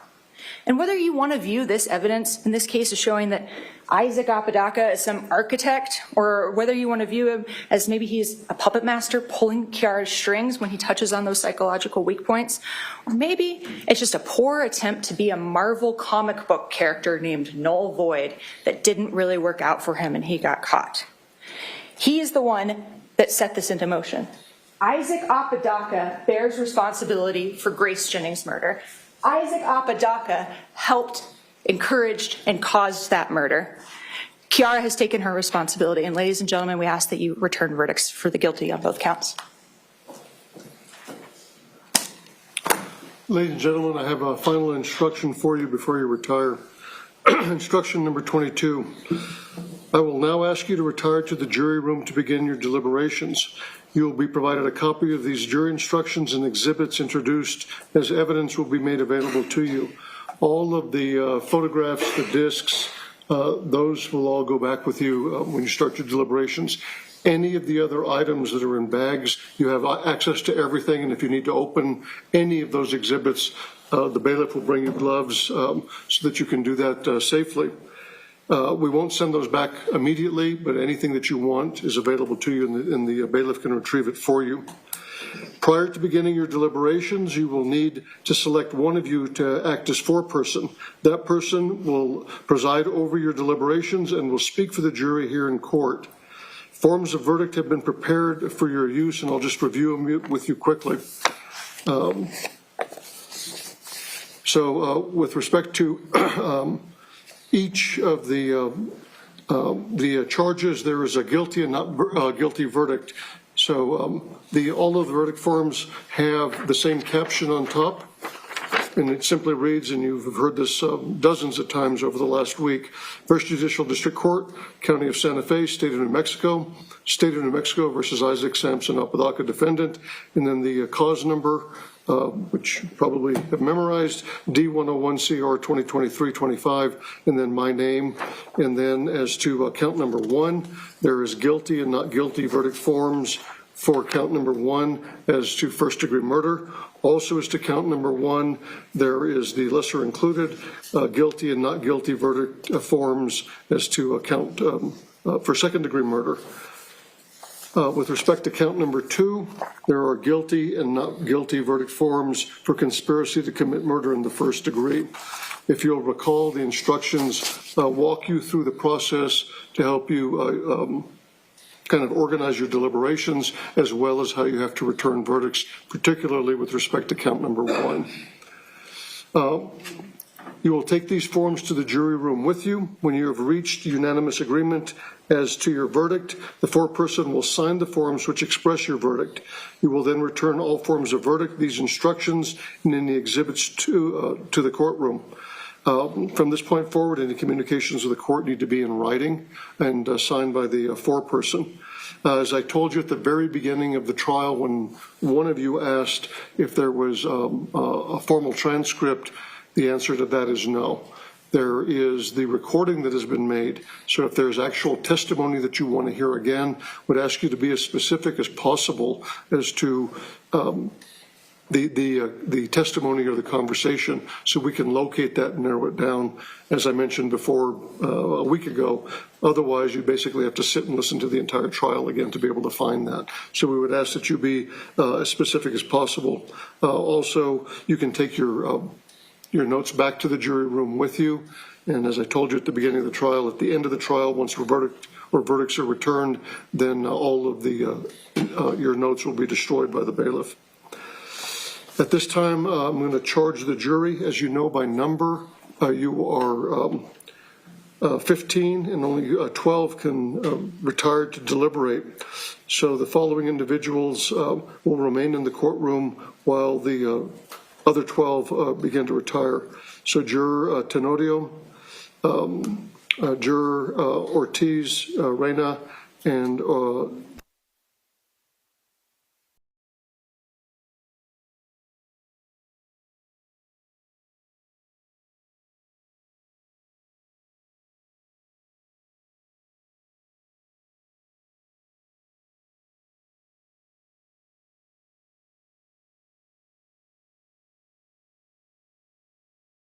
So he just started to name their names, so that's why they muted it.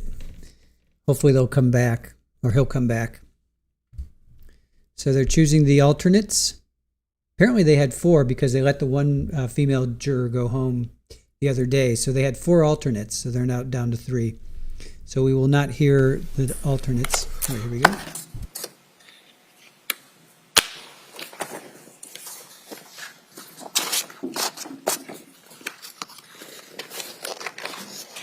the jury instructions have the winged clip on them. The 6 possible verdict forms are paper clipped together, and those are what I'm handing to the bailiff. Would all rise while the jury departs? Okay.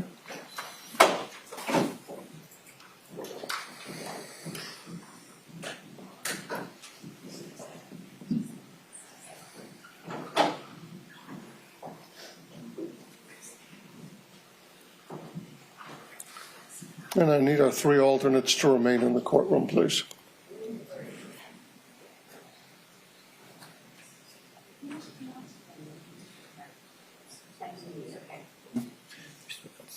If you'd have a seat for a moment, please. And you may be seated in the courtroom, ladies and gentlemen. You said Tatellaroo? I might have mispronounced your name, ma'am.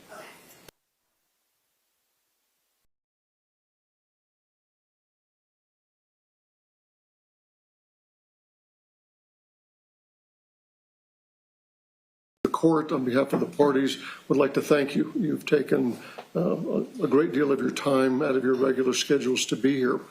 Sometimes at this phase, alternates either feel relieved or disappointed that they don't get to deliberate after having sat through an entire trial. We keep you on the jury, and we don't tell you that you're the alternates until this point in time, so that you are engaged and pay attention to everything. We also don't release you earlier in case something happens. People get sick, there's an emergency, and during the trial we might have had to replace one of you with one of the other jurors that had already been designated as members of the panel. That actually happened in this case. As if you'll recall, we had one juror several days ago that was released, and she was replaced by one of the alternates. Couple of things. The notes that you have, I'll ask you to give them to the bailiff. Your notes, along with all of the other notes, will be destroyed. Because you've sat through an entire trial, I'll give you the option. If you would like to be removed from the larger panel list, for coming trials, let the bailiff know. He'll contact the clerks downstairs. If you wish to remain on that larger group until your term of service is over, let him know that as well. You may or may not be called back in the rotation. Your panel is part of a much larger panel of about 750 potential jurors on this current cycle. So they usually go through the entire panel before they start calling people back a second or a third time. But that's your decision to make if you want to be removed from any further jury service on this current rotation. Couple final things. All of the restrictions I placed on you and have repeated over and over and over again are now lifted from you. You can research anything you want to about the case. If you've had someone saving, or you want to do some kind of a web search of the case or the names of the people, as you know, this has been covered. There has been coverage since the incident, basically, so there's a lot of history out there. If you are curious in any of that, you now can access any of that. You can also speak to anyone you want to about the case, except for the 12 individuals sitting back in the jury room until they decide the case. You control all communications. Sometimes the attorneys want to talk to alternates and to jurors after a trial to get your impressions of their presentations to you, maybe specific things about the evidence, those kinds of questions. Let me just tell you, no one's going to call you up and come to your home or come to your work. If the attorneys want to speak to you, they have to contact the chief clerk of the court downstairs. She will then get that information of who wants to speak to you, and then she'll speak to you, either by text or email, tell you the request, give you that contact information, and then you decide whether or not to respond. So no one should be coming to you and trying to, speak to you about your participation in the trial, except through that process. If anyone does, please let me know.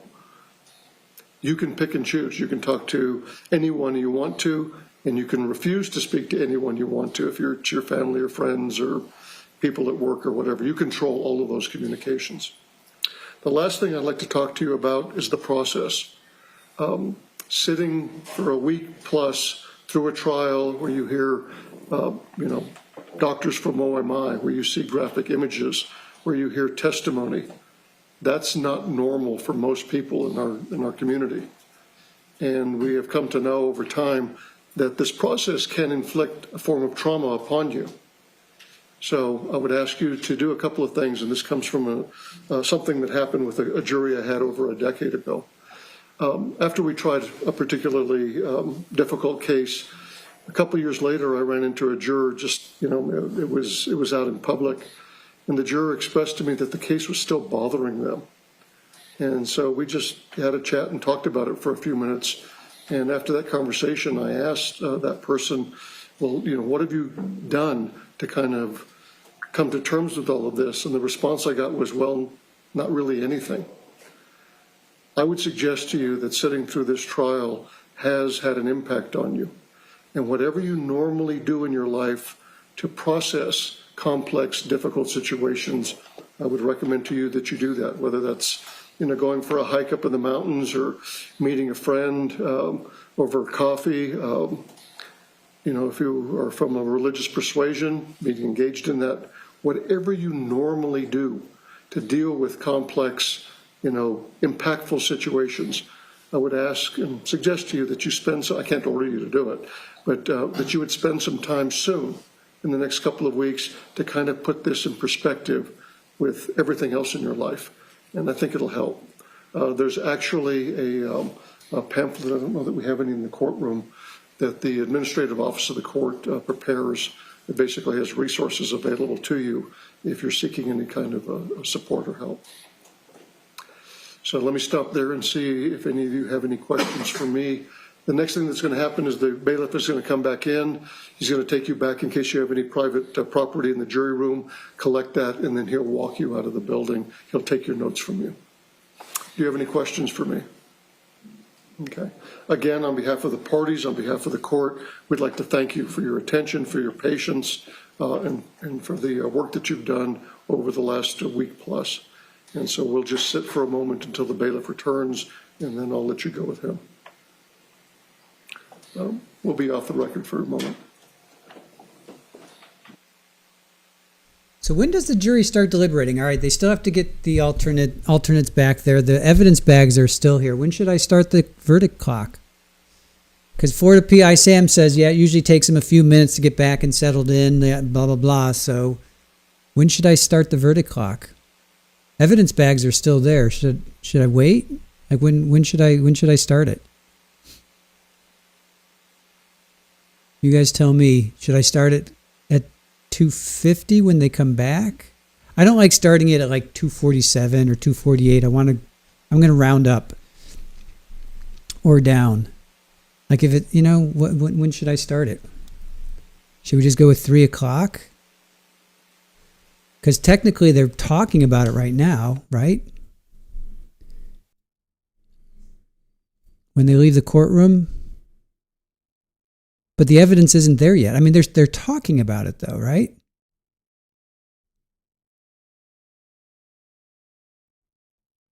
I had it at 2:45. I had started at 2:45. All right, I'm going to start at 2:50. I'm going to start in 2 minutes. I'm going to do 2:50. I'm going to make an executive decision. We'll go with 2:50.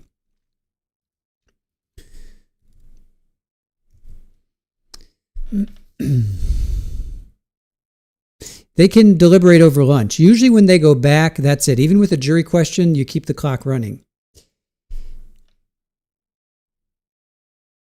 I'm going to do 2:50. I'm going to split the difference. I had it at 2:45, and then the alternates went back. So theoretically, they probably shouldn't be deliberating while the alternates are collecting their stuff. I'll go with 2:50. So that's another minute. I'm going to say 2:50. We'll compromise and we'll do 2:50. So I got 2:49 right now.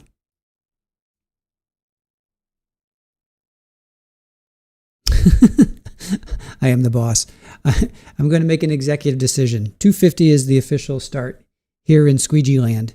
All right, it's 2:49. Got 2:49, still 2:49. Once it hits 2:50.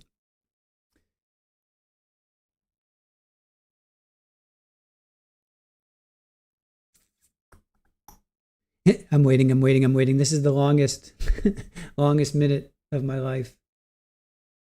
Come on, 2:50. As soon as I look away, it's going to turn 2:50, right? I'll look away, it's going to turn 2:50. Nope, still 2:40. There's 2:50. All right. I have officially started the clock, 2:50. That's my final answer, Alex. I'm going with 2:50. All right, jury starts deliberating at 2:50.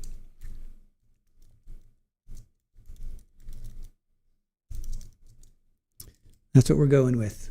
Jury starts deliberating at 2:50. There we go.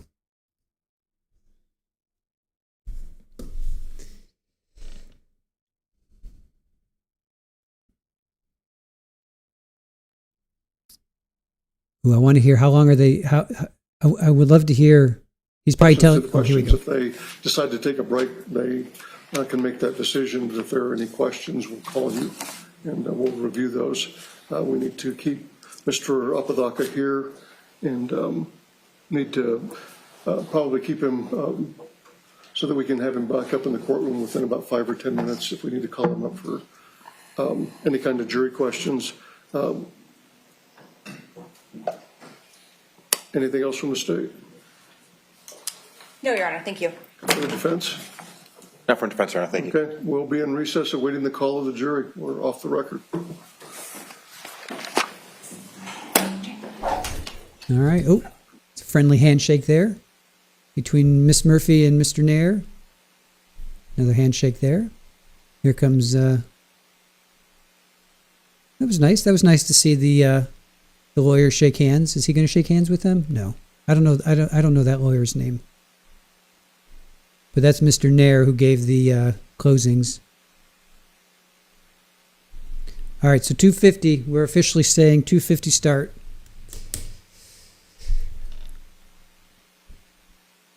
So stay within 5 minutes in case there's a jury question.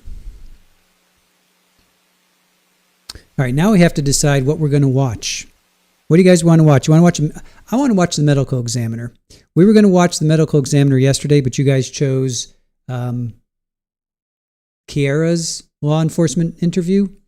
So I want to watch the medical examiner again. You guys okay with that? Let's watch the medical examiner again because we had questions about her. And let's take a moment to hit the like button. If you guys have not had a chance to hit the like button, please do so. We're at 463 likes. If you can hear my voice and you're hanging out and you're working or relaxing poolside or taking a hike, sitting by the beach, please take a moment and hit the like button. Let's see if we can get up to 270 likes before I can find the medical examiner. Cartoons. Aussie Gardner. All right, Dr. Emily Helmrich. Probably Helmrich. What was she? She was day 3. All right, she was day 3. I wanted to watch her yesterday, but we ended up watching Kiara's testimony. So I liked her testimony. I want to hear again. So let's check out her testimony.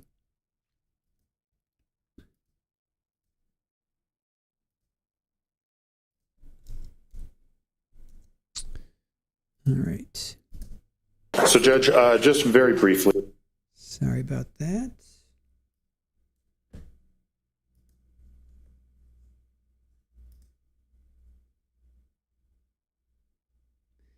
Now we're going to hear the medical examiner first. She was good. I really liked her. I thought she was a solid witness. Okay. I want to hear about Kiara's wounds again. Not to be gross or anything, but I want to revisit that. All right. Live feed is here.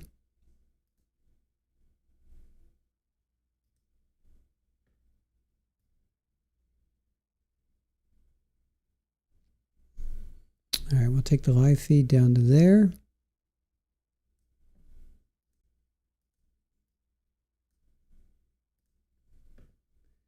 And here is, let's see.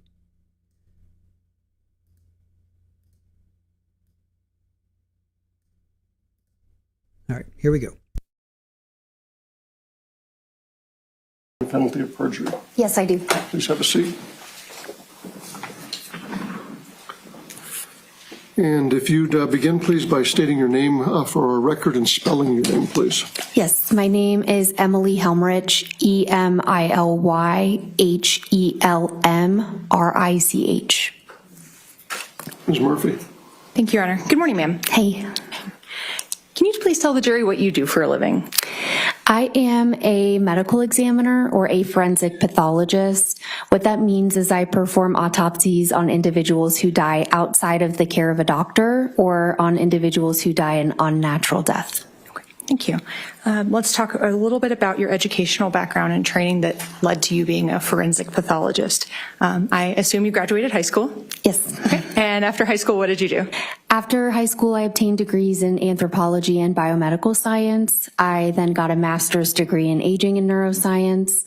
I attended medical school. I came here to Albuquerque at the University of New Mexico for my residency training in anatomic and clinical pathology. And then I did another year of subspecialty training in forensic pathology. I'm going to have you define a couple of those things. What is anatomical pathology? Anatomic pathology is a type of doctor who has graduated from medical school and can do a variety of things. Mostly they look at tumors under the microscope and make diagnoses, but they also perform autopsies to see how disease affects the body. Okay. And what's clinical pathology? Clinical pathology is another type of pathology. These pathologists will run the blood bank at the hospital, making sure that patients get safe blood products. They will also do other various things in patient care, specifically for diagnosing diseases. Okay. And I guess maybe just define pathology as a general area of medicine. Pathology is just the specialty of medicine on how disease and trauma affects the body. Okay. And what's forensic pathology? A forensic pathologist receives an extra year of training specifically on how to perform autopsies to determine a cause and a manner of death for unnatural deaths. Can you share with the jury where you hold medical licenses? Currently, I'm licensed here in New Mexico, Washington, Texas, and Iowa. Are you board certified in any subspecialties or specialties? Yes, I am board certified in anatomic and forensic pathology. What does it mean to be board certified? It means I sat for a national examination and I passed the test, and then I maintain the requirements to keep that certification. Great. Have you taught or trained others in your field? Yes. Can you, I'm not going to ask for every training or lecture you've offered, but can you just maybe hit a few highlights for the jury of some of the trainings you've conducted? I train medical students at the University of New Mexico, residents at UNM, as well as our fellows in their forensic pathology training. I also train paramedic and EMT students throughout the state, and then I have taught nationally as well on certain topics. Great. Thank you. Are you a member of any professional organizations or national associations? Yes, I'm a member of the National Association of Medical Examiners and the American Academy of Forensic Science. Great. Have you ever taught or received training taught others or received training yourself in sharp wound injuries, such as stabbings or knife injuries? Yes, I have. Okay. Can you explain that to the jury, just what trainings you've had or performed yourself for others? Yeah, so when I was in training, I had dedicated lectures from other forensic pathologists on how to interpret those wounds, and now I give those lectures to our fellows as part of their curriculum.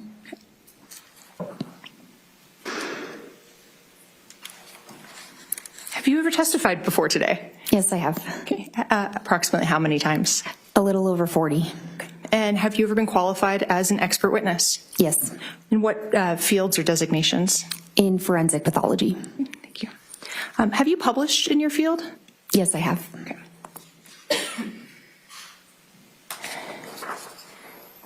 Do you ever have nightmares of a lawyer asking you to name all your publications on the stand? Yes, I do. I won't do that to you then. Just make sure. Your Honor, at this time, I would tender Dr. Emily Helmrich as an expert in the field of forensic pathology. Any objection? No objection. No objection from the defense, Your Honor. Is so received and allowed to express her opinion in that limited area. Go ahead. Thank you. Okay, now let's talk about where you work. You said you work for the Office of the Medical Investigator? I'm technically employed by the University of New Mexico, but in that capacity, I work at the Office of the Medical Investigator, which is the medical examiner's office for the state of New Mexico. Okay. What is the purpose of OMI or your job through UNMH with OMI? To investigate deaths that occur outside the care of a doctor or that are unnatural. Okay. After you've performed an autopsy, do you draw conclusions sometimes as to cause and manner of death? Yes. Can you explain cause and manner of death to the jury? The cause of death is exactly what it sounds like. It's what caused a person to die. Some options are pneumonia, heart attack, stab wound, gunshot wound, trauma. A manner of death is an opinion rendered by the pathologist based on the circumstances surrounding the death, and there's only 5 options for the manner. Those are natural, accident, suicide, homicide, and undetermined. Okay. Let's talk about the process of an autopsy. Where do you perform autopsies? At the OMI in Albuquerque. Okay. When a case or a person is assigned to you, how do they arrive at the office of the medical investigator? One of our investigators is deployed to the scene of the death and will place a identification band around the wrist of the person who has died, place them in a body bag, and seal that bag. When we receive a person at our office for exam, they're received in that sealed body bag. And then once the case is assigned to you, what do you do? The first thing that I do is review any photographs that were taken by our investigator at the scene of the death. I'll hear a brief overview of the circumstances surrounding the death, if we have those. And then I'll also review CT scan images of the person. We perform a full body CT scan on every individual who comes to us for an exam.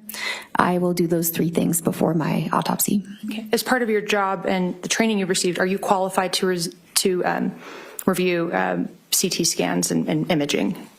Yes, that's part of our daily process. Yeah. Thank you. Once you've done that initial review of the scene photos, any background information, and any imaging that's been conducted, what do you do? Then that body bag will be opened. The individual will be looked at as received, meaning with clothing and medical intervention still in place if those things were there. There will be evidence collected on that individual as part of a routine process, and then photographs are taken. After that, anything is removed from the body is not washed, and we repeat the photographs and then wash the body and do that again a 3rd time. Okay. After you've kind of done this progressed examination, external examination, with the different photographic stages, what do you do next? After looking at the outside of a person's body for identifying features or injuries, then we will perform an internal examination of the body, looking at the head and the chest and the abdomen for injuries and disease. Okay. Hold on, counsel. Ladies and gentlemen in the gallery, I've asked you to turn off your phones and laptops. The only individuals the court is allowed to be using those is the media. So unless you're assisting either party as part of this case, I would ask you to turn off your electronic devices.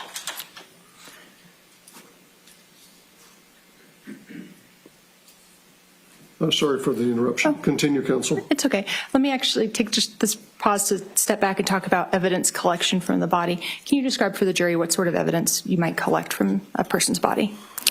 So we will take clippings of the tips of a person's fingernails for evidence. We clip those with clean clippers, and then those clippers and the clippings are packaged, sealed, and secured to be released to law enforcement. We will also take a blood spot card, just a drop of blood on a piece of paper for law enforcement to have, as well as collecting some hairs from the person's head as well. Is that blood spot card also sometimes called an FTA blood card? Exactly. Okay, thank you.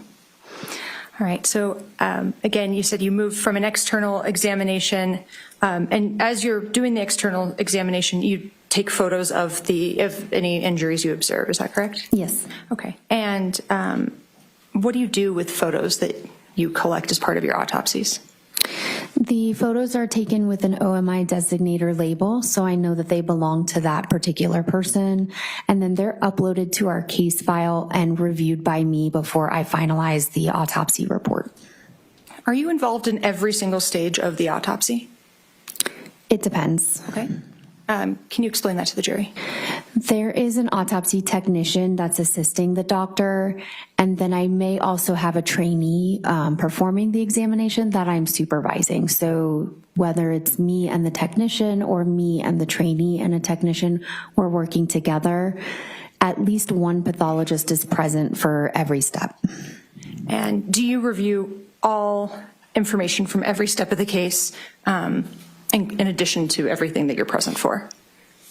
Yes, but I don't have anything that I review for the evidence that's collected. We simply collect that and release that to law enforcement. Okay. So you don't examine the fingernail clippings necessarily? Correct. Or you perform testing on them, I guess would be better. Yes, we just collect them and release them. Okay. But in terms of the autopsy itself, are you present or a pathologist is present for every stage of the autopsy? Yes, and if I'm supervising, then I am present to see every injury, every significant finding for that case. Okay. When you upload photos from a case to your system, are those photos altered or edited in any way? No. Okay. Can you explain the process of an internal examination a little bit more to the jury? Yeah, an internal examination is what I'm sure we've all seen on TV, right? With the Y incision that's made on the front of a person's body. Then we access the organs of the chest and the abdomen. Those organs are removed and examined individually by the doctor, as well as examining the cavities where those organs were for injuries. That's for the chest and abdomen. We will also open the head, remove the brain, and examine the skull and the brain for any injuries or disease. Thank you. Is there anything else you'd like to add about either the external examination or the internal examination before we move on? No. Okay, thank you. Let's talk about additional testing that you may perform or are asked to be performed after the external and internal examinations. What sort of testing or follow-up analysis might you order in a case? We often will order toxicology testing from either blood or another specimen from the individual who died. That will get sent to another laboratory and the results will be reported back to me. Sometimes we also look at little pieces of tissue under the microscope to find things that I wouldn't see with my eyes at the exam, and I would have to only see that way. Okay. What does toxicology mean? Toxicology is testing of a specimen for the presence of drugs or alcohol. And what specimens do you routinely test from a person's body for drugs or alcohol? Most commonly the blood and the urine. Okay. And when you send those specimens off for testing and receive those reports back, do you rely on those reports in formulating your opinion in cases? Sometimes I do, and sometimes I don't. If there was not a readily apparent cause of death at the time of the autopsy, then I will depend on those toxicology results. Okay. Can they still inform your opinion, even if there is a readily apparent cause of death? Sometimes. Okay, thank you. And are those toxicology results performed by another state agency or state accredited lab? Yes, they are. Thank you. Okay, I'd like to talk a little bit about bodies in general. Can you explain a couple concepts to the jury? One would be the concept of blood pressure. What does it mean to have a blood pressure? So we have blood vessels in our body. We can think of them as pipes. In order to move water through a pipe, there has to be some type of pressure. You have to turn on the faucet. Our bodies operate the same way. In order for blood to flow through blood vessels, there has to be some type of pressure that pumps that blood through the vessels, and that pressure is generated by the heart. Okay. So what happens if the heart is not beating? Then you would not have a blood pressure. Okay. And what does that mean in terms of how someone bleeds or doesn't bleed, in terms of if the heart is beating and you have a blood pressure versus if the heart is not bleeding and you are deceased and do not have a blood pressure? If you sustain an injury while your heart is not beating, then that injury will not bleed. If you sustain an injury while your heart is beating, then you will bleed. If there is an open injury on an individual who's deceased, can blood still exit the body? Sometimes. Okay. Can you explain that to the jury? If there's blood in a cavity of the body, like our chest cavity where our lungs sit, and there's a hole connecting that cavity to the outside, sometimes blood can seep through that hole from where it was existing in the cavity to outside the body. Okay. So can gravity and access to, through a hole help blood exit the body even after someone's dead? It makes it a possibility. Okay, thank you. Let's talk about the concept of scabbing. What is a scab? A scab is a crust that our body forms on an injury to help it heal and to help it stop bleeding. Okay. Do dead people form scabs? Scabs are not formed after death, no. Generally speaking, how long, are you able to say how long it takes for scabs to form? Generally speaking, I think of scabs as forming after one sleep, so about a day. That being said, there can be variability in how big the injury is and then how noticeable the scab is. Sure.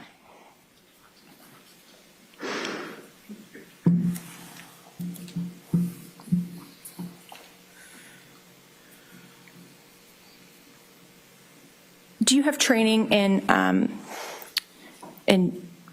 tool mark identification? You said that you teach a little bit on you teach on sharp force injuries?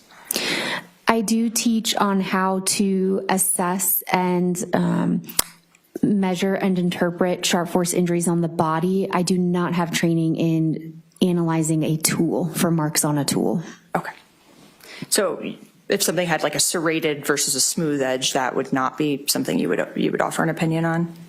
I'm trained to identify features of wounds on the body caused by serrated knives versus not, but just strictly assessing injuries on a body, not assessing a knife itself. I see. So if I brought you two separate knives and said, which one was used in this case, that would be not something you would render an opinion on?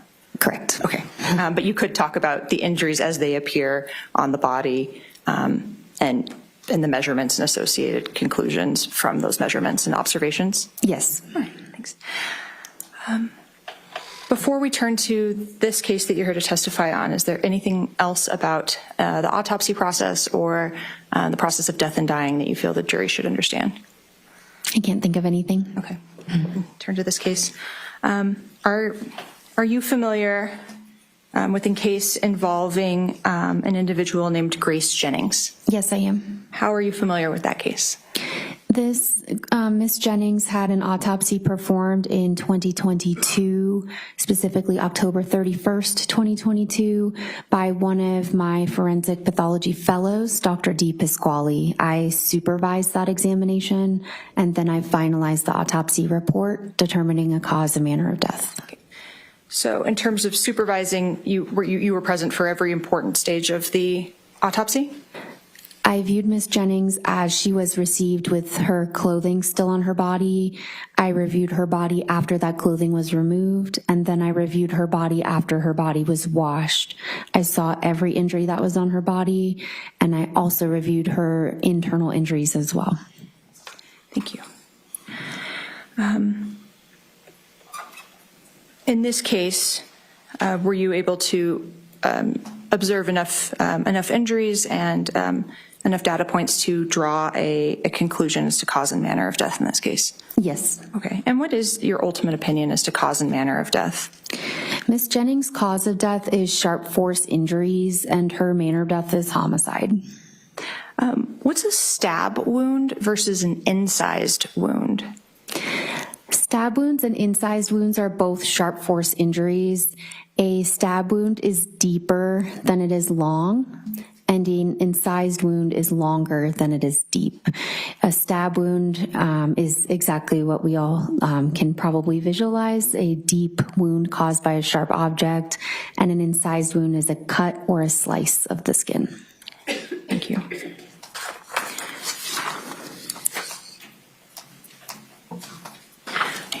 Can you, let's now turn to Grace's autopsy and discuss that. What were your overall findings about Grace in terms of her stages of development, nutrition, or nourishment, the overall initial observations? Ms. Jennings was a healthy appearing 21-year-old woman. She was thin, but she otherwise looked like a normal 21-year-old woman. Okay. Yeah. And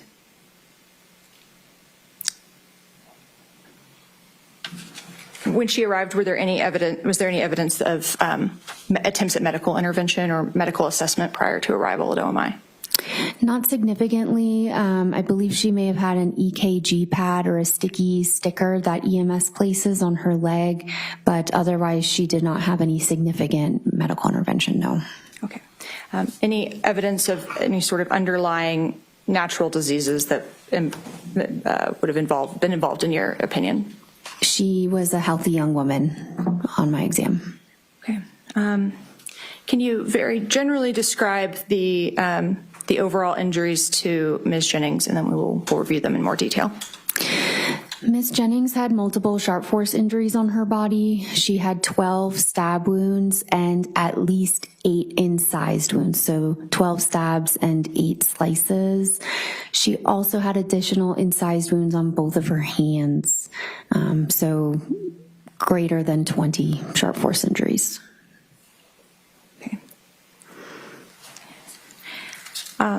And I see in your report you have the evidence of injuries broken down in categories from A to U, as in umbrella. Is that an appropriate methodology to take in terms of talking about her injuries? Yes. Okay. So injury category A, what was that? If it's okay, I'd like to refresh my memory with my report so I can track along with you. Sure. Your Honor, given that Dr. Helmrich is an expert witness, we'd ask that she be able to utilize her report from the counsel table. Both parties have that report. Any objection? No objection, Your Honor. Go ahead. Okay, thank you.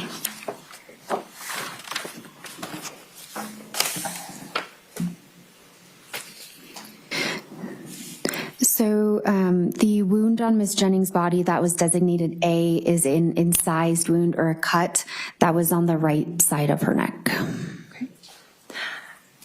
And I guess I should back up. Are you able to make determinations if injuries are rendered before, during, or after someone dies?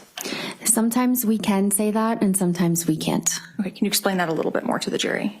Just like we talked about earlier with having a blood pressure, if a person sustains an injury while they have a blood pressure, that injury will be bloody in the tissues.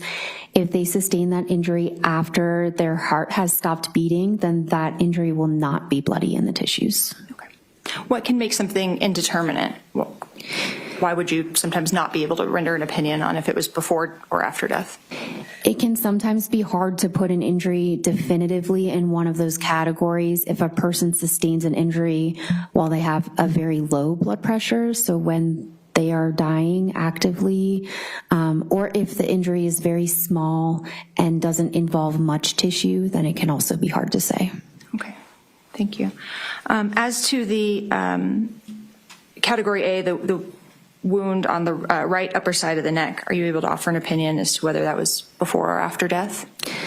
The wound on the right upper side of her neck, designated A, is most likely post-mortem, meaning it occurred while Ms. Jennings did not have a blood pressure.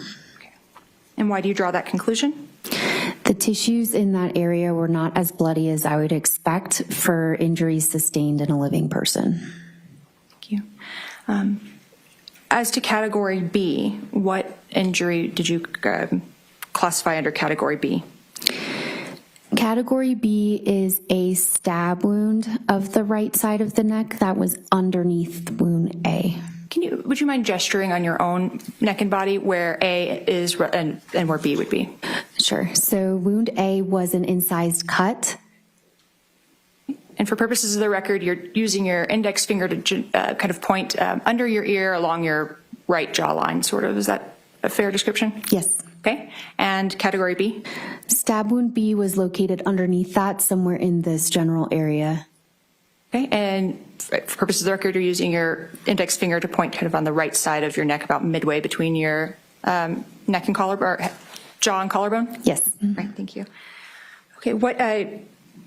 What information can you give to the jury about that penetrating stab wound to the neck? The stab wound B on the right side of Ms. Jennings' neck also I favor to be post-mortem, meaning it occurred after she died. The tissues were not as bloody as I would expect for a living person. Okay. Are you able to make a determination as to the direction of that injury? Yes, referring to my report, wound B, stab wound B, was right to left and downwards. Thank you. Going to category C, what was that injury? Wound C was another stab wound of Ms. Jennings' neck. This time, this stab wound was located on the left upper part of her neck in this general area. And again, for purposes of the record, you're using your index finger to point on your left jawline, or just below your jawline. Exactly. All right, thank you. Were you able to, what information about the path of that injury can you provide to the jury? Referring to my report, that direction that the knife took once it entered her body was left to right and slightly downwards. Okay. And you just used the word knife. Is that a conclusory statement about the type of implement that was used? No, that's me just using a broad term for a sharp object. All right, thank you. Okay. Were there any internal injuries associated with Category C, this penetrating stab wound to the left neck? Nothing significant. This wound did injure her airway, but I do favor that that's a after-death injury. Okay. Moving to Category D, is in Delta. What was that? Wound D was another stab wound of Ms. Jennings' neck that was located on the bottom part of her neck, somewhere in this area. And you're gesturing right between your collarbones at the very base of your neck, top of your chest. Is that correct? Yes. All right, thank you. And what can you tell the jury about any associated injuries and direction of the injury? For the direction for this wound was front to back and downwards. This wound cut Ms. Jennings' right carotid artery. That's a large artery that is comes from our chest and then extends up through our neck to our head. This wound occurred after she had died. And why do you form the opinion that that carotid injury would have happened after she died? This is one of the wounds that I can be definitive about. The carotid artery is a large artery, and if you have a blood pressure, it will bleed a lot. So the absence of bleeding in that area means her heart was not beating when she sustained that wound. Okay. Have you reviewed photographs from the scene of death? Yes. Okay. And in those photographs, there's blood in a spot on an area on the floor, and there's blood on bed and bedding. Did you review those photographs? I did. Okay. To a layperson, that may appear like a very bloody scene. To a medical investigator, how bloody does that scene appear to you? It's kind of hard to say. There's such a spectrum, and it depends on how many wounds a person has, but the amount of blood at the scene was within what I would expect for a person who died from sharp force injuries. Okay. Would you have expected more blood on the scene if the carotid injury had been while Grace was alive? I hesitate to answer that without having seen the scene myself, but it's possible that that was not enough blood. I've definitely seen more blood at a scene with a person who is has a wound of the neck with a carotid injury. Yeah. Thank you. But it is your opinion that that carotid injury was postmortem? Yes. Moving to a category of wounds that are defined as a wound track. What's a wound track? A wound track is a path through the tissues and organs of the body that connects to things. So for a sharp force injury, that would be the path that a sharp object takes once it enters the body. What did it pass through inside of the body? Okay, so if I stabbed through my hand with my pen, would one side be, say, A, and the other side could be B to form that wound path? Exactly. Okay. For the first wound path broken down into category E and L, where were those entry and exit wounds located on Grace's body? Yes, Ms. Jennings had 2 holes on her body on her left upper shoulder area. One of those was on the front upper shoulder. The other was on the back upper shoulder. And those 2 holes on her skin connected through a path inside of her body. Okay. Did that wound path, E as in echo, L to Lima, involve any major organs or structures in Grace's body? No, although the designation E also includes a separate stab wound, that did. Okay. And where did that separate stab wound under category E fall? That separate stab wound was on the front of her left shoulder, beneath the other hole, also designated E.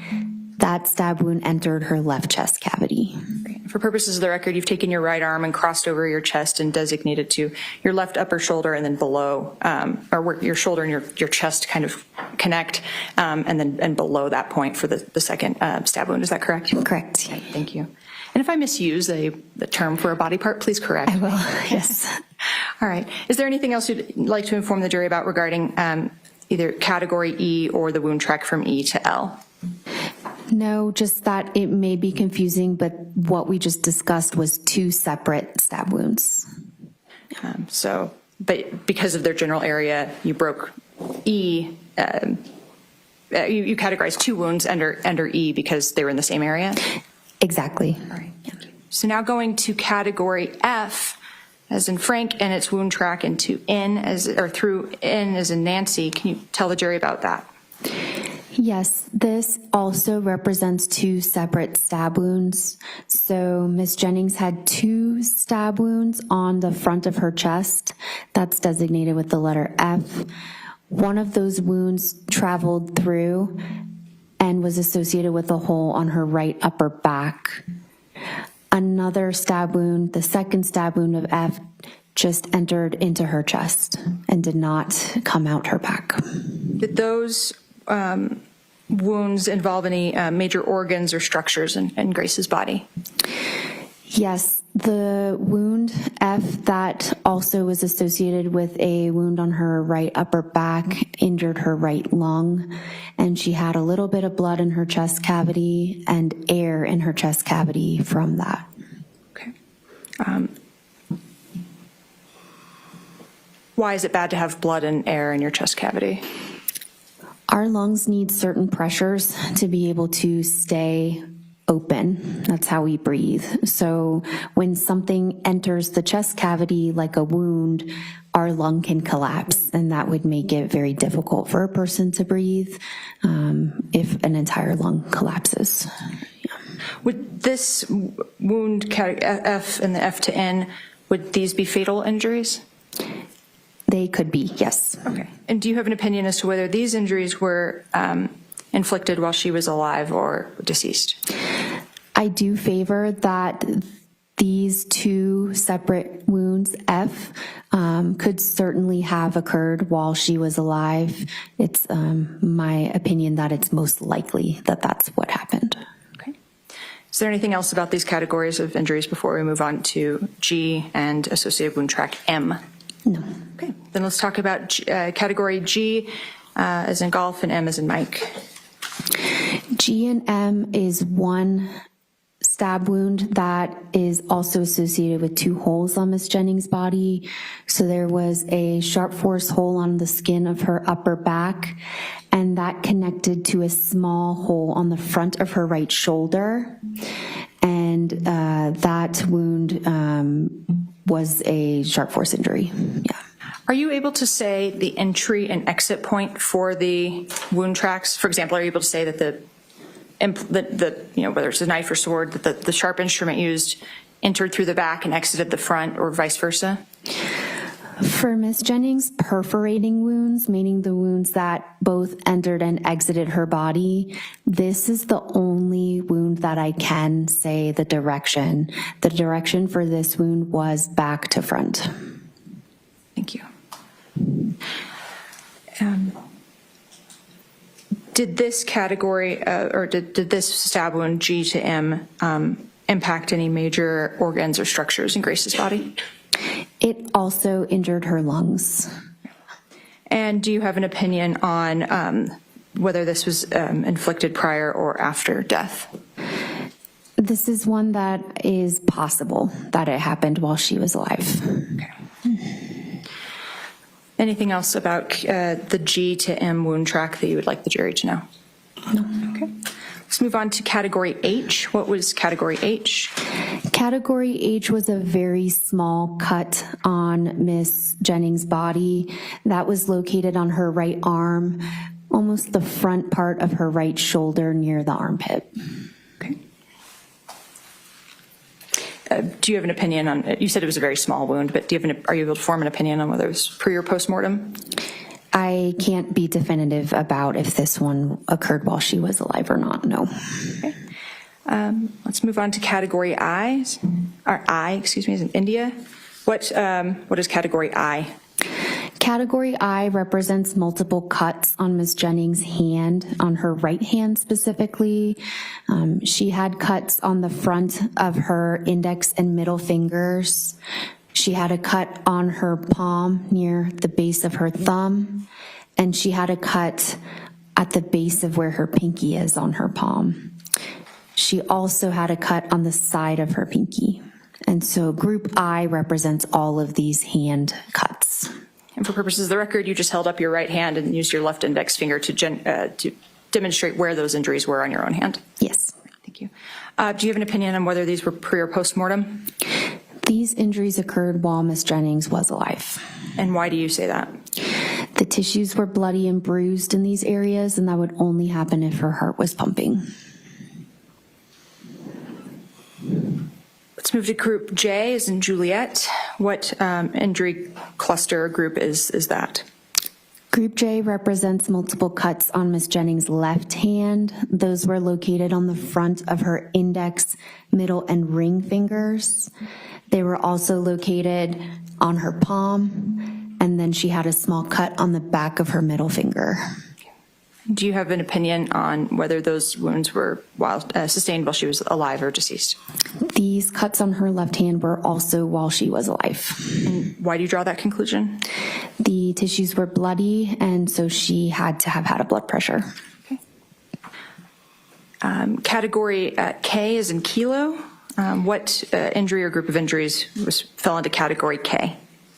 K is just a single cut or incised wound on the front of Ms. Jennings' right knee. Okay.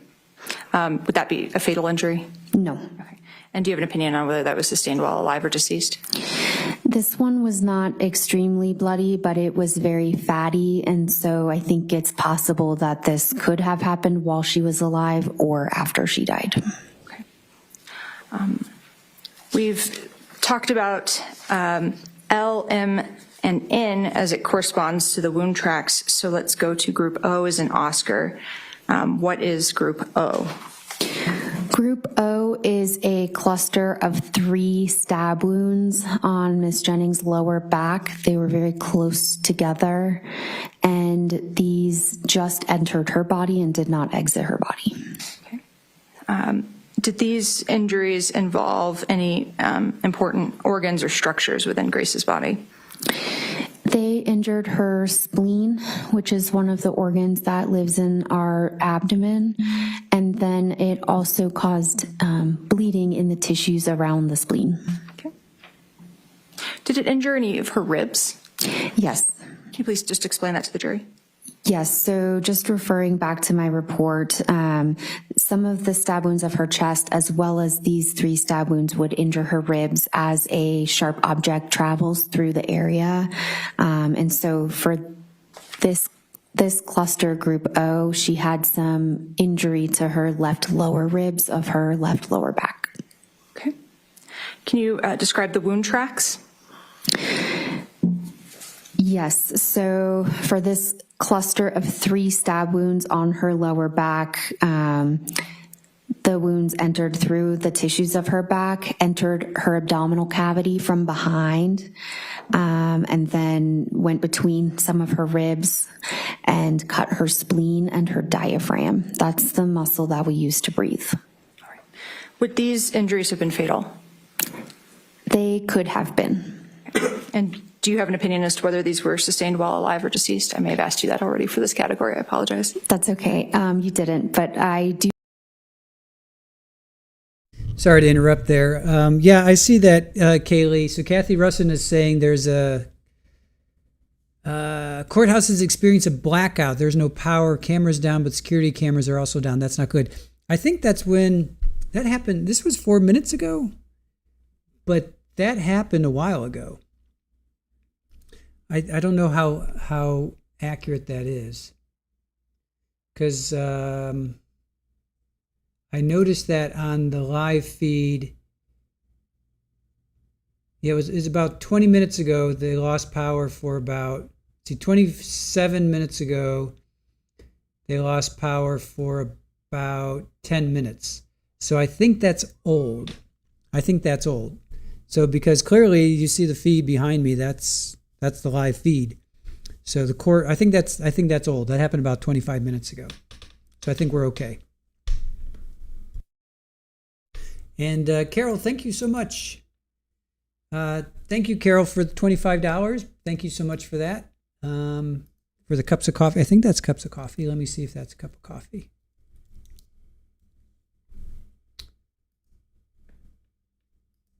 So that seems like that happened.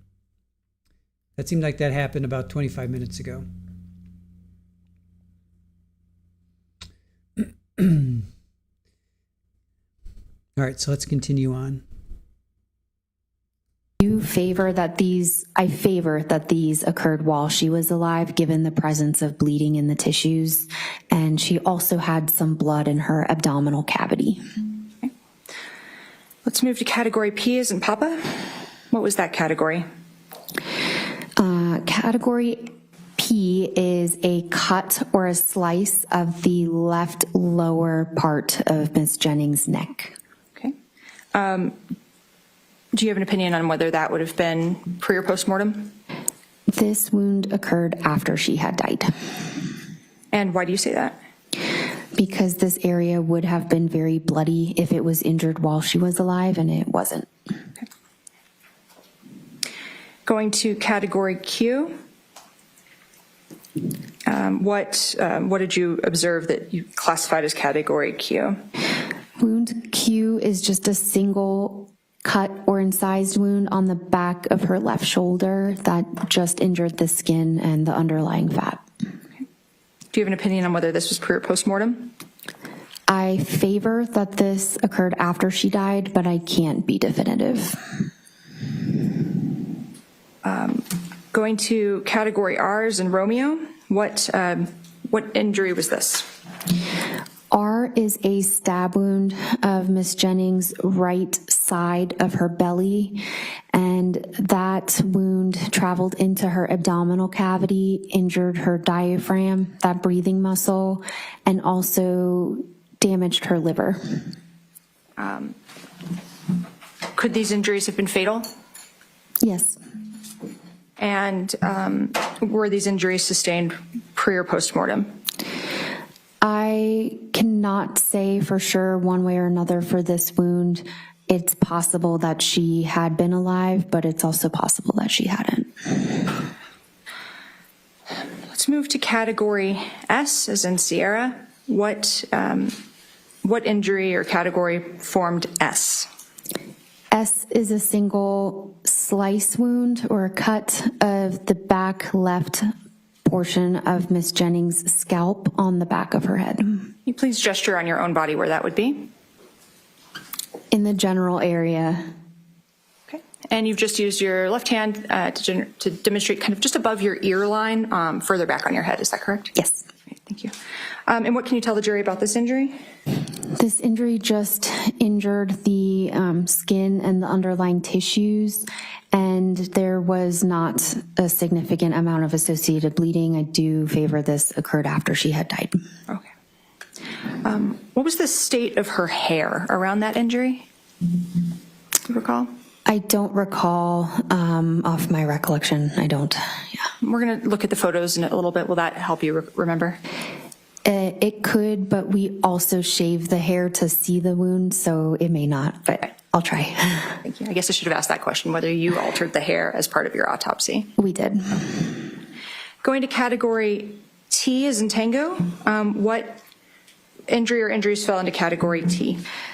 Category T was another slice or a cut on the back of Miss Jennings' neck, kind of where our scalp will meet our neck.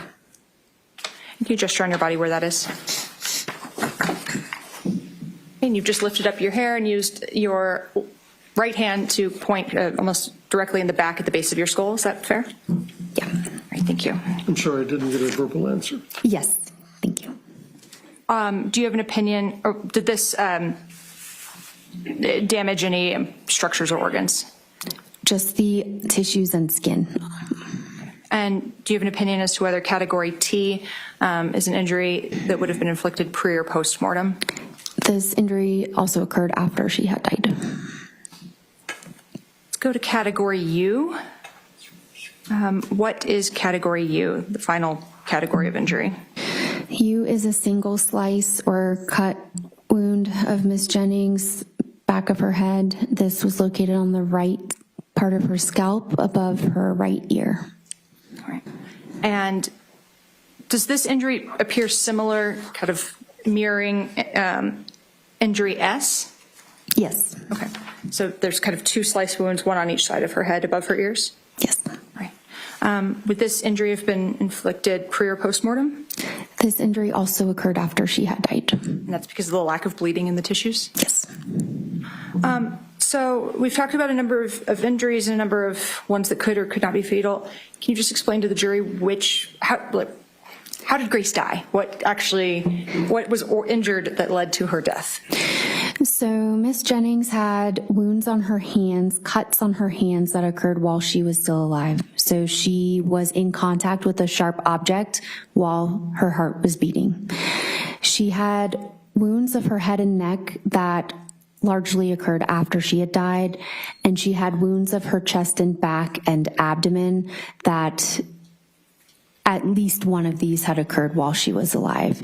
She had blood in her abdominal cavity and some blood in her chest cavity, and that would really kind of only happen if she had been alive while she sustained these. So at least one of the wounds of her chest and abdomen caused her death. And how specifically? Did she bleed out? Can you explain that to the jury? Yeah, so Ms. Jennings, first and foremost, had air in both of her chest cavities, so both of her lungs were collapsed. If that had occurred on either side of her chest, that could have caused her death, but it occurred on both sides of her chest, and so that certainly could have been fatal. Her lungs would not have been able to expand to allow her to breathe, especially in combination with injury to her diaphragm, that muscle that helps us breathe. She also had injury to her spleen, which was associated with some bleeding in the tissues nearby. So she did have some blood loss in the tissues at that area. And then she had a little bit of blood loss in her belly and her chest cavities. Are you able to form an opinion on how long it would have taken Grace to die from the time that the fatal injuries were inflicted? How long from when the fatal injuries were inflicted until she would be dead? Ms. Jennings did not have any immediately fatal wounds, so it would have taken her at least a couple of minutes to die.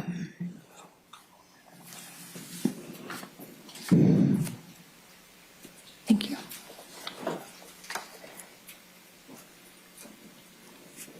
Is there anything else you would like the jury to understand about the injuries before we view the injuries? No. Okay. I guess quickly, in terms of after your autopsy, did your office collect specimens that were sent for toxicology testing? Yes, we did. Okay. And did you receive the results of that toxicology testing from the state certified laboratory? Yes. Okay. And did you review those as part of your case? I did. Okay. And what specimen was analyzed, and what, if anything, resulted in the toxicology testing? And just to clarify, it was not the state laboratory that performed this testing. It was another laboratory that we send all of our toxicology to, an accredited lab called NMS Laboratories. Thank you. So, but it is an accredited lab that the Office of the Medical Investigator uses? Yes. Okay. And you rely on their test results as part of your expertise, right? Forming expert opinions? Yes, us and other medical examiners across the country. Okay. Yeah. So what specimens were analyzed, and what, if any, positive results came through? Ms. Jennings, we sent her blood and urine to this laboratory for testing. They did not detect any common drugs or alcohol in her blood at the time of death. They did detect cannabinoids, which is similar to marijuana in lay term, in her urine only. So that was not present in her blood, but it was present in her urine. What does the fact that it was present in her urine but not her blood tell you? It means that that substance would have had no effect on her at the time of her death because it was not circulating in her body. She had used cannabinoids at some point, and it was now just sitting in her urine as it had passed through her body, her kidneys. So in other words, Grace would have been sober at the time of death. Is that fair? Yes, there was nothing detected in her blood. Thank you.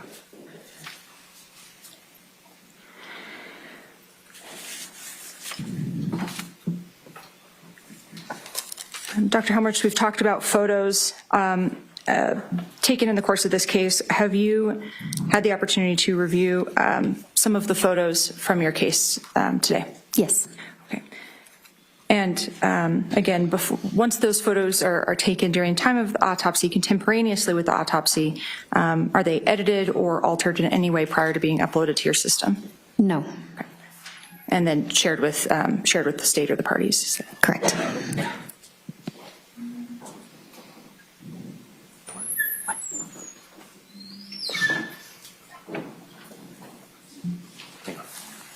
Just refresh myself for a moment on which exhibit number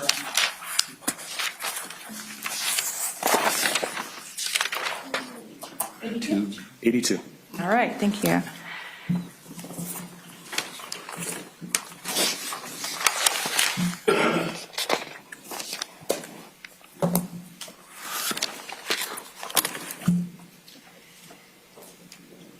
Your Honor, may I approach the witness? I just showed it to defense. Yes.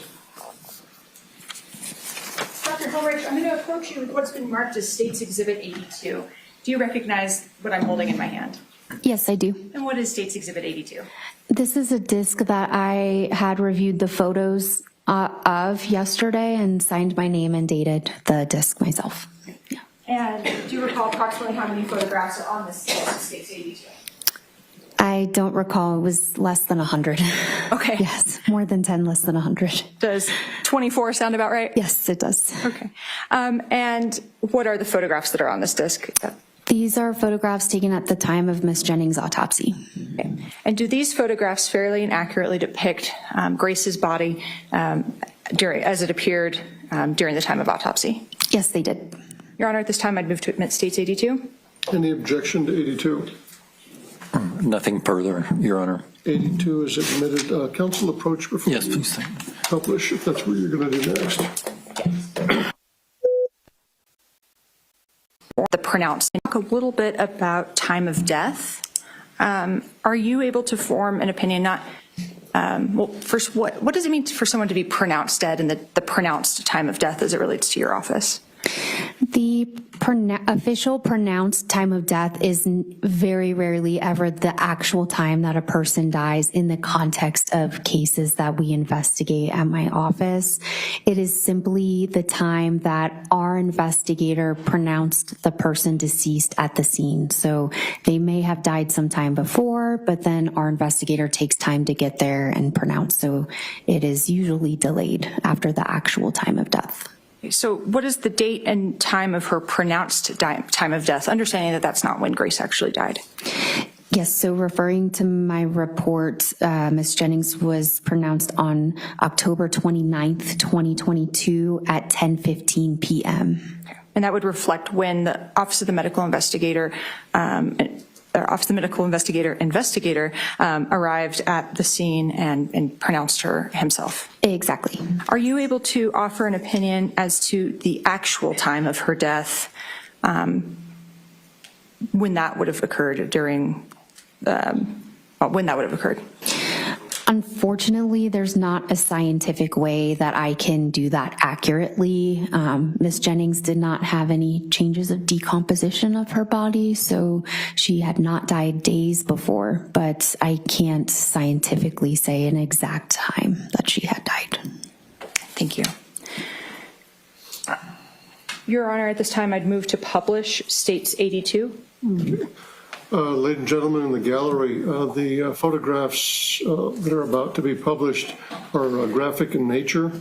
So if you believe you'll have any difficulty viewing these, now is the appropriate time to leave, and then you can come back into the courtroom once we go through this part of the hearing. Okay, Ms. Murphy. Your Honor.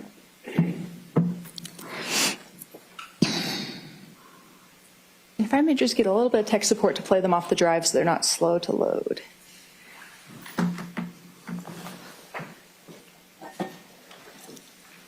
Is it here? Yeah, I'll let you do it. Oh.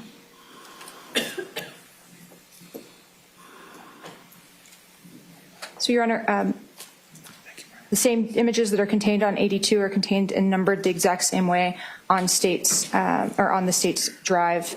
I'm looking at them now and have verified that they're the same. I'm just going to place 82 over here to publish in the drive.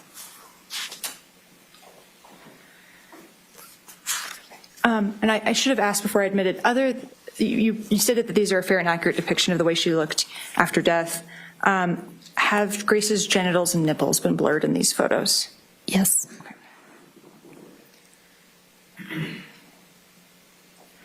All right, so let's start with image 1 of 24. All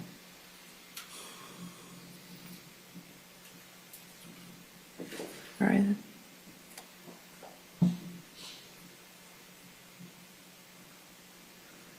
What can we see in image 1? Here we're looking at Miss Jennings' body after her clothing has been removed and her body has been washed. We have our OMI designator label beneath her belly button, and we can see that she has multiple sharp force injuries on her neck, her shoulders, and her chest. Right. Are these injuries later designated using like evidence markers that corresponded to your category of injury that you broke them down? Yes, they're designated by the alphabetical letters. Let's go to image 2. What can we see in image 2? This is Ms. Jennings after we have washed her body, and we can see, again, multiple sharp force injuries on the back of her head, the back of her neck, and her back. Those will be designated with evidence markers as well? Yes. And image 3? We're looking at Ms. Jennings, the front of the lower part of her legs and her feet, and we can see one incised wound on the front of her right knee. Okay. All right. Image 4, what can we see and what has been added to this image by you or your office? Now we are viewing her neck, some of her neck injuries closer up. We have added the letter designators to each injury that we had discussed earlier. Okay. And I see injury A, that designation, and you've determined that that is a postmortem injury? Yes. Okay. Injury B, down below that, and that one you designated as postmortem? Yes. Okay. And please correct me if I get that wrong on my notes. Sure. We can see below that D. And you designated that as postmortem? Yes. Okay. And E is visible as well? Yes. Okay. And I believe you testified that E, or at least part of E, has a wound track that corresponds to the back, which would be L. Is that correct? Yes, the part of E that is designated to the wound on the back is the wound we're seeing just above the letter E label. And then the subsequent one below, is that visible in a different photo? Yes. Okay, let's go to image 5. What can we see in image 5? Here we're looking at the left side of Ms. Jennings' neck and her upper chest. We can still see wound D that we just looked at, but now we can also see wound C on the left upper part of her neck at the jawline. That's a stab wound. Okay. And that stab wound, is it your opinion that that was either post-mortem or close in time to death?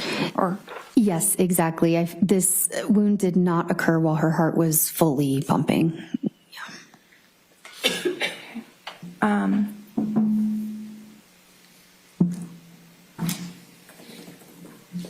There are some other injuries that are visible in this. I think we can see G and I. Are there other images that depict those better, or would you like to speak to those now? I believe there may be other images that show those better. All right, let's go to image 6. What can you see in image 6?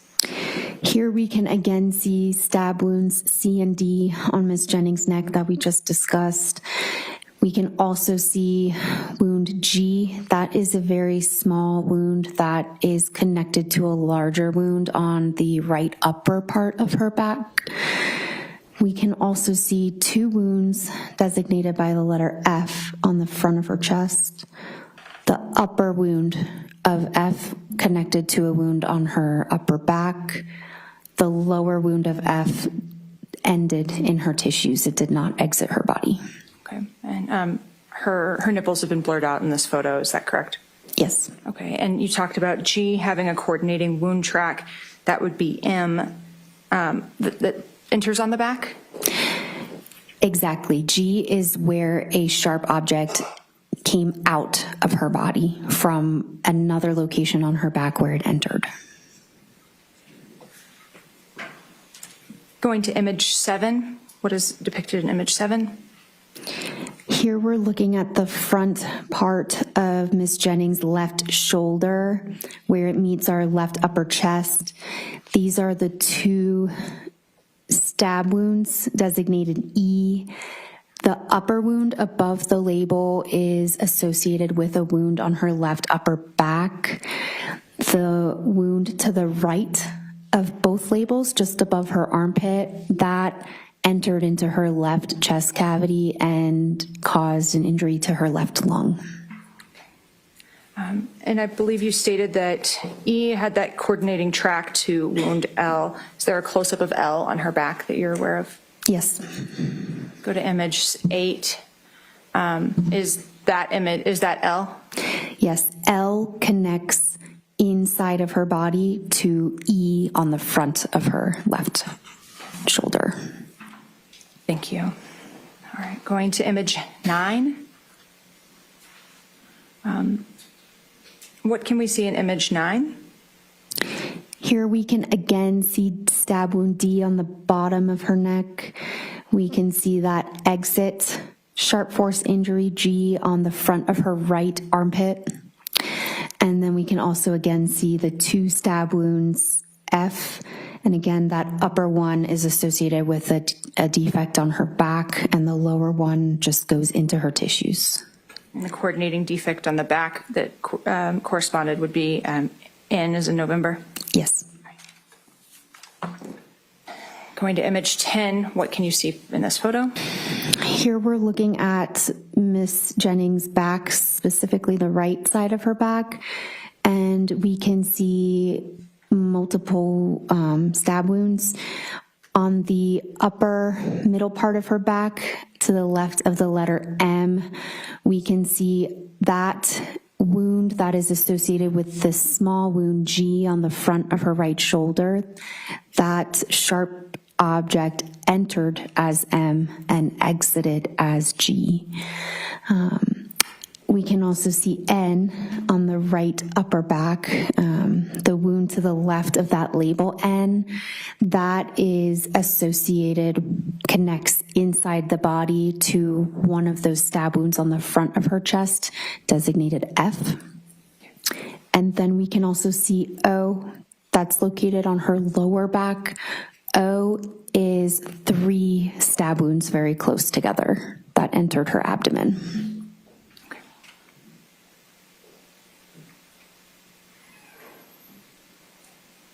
Okay, going to image 11, what can we see here? What we're looking at in this photograph is the front of the chest. So after we make a Y incision, we have a rib cage that encases our lungs and protects our lungs. We have to take that rib cage off to see the lungs, and so that is the front of the rib cage after we have removed that from Ms. Jennings' body. On this rib cage, which is the front of her chest, we can see multiple injuries caused by her stab wounds. Can you please just identify the general location for those stab wounds? Correct. So the left portion of this tissue is actually the front right portion of Miss Jennings' chest. The left side of this photo, the right side of this photo would be her left side of her chest. And so we can see a large hole on the front that is associated with that upper stab wound F that then connected to that injury on her right upper back N. We can also see bleeding on the surface. That would be the right lower surface of her chest cavity, her chest wall, and that has bleeding there. So that suggests to me that she likely had some blood pressure while she sustained that wound. That's that second stab wound, F, in the group of 2.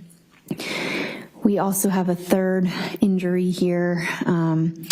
This is on the right side of the image. There is a hole in her chest wall, and that is associated with that second stab wound, E, that was on the front of her left shoulder. Thank you. Let's go to image 12, excuse me. Here we're looking at the front right shoulder of Miss Jennings' body, and we can again see that wound G that is associated with that defect on her upper back. This is where a sharp injury came out of her body. And then we also have a small wound H that's on her right arm. It's possible that those two are connected. If something came out of G and then continued onward to poke her skin H, that's a possibility. Okay, so like if her right arm was kind of across her chest or something? That could be one possibility, yeah. Thank you. Let's go to image 13.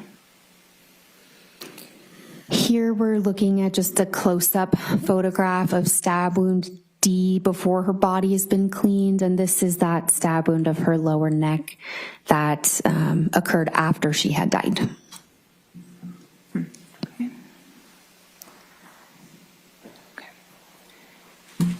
Image 14. Here we're looking at the front, the palm of Ms. Jennings' left hand. In this photo, we can see multiple cuts spanning across her index, middle, and ring fingers on the front of her left hand. These happened while she was alive. She also has a cut at the base of her thumb that we can see. I can see that her hand appears bloody. Is this before the cleanup process of the autopsy? Correct. Image 15. Here we're looking at a cut on the front of Ms. Jennings' right knee. And you stated that this one would not have been fatal, and you're not able to definitively say if this was pre or post-mortem? Correct to both of those things, yes. 16. Here we're now looking at Ms. Jennings' back. Again, we're focusing on the left side of her back, and we can see, again, that wound M on her upper back that had entered here as M and exited as G on the front of her right shoulder. We also have another wound we have not seen yet. That is wound P. So just to the right of that label with the letter P is a very small, almost a puncture wound of her skin that did not damage anything other than her skin. And then we can also see a little bit of L on her left back. The label's cut off by this photo, but on the back of her left shoulder is L that is associated with that front E wound on the front of her shoulder. Above P, we can see a partial injury. Is that injury depicted better in subsequent photos? Yes. Okay. What do we see in image 17? In 17, we can see another injury now. This is wound Q. We're looking at the top of Ms. Jennings' left shoulder. And this was just a very small cut that only injured her skin. Okay. Image 18, can you orient the jury to where we are on Grace's body and then what you can see in image 18? We're looking at the lower right side of Ms. Jennings' body. So her head and shoulders would be above this photo. Her legs and feet would be below this photo. Her back is on the left side of the photo, and then her belly is on the right side of the photo. So she's on a table face down, and we're looking at the right side of her body, specifically her hip and her belly. Okay. And what evidence label do we see? Here we have wound R. To the right of that label is a stab wound. This is the wound that injured her diaphragm and her liver. This looks like a relatively small wound. Is it a significant wound? Yes, this damaged her liver. And so, right, this may have been one of the wounds she sustained while she was still alive because she had blood in her abdominal cavity. And I just clicked to image 19. Is this a close-up of R? Yes. Now let's go to image 20. What can we see here? Here we're looking at Ms. Jennings' liver after it has been removed from her body, and we can see a large cut on her liver. That is associated with that stab wound R we just saw on the right side of her belly. Okay. How deep into Grace's body would this have had to, did the wound go, or the implement that created the wound go in order to make this injury? It would have to have traveled at least through the fat that we have on our bellies, as well as through the tissues of that breathing muscle and the liver tissue itself. So it was pretty deep, yeah. Going to image 21 of 24, what can we see here? Here we're looking at the back of Ms. Jennings' head. We're looking at the left back of her head. And we can see multiple injuries on her head and neck. Okay, can you please speak with the jury about injury S, as in Sierra? So S is on Ms. Jennings' scalp behind her left ear. That's a slice or a cut that favors most likely postmortem. There was not as much bleeding into this tissue as I would expect for a person if they were alive when they sustained that. And we can see that Ms. Jennings' hair has been shaved. You stated that the Office of the Medical Investigator did that? Yes, the pathologist, Dr. D. Pasquale, under my supervision, did that. We have to shave the hair of individuals to see injuries and classify injuries, so that's part of our autopsy. This injury almost looks like it has a hook shape. Can you explain why it's not a hook shape? So there's a very small piece of skin that's attaching together, almost like a bridge of skin between two pieces of skin. And this can be seen if skin is sliced, but not sliced all the way through. So there's still a small attachment at the bottom. So the blade would have gone kind of along the side of her scalp and underneath that flap we kind of see. That could certainly explain that, yeah. Going to image 22. Here we're looking at another slice or cut that occurred after Ms. Jennings had died. This is on the back of her neck, mostly involving the right back of her neck. Okay. 23. We can again see wound S, that right behind her right ear. And I believe I misspoke, I apologize. S is on the left side of her head, T is on the right. So S on the left, T on the right, and then we have P, that very small wound that's on her upper back that just injured her skin. And T would have been inflicted after she was deceased? Yes. Okay. Are you able to say whether the injury to T would be an inflicted with one swing or more than one swing or slice or stabs of an object? Are you able to, multiple attempts in that area, or offer any opinion on the number of stabs or slashes or swings? It's possible it was just one, and it's possible it was more. Going to image 24, our final image. Here we can see, again, that wound T we just discussed on the back of her neck, mostly on the right back of her neck. We can see a new wound U. That's another slice on her right scalp above her right ear. And then we can also see a stab wound under her right jawline. All of these wounds happened after she had died. Thank you. We can turn off those photos.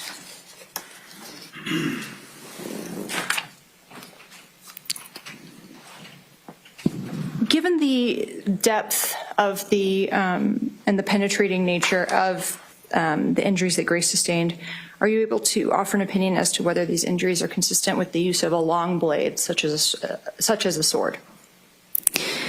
Specifically, the wounds that both entered and exited her body, that would have had to have been a long blade to sustain those. The other stab wounds that only entered her body, it can be difficult to say. Wound R that was on her right body into her liver, that would have been a longer blade. I can say that for that one. Thank you. Are you able to offer an opinion on the amount of time that it would take an individual to inflict, or individuals, a person or persons, to inflict this number of injuries, given the distribution and multitude of directions? It would not be immediate. That's what I can say. And you said it would have taken minutes from the onset of the fatal injuries for her to have been deceased? Yes. Okay. Would the injuries to her lungs have made it difficult or impossible to talk or yell? Not necessarily. It would have made it difficult for her to breathe. And you stated that your opinion as to cause and manner of death is what? Cause of death is sharp force injuries, and manner of death is homicide. A moment, Your Honor. Yes. Thank you, Dr. Helmrich. Your Honor, I'll pass the witness as I gather my things.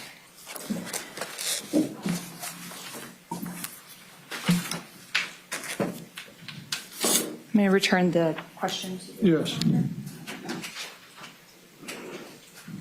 How is everyone in the jury box doing? Do we need a break, or are you ready to continue?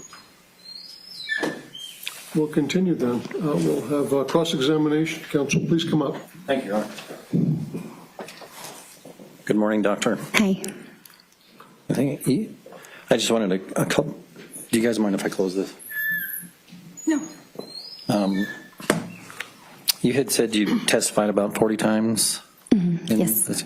Are those all here in New Mexico? One time was in Arizona, but the rest have been in New Mexico. Yeah. And going back to what year, if you remember? I'm not sure I understand the question. Oh, since I've been tracking? Yes. I would say probably around 2020 would have been the first time I had a jury trial. Okay. Or hearing, yeah. Gotcha. So this won't take me long. Again, Ms. Murphy has to do the hard part, and so I'll get you through this pretty quickly. There's a couple areas I want to cover. First, it sounds like there was 7 wounds total on the head and neck. Is that right? Yes, that's correct. And 10 on the torso? I would have to refresh my Please do. recollection. And Thank please you. do. There were 9 wounds on the torso. And then it sounds like 1 on the right arm? Yes, if we're not counting the right shoulder, one on the right arm. Yes. Okay, when you say not counting the one on the shoulder, is that part of the torso? Are you counting, is it part of the 9 on the torso? I do, yes. Okay, yes. so, and then 2 on the hands, 1 on each hand? There's multiple ways we can count those, right? So we can count the multiple slices across the fingers as 1 wound, or we could count them as 3. But if we're counting the slice across multiple fingers, she had, as 1 wound, she had 7 total incised wounds on her hands. Both hands. Both hands. Yeah. And then the one on her knee? Yes. Right. Okay, so 14, 9, 23, 7, 8. So 31 total. That's my math. Let me do my math.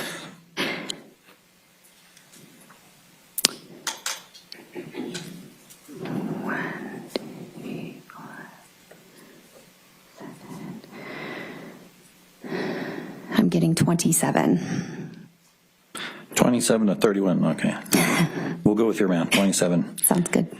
And together, all of these wounds are lethal. So if they were all inflicted at the same time, that entire infliction would probably cause her death in and of itself. Well, certainly some of the wounds on their own could have caused her death by themselves, but yes, generally speaking, when things are occurring at, may be occurring at the same time, we lump them together as a cause of death. Okay. Yeah. And we'll go through the ones that could, in and of themselves, cause death. You kind of did, but we'll just recover those.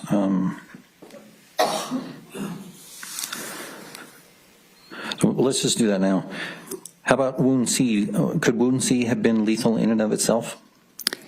That's one of the wounds that occurred after she had died, so no. But if that wound would have occurred to her before, like pre-mortem, could that have killed her? So hypothetically, if that wound happened while she was alive, which it did not, that one could have caused death on its own. And wound D, could that have been lethal in and of itself as well? Yes, but again, that happened after she died, but that one certainly would have caused her death. Okay. Yeah. And that one went into the neck about 2.5 inches, right? Yes. Let me double check that. I think you used centimeters. I had to do a conversion. Yes, I am not familiar with the conversion without a calculator, but 6.1 centimeters was how deep that was. And the unlabeled wound that's on the left shoulder, that to me, after your direct testimony, sounds like it's actually one of the 2 E's. Is that right? Exactly. E is a group of 2 stab wounds. So when I testified, I said both of those were E. Yes. Right. Yeah. And the one that's on lower, could that one have been fatal in and of itself? If it happened while she was alive, yes. And you had testified that wounds F and N are connected in the body. Yes. Kind of like a blade may have gone through to connect them. Yes. But in this instance, am I understanding that you can't tell the entrance and the exit part? Exactly. For that wound, I cannot say where a sharp object entered or exited. It's not like a gunshot wound where I can determine entrance and exit. Sharp force injuries are not that way. Yeah. So with gunshot wounds, the bullet travels through the body and it brings tissue with it, right? No. Well, okay, so it makes the tissue point in a certain direction as it's traveling through the body? No. So how can you tell with a bullet? The features on the skin surrounding the wound, a bullet will scrape the skin as it goes in. So if there's a scrape on the skin, I can say that's an entrance usually. And if it comes out, it will not scrape the skin. So that's how I know it's an exit for a bullet. So you have kind of an indention and then an explosion on the other side? Is that what you're saying? More or less? Sure. Okay, and you can't tell just with this one? Correct. There's a blade entering a body can be bigger where it enters, or it can be bigger where it exits. There's no way to say. So let me ask your opinion. Did a blade go through her body at that point? Whether it was back to front or front to back, it doesn't matter. Yes, talking about wound F to N, that's the wound on her front chest, and then her right upper back, a sharp object traveled through her body. And do you know, she looks a little thin in the pictures. And in fact, I think in your report, she was 56 kilograms. She was about 111 pounds. 111 pounds, Yes. okay. And how tall is she? Around 5 feet 9 inches. Okay, so I think you indicated, or was it Dr. Pasquale who did the original report? Dr. Di Pasquale performed the examination, Di Pasquale. wrote the report. I reviewed and certainly edited the report, and I signed the report. Okay. Yes. In the report, it indicates, there's an indication that Ms. Jennings is underweight. She was underweight, yes. Okay. Yes. And was there a measurement taken of how thick her abdomen actually is? No, that's not a measurement that we routinely take from the exam. Okay, so, but it had to be a long blade to get through that entire body. Yes. Now, wounds GNM, it sounds like you could determine the entrance and exit on that. I could, only because one of those wounds was so small, almost like a puncture wound. It would be impossible for there to be a puncture and then a large wound if it enters through a puncture. That'd be highly unlikely. So I gotcha, okay. And, but that is a through and through. yes, it is. So that, it's hard for me to tell, well, what direction? Did it go up or down or left or right or both? So the wound that we're referring to is wound M on the upper back that exited out the front right shoulder as G. That was back to front and left to right. I don't believe there was significant upwards or downwards. Yeah. Okay, that's pretty long travel area, left to right. Yes. All the way from the left side of her body to the right side of her body is where it kind of came out? Well, the entry point was on the middle of her back, Okay. but the exit point was on her right shoulder, so that's still left to right. And it's still quite a long wound track. Yes, it traveled through her body. Yeah, okay. And then the wounds that are labeled, oh, well, let me go back to GNM. Was that one of the ones that in and of itself could be fatal? Yes. And then with regard to the wounds that are labeled O, am I to understand that there's 3 stab wounds there? Yes. And could any of those been fatal in and of themselves, or would it require all 3? So it could have been all 3, but wound O may have caused death in and of itself. It would not have been a quick death. That would have taken some time. Okay, and what part of the body was that? Those stab wounds were on her lower back, and they traveled through her left lower ribs and made a small cut on her spleen, and then there was associated bleeding in the tissues near her spleen. And then wound R, sounds like it was on the hip, kind of, the entrance? Above her hip on the right side of her belly. And that one could have been fatal in and of itself? That's possible, yes. Okay, so to me, it seems like there's about 7 that could have been fatal in and of themselves if they were done before she died. The ones we discussed, yes. Yes, okay. And you had talked about in categories I and J that those are possible defensive wounds. I don't believe I said that, but they are cuts on her hands. Okay. Yes, they Could are. they be defensive wounds? They could. And could you describe to the jury what a defensive wound is? A defensive wound is a wound that's sustained while a person is trying to defend themselves against an attacker. And so how do they get the wound when they're trying to defend themselves? So hypothetically, in a scenario where a person is being attacked by a sharp object, the person may put their hands up to try to block that sharp object from touching other parts of their body.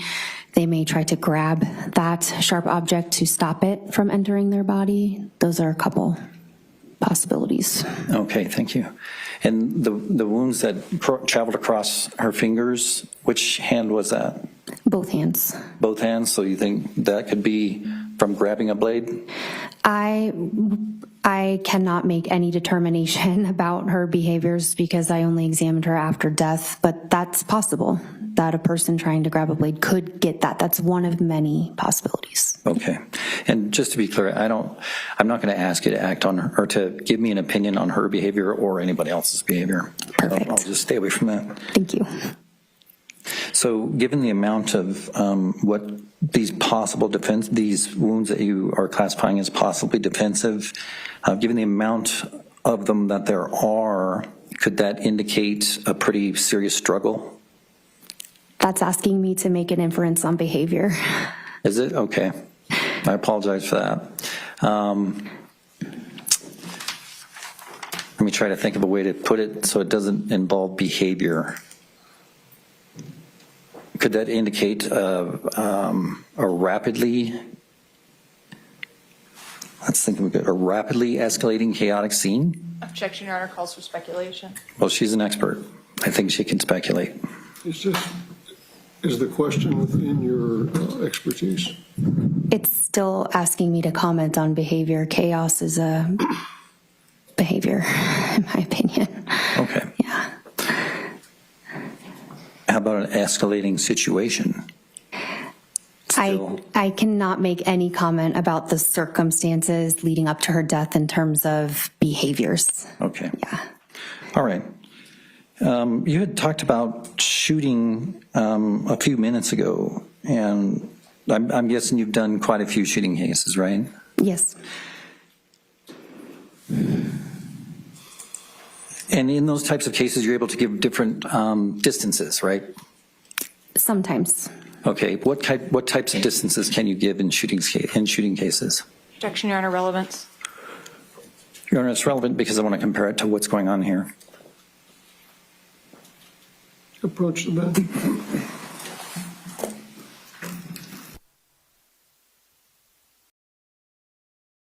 All right, so the jury is still deliberating, hour and 38 minutes, our unofficial official time. Jury is still deliberating. We're just showing the medical examiner, forensic pathologist, Emily Helmrich. Dr. Helmrich was on the stand day 3, which was the 10th, just a few days ago. And we're just waiting for the jury to come back. There has been no jury questions. They did lose power. I was having a quick bite and I noticed that the feed went to live view, which generally means, the feed got cut. And then I was on X and Kathy Rutzen did say they lost power, but it was like maybe 10 minutes. So they came back. After about 10 minutes down. So we're still in verdict watch. Official time is coming up on an hour and 40 minutes. If you haven't had a chance, please hit the like button if you don't mind, and also take our poll. Let us know where you stand. How long do you think the jury will deliberate for? Of course, now you can't say, well, actually, I should probably end it. I should probably end it because nobody's going to guess 0 to 1 hours anymore. All right, I'm going to end it. I'm going to end the poll and we'll do a new one. What do you think they'll come back with? I'll do that. All right, so in the meantime, let's continue on with Dr. Helmrich's testimony of poor Grace and how her injuries happen. Counsel, you may proceed. Thank you, Your Honor. Well, let's just talk about incise wounds. In order for a person to inflict an incise wound on another person, they got to be close to them. Not necessarily. It depends on how long the blade is. That's one of the variables. What other variables are there? If I throw a knife at another person from a distance, I could inflict an incised wound. With this many wounds, do you think a person would have to be close? It certainly could be consistent with close contact, this many wounds, yes. Okay, thank you. Now, with regard to, when you were talking about blood pressure earlier, that was a nice analogy, by the way, with the faucet and the being the heart. Thank you. I never thought of it that way, and that works good. But with regard to Miss Jennings, when she came into y'all's custody, when she got into the lab, there was still blood on her body, right? Yes. And there was still blood in her cavity? A little bit, yes. So it would be fair to say that she was probably bleeding at some point in time during this attack? Yes. Okay. And since she's bleeding at some point in time during that attack, then that faucet's on, right? Correct. To bleed, you have to have a pressure. Okay, Yes. so there is pressure. And that pressure can cause blood to come out of the body at a rate that's higher than just gravity. It depends on what's injured. Okay, but blood can come out? Yes, if a large blood vessel is injured, it can. It doesn't always, but it's possible. And you saw the pictures, the blood came out, right? I saw that there's blood at the scene. Okay. And so you saw that there's blood at the scene, so you don't talk to anybody else about whose blood it was or where the blood was found? You just know there was a lot of blood there? I didn't say a lot of blood, but yes, there is blood at the scene, and I saw that from the photos, and I did not speak with anybody about the amount in terms of law enforcement or anything like that. Thank you for correcting me. You're catching me. I'm not trying to put words in your mouth. Okay. I don't think you are either. I just want to be accurate. All right. And I appreciate the accuracy. It shows you're a scientist. Okay, so she could be bleeding. That blood could have got on somebody's blood, on somebody's clothing, right? Possible, yes, sure. Okay.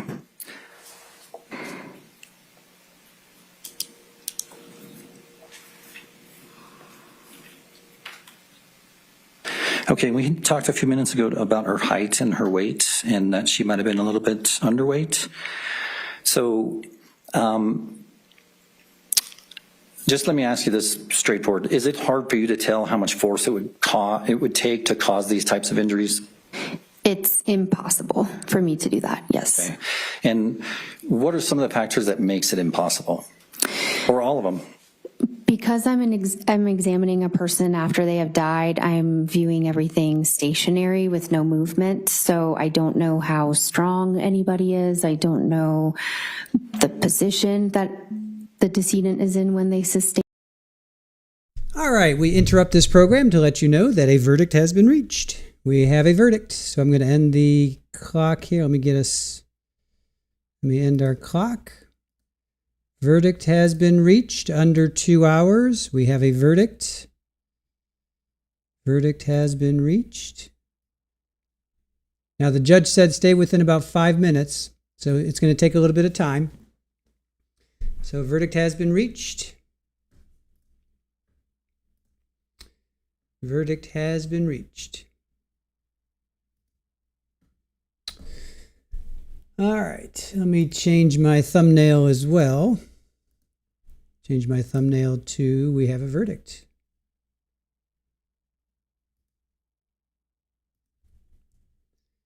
All right, we have a verdict. Verdict has been reached. We went from day 6 to verdict watch to verdict. All right. So let me change that as well.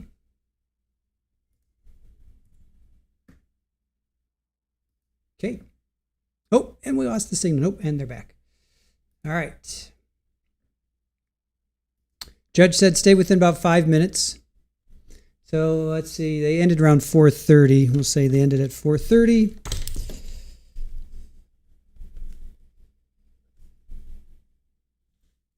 So about 2 hours, 40 minutes.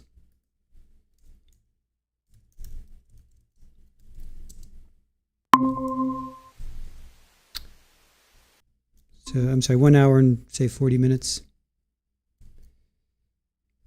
Say 43 minutes. All right. I'm gonna talk in the mic. Can you see if you can Here we go. We're getting some people.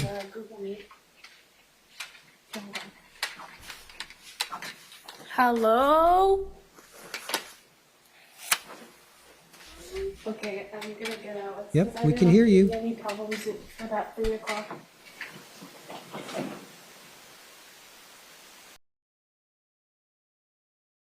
Yeah, we can hear you. Thought she said come back at 3 o'clock. What did she say?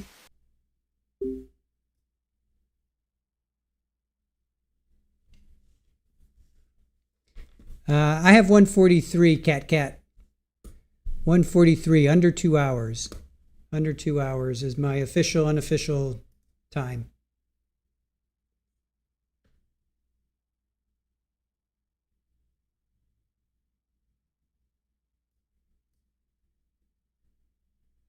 That's my official, unofficial time. 1 hour and 43 minutes.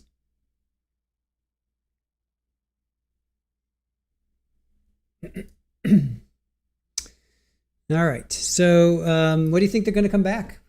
Take a quick moment. Take a quick moment. What do you think they're going to do? Not guilty on both charges. First degree M only. First degree conspiracy only. Guilty on both charges. We have a few minutes. Put Grace up here too.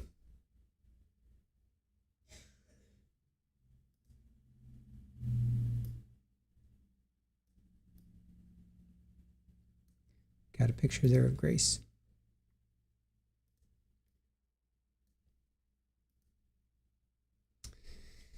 All right. What will the jury vote? Not guilty on both charges. First degree M only. First degree conspiracy only. Guilty on both counts.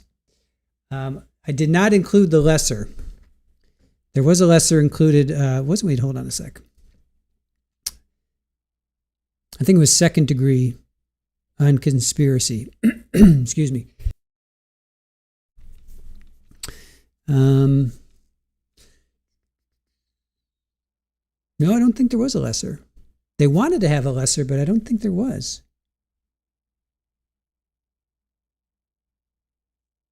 Oh, no. There was second degree.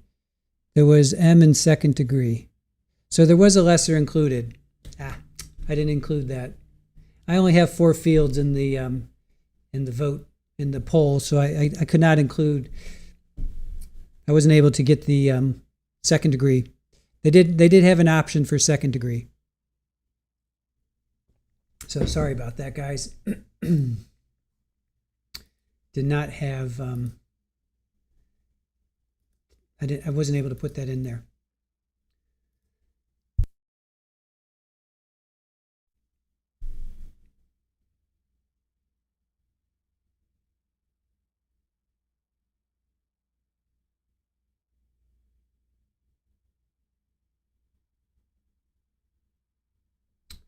All right. So while we wait, let's see who won the who won. How long will they take to deliberate today? 42% said 1 to 2 hours. So 42% of you got it right. 38% of you said 2 to 3 hours. 13% said 3 to 4 hours, and 7% of you said 0 to 1 hours. So 1 to 2 hours wins. 42%. Majority of us got that correct.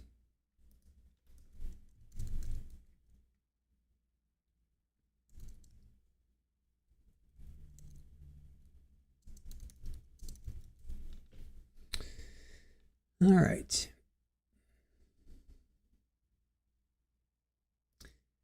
Debbie, you went with 2 to 3. I went with what Super Bowl did. Super Bowl went 1 to 2 hours. I went with what Super Bowl did. Super Bowl chose 1 to 2 hours, so I was not going to fight with Super Bowl. Mal, you got it right.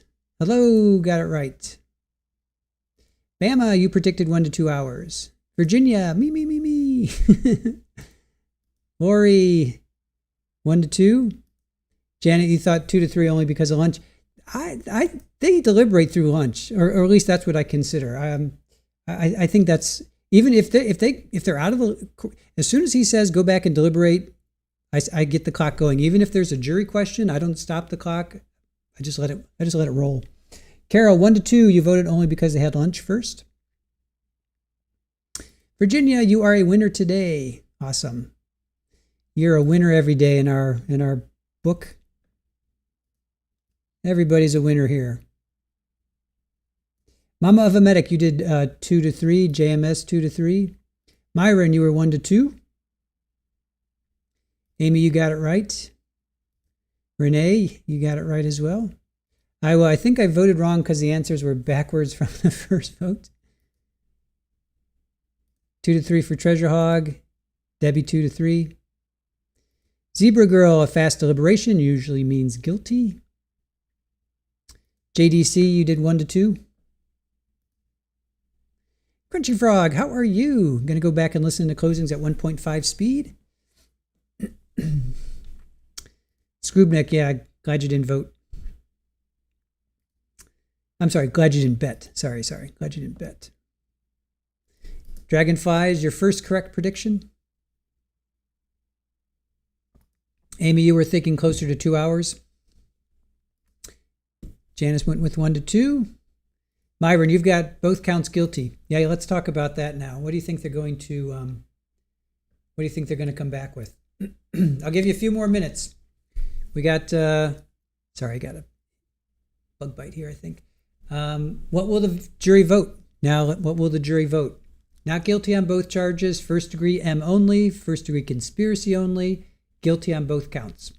You have a few minutes to vote and a few more minutes to hit the like button. We've got not guilty on both charges, guilty on both charges, first degree M only, or first degree conspiracy. What do you guys think? What do you guys think? Hellrider, you won 2 to 3? No. It's 1 to 2. Gretchen, no, they do not. New Mexico does not do sentencing the same day. I looked that up earlier.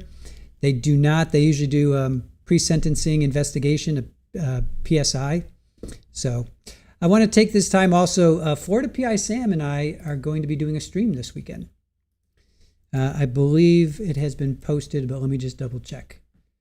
Florida PI Sam is going to be talking about appeals, and I'm going to join her. Demystifying appeals. So come join us. I'll talk a little bit about it later, but Florida PI Sam is going to be a stream, and I'm going to be on her show, Florida.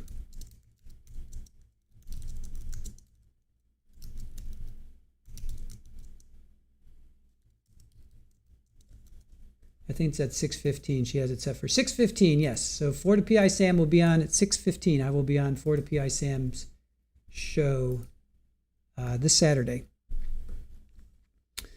So there you go. Florida PI Sam this Saturday at 6:15 Eastern. So if you guys are looking for something to do at 6:15 this Saturday evening, join us for either dinner or whatever the case may be, but 6:15 this Saturday, Florida PI Sam. I'll remind you guys tomorrow. We'll stream tomorrow and Friday, don't worry. We'll probably do Carlos. We'll probably do some catch up on Carlos. Comcast is going to be in our area again. Remember, they were here this morning, and we did lose internet this morning, but before we streamed. And we were good, right? We're good all day. They stopped their work when we started streaming, thank God. But they did say, they sent Aaron an email saying they're going to be working in our area again tomorrow. But we'll be doing Carlos, so if we lose internet, it's not the end of the world. But I will remind you guys of Florida PI Sam's stream tomorrow and Friday. But for now, just put it in the back of your minds. This Saturday, 6:15 East Coast Eastern Time, Florida PI Sam is going to be talking about appeals. We're going to be talking about Charlie Adelson, Daisy Link. Who else are we going to be talking about? Harvey Weinstein. Murdoch. We'll be talking about Murdoch. So anyway, yeah, join us this Saturday. Joan loves weekend streams. Yeah, definitely join us. I'll remind you guys. I'll definitely remind you. 6:15 Eastern. Yes, that is correct. 6:15. Yes, Carol. Thank you, Comcast, for cooperating. 100%. 100%. You'll have to watch Florida PI Sam on Sunday. Yeah, no worries. Rewatch crew is fine. We like rewatch crew as well. Thank you for getting us up to 525 likes. Appreciate that, you guys. Awesome. So much for having him 5 minutes. Judge said be within 5 minutes. It's been well over 5 minutes. It's been like 10, been over 10 minutes since the verdict was announced. They said be within 5 minutes. Oh well. Anyway. So verdict has been reached. My unofficial official time is 1 hour and 43 minutes, so just under 2 hours. Sentencing will be another day. I looked that up earlier. Hopefully I won't be proven wrong by the judge. But judge said, I looked it up, and they do pre-sentencing investigation, PSI, which basically means they do mitigating circumstances and aggravating factors. So basically, they just look at him or whoever the defendant is, or the at this point, the person who was found guilty, and they say, does he go to church? Is he well liked in the community? Do they help in this and that? And then the aggravating factors are: did he use a knife? Did he use a gun? Did he beat up the person? Was the person under 18 or under 12? Was the person over 60, I think 5? We saw that in Robert Tellis. Robert Tellis, they tacked on like another 10 years, 7 years, something like that. Because I can't remember his name right now, the journalist. Sorry, I'm forgetting the journalist's name.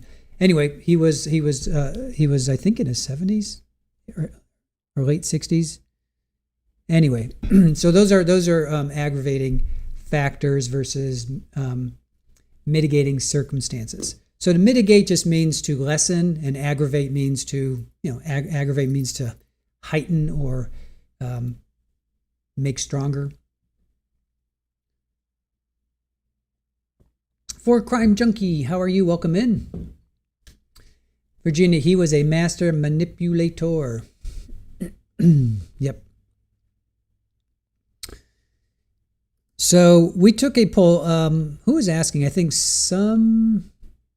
were you asking? Somebody was asking. Cat, do I know? It would be Linda Montoya. Don't know if she's in the courtroom. I know Grace has two rows for her friends and family.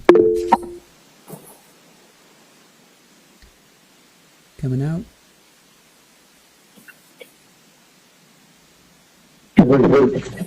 Yikes. With the audio, guys, come on. It's not like you didn't just have good audio like 2 hours ago. Your audio was fine. It's not like it's been 4 days. Looks like Antonio Leyba was reset for the 22nd at 2:30 in the afternoon. Okay, I'll update my calendar. Yeah, the state should have let you know. I apologize. I forgot about that. Judge had a hearing at 3 o'clock. Wait a minute. Yeah, judge had a hearing at 3 o'clock. I totally forgot about that. That's what that was. Judge had a hearing. He told us that yesterday. Judge had a hearing at 3 o'clock. So that's what the hello, I think that's what that was for. Judge did tell us that, and it's 10 to 3. 10 to 3 local time. So judge told us that yesterday. We were prepared for that. I had forgotten. I totally forgot that. All right. Judge is there. And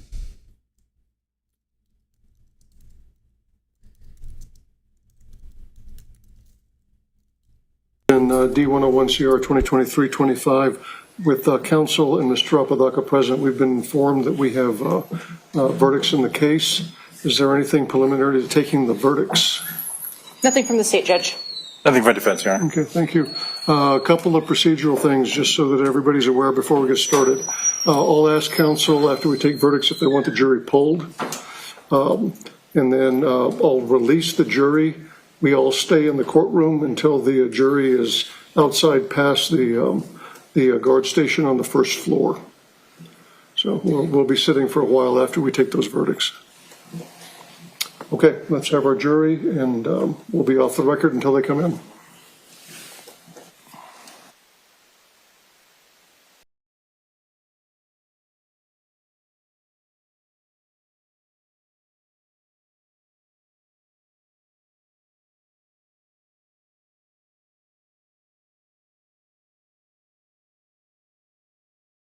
Interesting. So they have to wait. They let the jury wait till they're outside before everybody's let out. I wonder if they normally do that and we just don't know about that. Because it does seem like it takes a while for people to kind of get out of the courtroom. But so the verdict, they're going to ask to be polled. He's going to release the jury, and then everybody's going to wait until they are outside. All right, what do you think the jury will vote? I'm going to close the polling.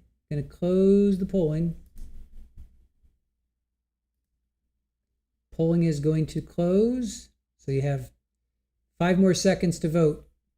Quick, get in. 5 more seconds. 5, 4, 3, 2, 1. Poll is closing. What do you think the verdict is going to be? What do you think the jury is going to do? What will the jury vote? All right. What did you guys say? 76% of you said guilty on both counts. 250 votes. Good job, guys. Thank you. 12% of you said first-degree conspiracy. 7% of you said not guilty on both charges. 5% said first-degree.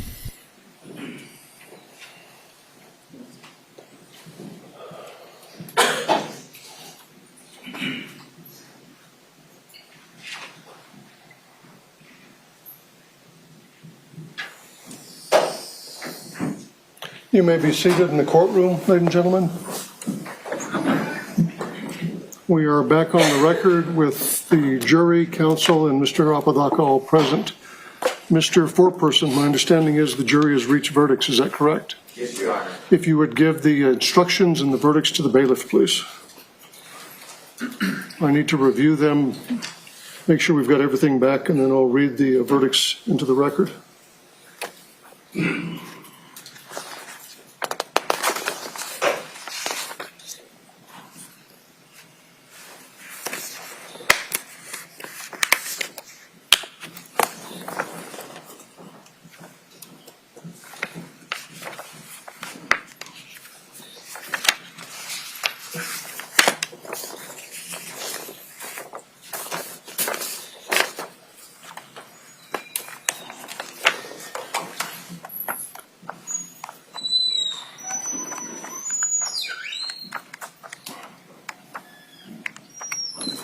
The court has returned the verdict forms as well as the 22 jury instructions that were sent back to deliberations with the jury.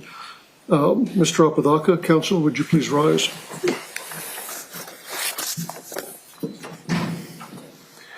In the state of New Mexico versus Isaac Sampson Apodaca, cause D101 CR 2023-25. We find the defendant guilty of murder in the first degree as charged in count 1, signed by the foreperson, the corresponding not guilty verdict form for count 1, and the 2 guilty and not guilty verdict forms for, for second degree murder have been left unsigned. With respect to count number 2, we find the defendant guilty of conspiracy to commit murder in the first degree is charged in count 2. The corresponding not guilty verdict form is left unsigned. You may be seated. Thank you. Do the parties wish the jury to be polled? Yes, Your Honor. Yes, Your Honor. Okay. Ladies and gentlemen, either party has the right under our rules to ask that the jury be polled. So what that means is I'm going to start and ask each of you as to each count if the verdicts that I have received represent your verdict. So I'll start in the back row, and then I'll come around the back row, and Mr. Foreperson, I'll speak to you last. Okay. Juror number 1, with respect to count number 1, the jury has returned a verdict of guilty. Is this your verdict, and was this your verdict at the time the vote was taken? Yes. Juror number 2, as to count number 1, was this your verdict, and is this your verdict? Yes. Juror number 3, was this your verdict, and is this your verdict? Yes. Juror number 4, was this your verdict, and is this your verdict? Yes. Juror number 5, was this your verdict, and is this your verdict? Yes. Juror number 6, was this your verdict, and is this your verdict? Yes. Juror number 7, was this your verdict, and is this your verdict? Yes. Juror number 8, was this your verdict and is this your verdict? Yes. Juror number 9, was this your verdict and is this your verdict? Yes. Juror number 10, was this your verdict and is this your verdict? Yes. Juror number 11, was this your verdict and is this your verdict? Yes. Mr. Foreperson, was this your verdict and is this your verdict? Yes. The jury has been properly polled with respect to count number 1. With respect to count number 2, the verdict returned by the jury was guilty of conspiracy to commit first-degree murder. Juror number 1, was this your verdict and is this your verdict? Yes. Juror number 2, was this your verdict and is this your verdict? Yes. Juror number 3, was this your verdict and is this your verdict? Yes. Juror number 4, was this your verdict and is this your verdict? Yes. Juror number 5, was this your verdict and is this your verdict? Yes. Juror number 6, was this your verdict and is this your verdict? Yes. Juror number 7, was this your verdict and is this your verdict? Juror number 8, was this your verdict and is this your verdict? Yes. Juror number 9, was this your verdict and is this your verdict? Yes. Juror number 10, was this your verdict and is this your verdict? Yes. Juror number 11, was this your verdict and is this your verdict? Yes. Mr. Foreperson, was this your verdict and is this your verdict? Yes. The jury has been properly polled with respect to count number 2. Ladies and gentlemen, at this time, having completed and returned verdicts, I'm going to discharge you as the jury in this case. So a couple of quick instructions and then I'll let you go. First of all the restrictions that were placed on you at the beginning of the trial are now lifted. You can talk to anyone you want to about the case. You can look up the names or any information about the case. All of those restrictions are lifted. You control all communications, so you can pick and choose if you want to talk to someone about the case and not to. Sometimes the attorneys want to speak to jurors. The way that happens, we have a special way of doing it. They have to notify the clerk of the court downstairs on the first floor. She would get the information and she would contact you and give you their contact information, and then you decide whether or not you want to return the call or the text message or the email. So you control all communications. No one should, none of the attorneys or their staffs or investigators or anybody should, come to your home or your work or anything like that to talk to you. If someone does approach you and you don't want to speak to them, simply let them know. And if anyone persists beyond that point, let me know, and we'll put a stop to it very, very quickly. With respect to your service, since you've sat through an entire trial, I give you the option if you want to be taken out of the larger pool for the rest of your service. All you need to do is let Angel know, and he'll let the jury clerk downstairs know. If you want to remain in the larger pool, you can. You may or may not be called back during your term of service. And if you remain in the pool, you'd be contacted in exactly the same way that you were contacted to be present for jury selection and to come back for the trial. Any questions about any of those issues? Okay. The other thing, I need to make sure you leave your notes with the bailiff. Your notes, along with the notes of the alternates, will all be destroyed. Have you retrieved all of the exhibits? Okay. So that was the other thing I needed to check on. We need to have all the original exhibits back in the court's custody. The last thing I want to talk to you about is this experience. It is not normal for most of us to sit through a trial or a hearing or any kind of a forum where, you've heard testimony from the Office of the Medical Investigator, you've seen crime scene photos, you've seen autopsy photos, you've heard the testimony in the courtroom. We've come to know over time that this process can inflict a type of trauma to individuals. So Angel will give you a pamphlet that's been prepared by the Administrative Office of the Court that just discusses that. I've been talking to juries now for over 10 years about this issue because I had a situation where a couple of years after a trial, I ran into, just by happenstance in the community, a former juror, and part of that conversation was how they were still had a problem, were kind of upset, disturbed by their experience. After that conversation, I asked them, what they had done to kind of process the whole experience. And the response I got was, well, nothing. I would suggest to you that you take some time in the next couple of weeks in whatever you normally do in your life to deal with complex emotional situations and things that you've been exposed to. that you take some time and actively process what you've been through. And again, whether that's having a conversation with a friend over a cup of coffee or going for a walk up at Aspen Vista up in the mountains, whatever you normally do, I encourage you to take some time to do this in the next few weeks so that you can kind of put this in context with the other things that have occurred in your life and hopefully help you to heal and move on. Do any of you have any questions for me about any of that? So what we're going to do is I'm going to discharge you in just a moment. Angel will walk you out. The rest of us will remain in the courtroom. Once you're past the guard station at the front of the building, then I'll release everyone else in the courtroom. Last thing I'd like to say on behalf of the court, all of my staff and the parties, we'd like to thank you for your patience. Didn't know we were going to have a power outage today, but thank you for your patience during the trial, your attention, your commitment to the process, and all the work that you've done. I discharge you as the jury for this case. Would all rise while the jury departs? All rise. Thank you all. If you go with the bailiff, please.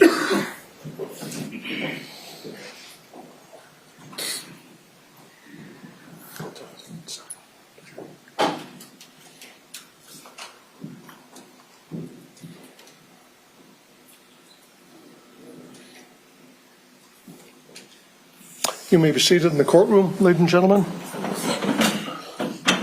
Are they on? Do you know? We'll set sentencing probably about 30 days out. We'll send you a notice of the hearing and give you ample time to make whatever information you want the court to receive and to review before the hearing.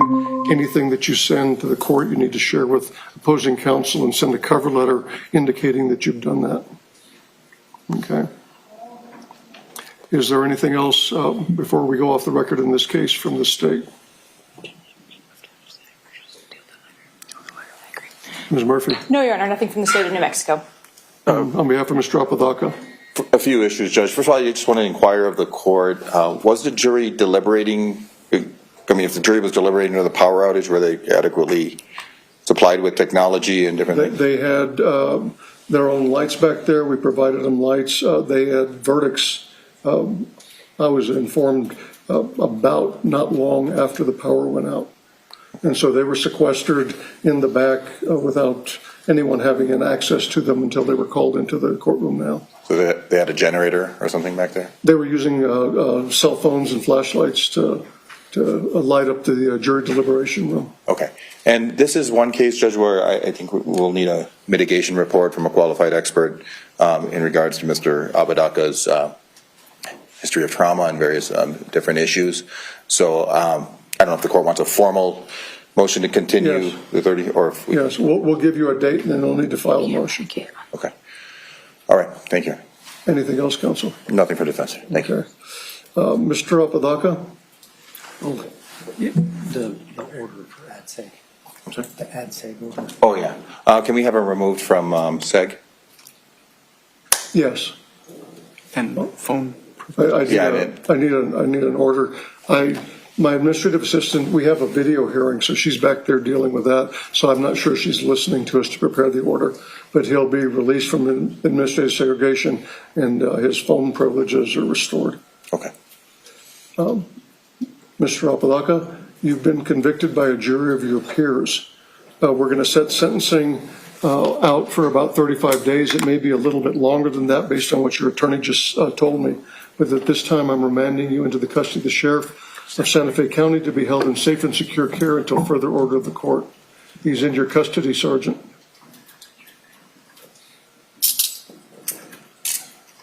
Do you need to speak to him, counsel? Yes. Before they take him back? Yeah. Sergeant, if you'd give him about 5 minutes in the back before you take him down. Yes, Your Honor. Thanks, Judge. Okay, we're off the record. The rest of us are just going to sit for a few minutes.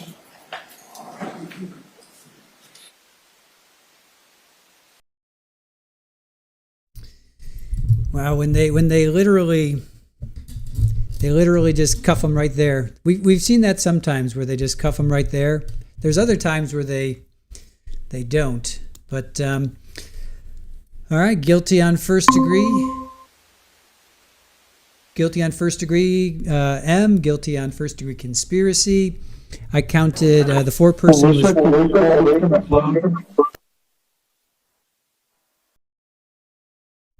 Not sure what's going on there. So the four-person was male, and I counted one. Let's see, counting the four-person male: 1, 2, 3, 4, 5, 6 males, 4 females. All restrictions are lifted. Da, da, da, da, da. Sentencing is going to be about 35 days out. So what's today? July 15th. So we're looking at August 20th, somewhere in there. July 15th to, let's see, 1, 2, 3, 4 weeks would be 35. Yeah, it's going to be around middle of August, 19th, 20th. Oh, wow. Okay. And then there's that. So it's going to be sometime in August, middle of August. So definitely set your calendars. We'll be right in the middle of Tupac at that point. His jury selection starts August 10th. So we're probably going to be kind of right in the middle of Tupac, but we'll definitely make time for Mr. Apodaca here. And let's see what else. Judge acknowledged the power outage.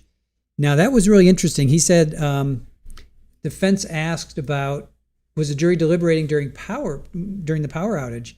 And the judge said they had lights in the verdict not long after the power went out. All right, so the power went out. Power went out. When did the power go out? Hold on a sec.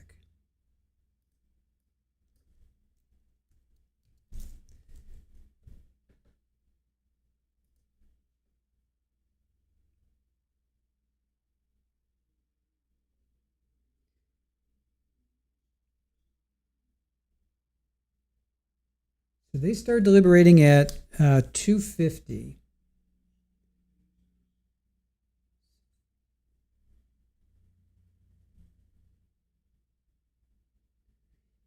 Power went out, you guys, in like 15, 20 minutes. Okay, that's 4. All right, even if I say 4:30, 4, that's 10 minutes. 10 minutes in, they had a guilty verdict? Is that? They had lights in the verdict not long after the power went out. Okay, so it was not long after the power. So by my calculations, the power went out for about 10 minutes. And it happened within about 10 minutes after the verdict, after they started to deliberate. Now, again, nothing's official. I'm looking at the judge. He got off the bench. And then about 10 minutes after that, they lost power for about 10 minutes. Wow. Can you really? Oh man, I'd love to talk to a juror and see how quick. So then they waited for like 2 hours? Huh. Interesting. Maybe they had lunch. Maybe they ate their lunch before they decided to give. Wow, they didn't deliberate long at all, Renee. Holy smokes. Yeah, because they lost power within about 10 to 15 minutes, and they lost power for about 10 minutes. He said they had cell phones and flashlights. They came to a verdict not long after the power went out. Interesting. Jennifer King, maybe the power outage was mom's spell. Yeah, the paperwork, they needed the, Shaq says, Ronnie, they just needed lights to fill out the verdict form. Interesting. They just all agreed. Ed says, yeah, Virginia, they already figured it out. Wow. Cat. They knew he was guilty before they left the courtroom. They just stretched it out so they didn't look bad. I hate that. I mean, we say that a lot, but I know I do hate that because I would like them to at least go over the evidence. You know, I mean, yeah, you can do a straw poll and you could say, yeah, he's guilty, but you know, I don't know. I'm not saying you're bad, Kat. I'm just saying I just wish that, well, anyway, I hope that's not what they did. I hope that they took the time to at least talk about it, go over some of the evidence. Mama of a medic, they were likely just finishing up. Seems like it was quick. Renee, yeah, it was quick. They definitely weren't buying all his lies. And I agree. I mean, I would have been the same. I would have walked in there. I would have been like, yeah, those text messages. Come on. Those text messages are what sunk him, in my opinion. The text messages were not in his favor. So I would have voted guilty for sure. Debbie, thank you so much. You did another great job with another trial. You both are the best. Thank you, Debbie. Thank you so much for your support. You are just fantastic. You are beyond fantastic, supporting the channel with everything that you do, with gifts for the kiddies and gifts for the chat, and just thank you so much, Debbie. Really heartfelt thank you. Appreciate you so much. John, the lights went out in Georgia. We need a song for New Mexico. Hey John, the next trial in Georgia, you can sing that. Myron says, Chris, the jury thinks like we do. His own text messages convicted him. Yeah, Kat. I agree. Rita, yes, you are live. We are live right now. We are live. Virginia, what's up next? Lindsay Clancy, jury selection starts on Monday. So we will be covering Lindsay Clancy. That's out of Massachusetts. Let me just check. Hold on, Aaron. Just see. Yep. Yes. Sorry. Lindsay Clancy out of Massachusetts. It's a tough one. She had postpartum psychosis. She had 3 kids from 8 months to I think 5 years old, and she strangled them. She was on like 13 or 15 meds, something like that. She was in psychiatric treatment. She was undergoing psychiatric treatment. Her husband said she shouldn't be left alone. Keep an eye on her. They had friends and family come over. He apparently went out to get some food. By the time he came back, she was laying in the front lawn. She had slit her wrists, her neck, taken medications, jumped out a second floor window, was laying on the ground. He goes into the house and finds his 3 kids. So it's going to be tough. It's going to be a tough one. But that will be the next one that we're going to cover. That starts Monday. Jury selection starts on Monday. So they probably won't have a jury until Tuesday or Wednesday. So in the meantime, we will be covering Carlos Dominguez. We're going to pick back up on Carlos. As I understand it, defense has rested, which probably means the state has doing a rebuttal. So we're going to do Carlos for a couple days. Then we will also do a deep dive into Lindsay. So Carlos, Thursday and Friday, possibly Monday, and then deep dive into Lindsay. And she's in a wheelchair right now. She put herself into a wheelchair. Myron, is that, I'm not 100% sure about that. He's moved to another state, I think. And he could testify for both the state and the defense. I'm not sure. He's been pretty tight-lipped. So I'll take your word for it because I don't know that much about it. But from what I've seen, he's been pretty tight-lipped. Virginia, you want to see that one for sure? It's going to be a hard one. It's going to be a tough one because little kids and strangle. It's going to be tough. But we got to find. We're here for the victims. We are here for the victims and the survivors. William, great trial. Thank you.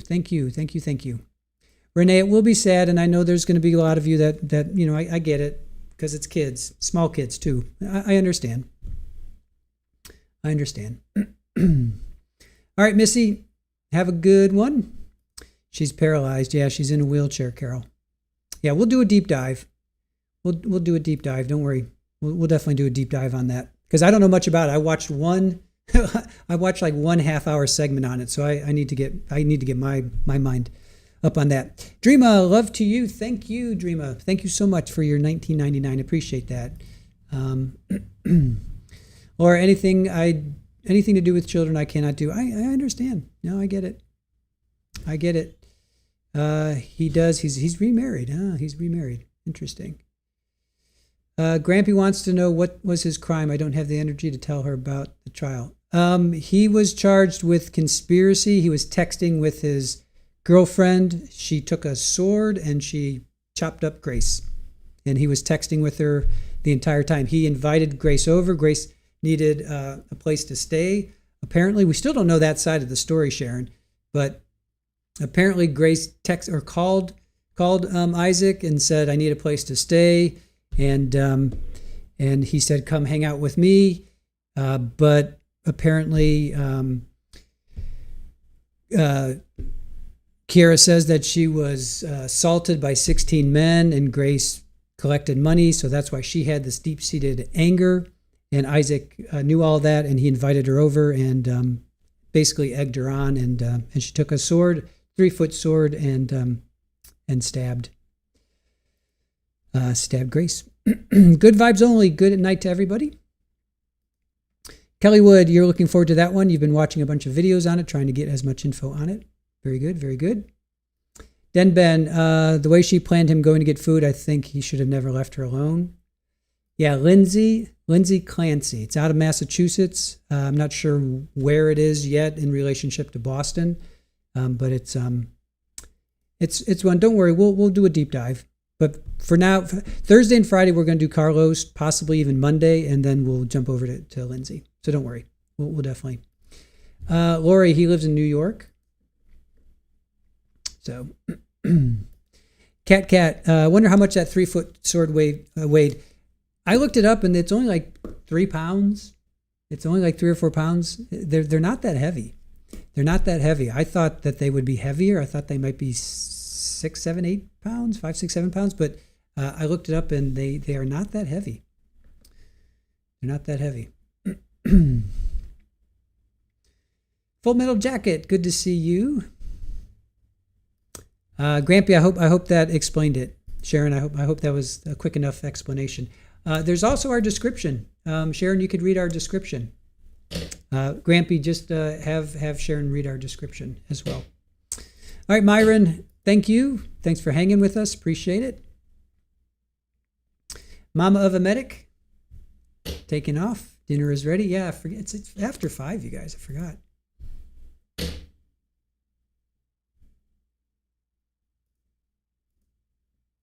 All right, you guys, I am going to let you go unless you have any...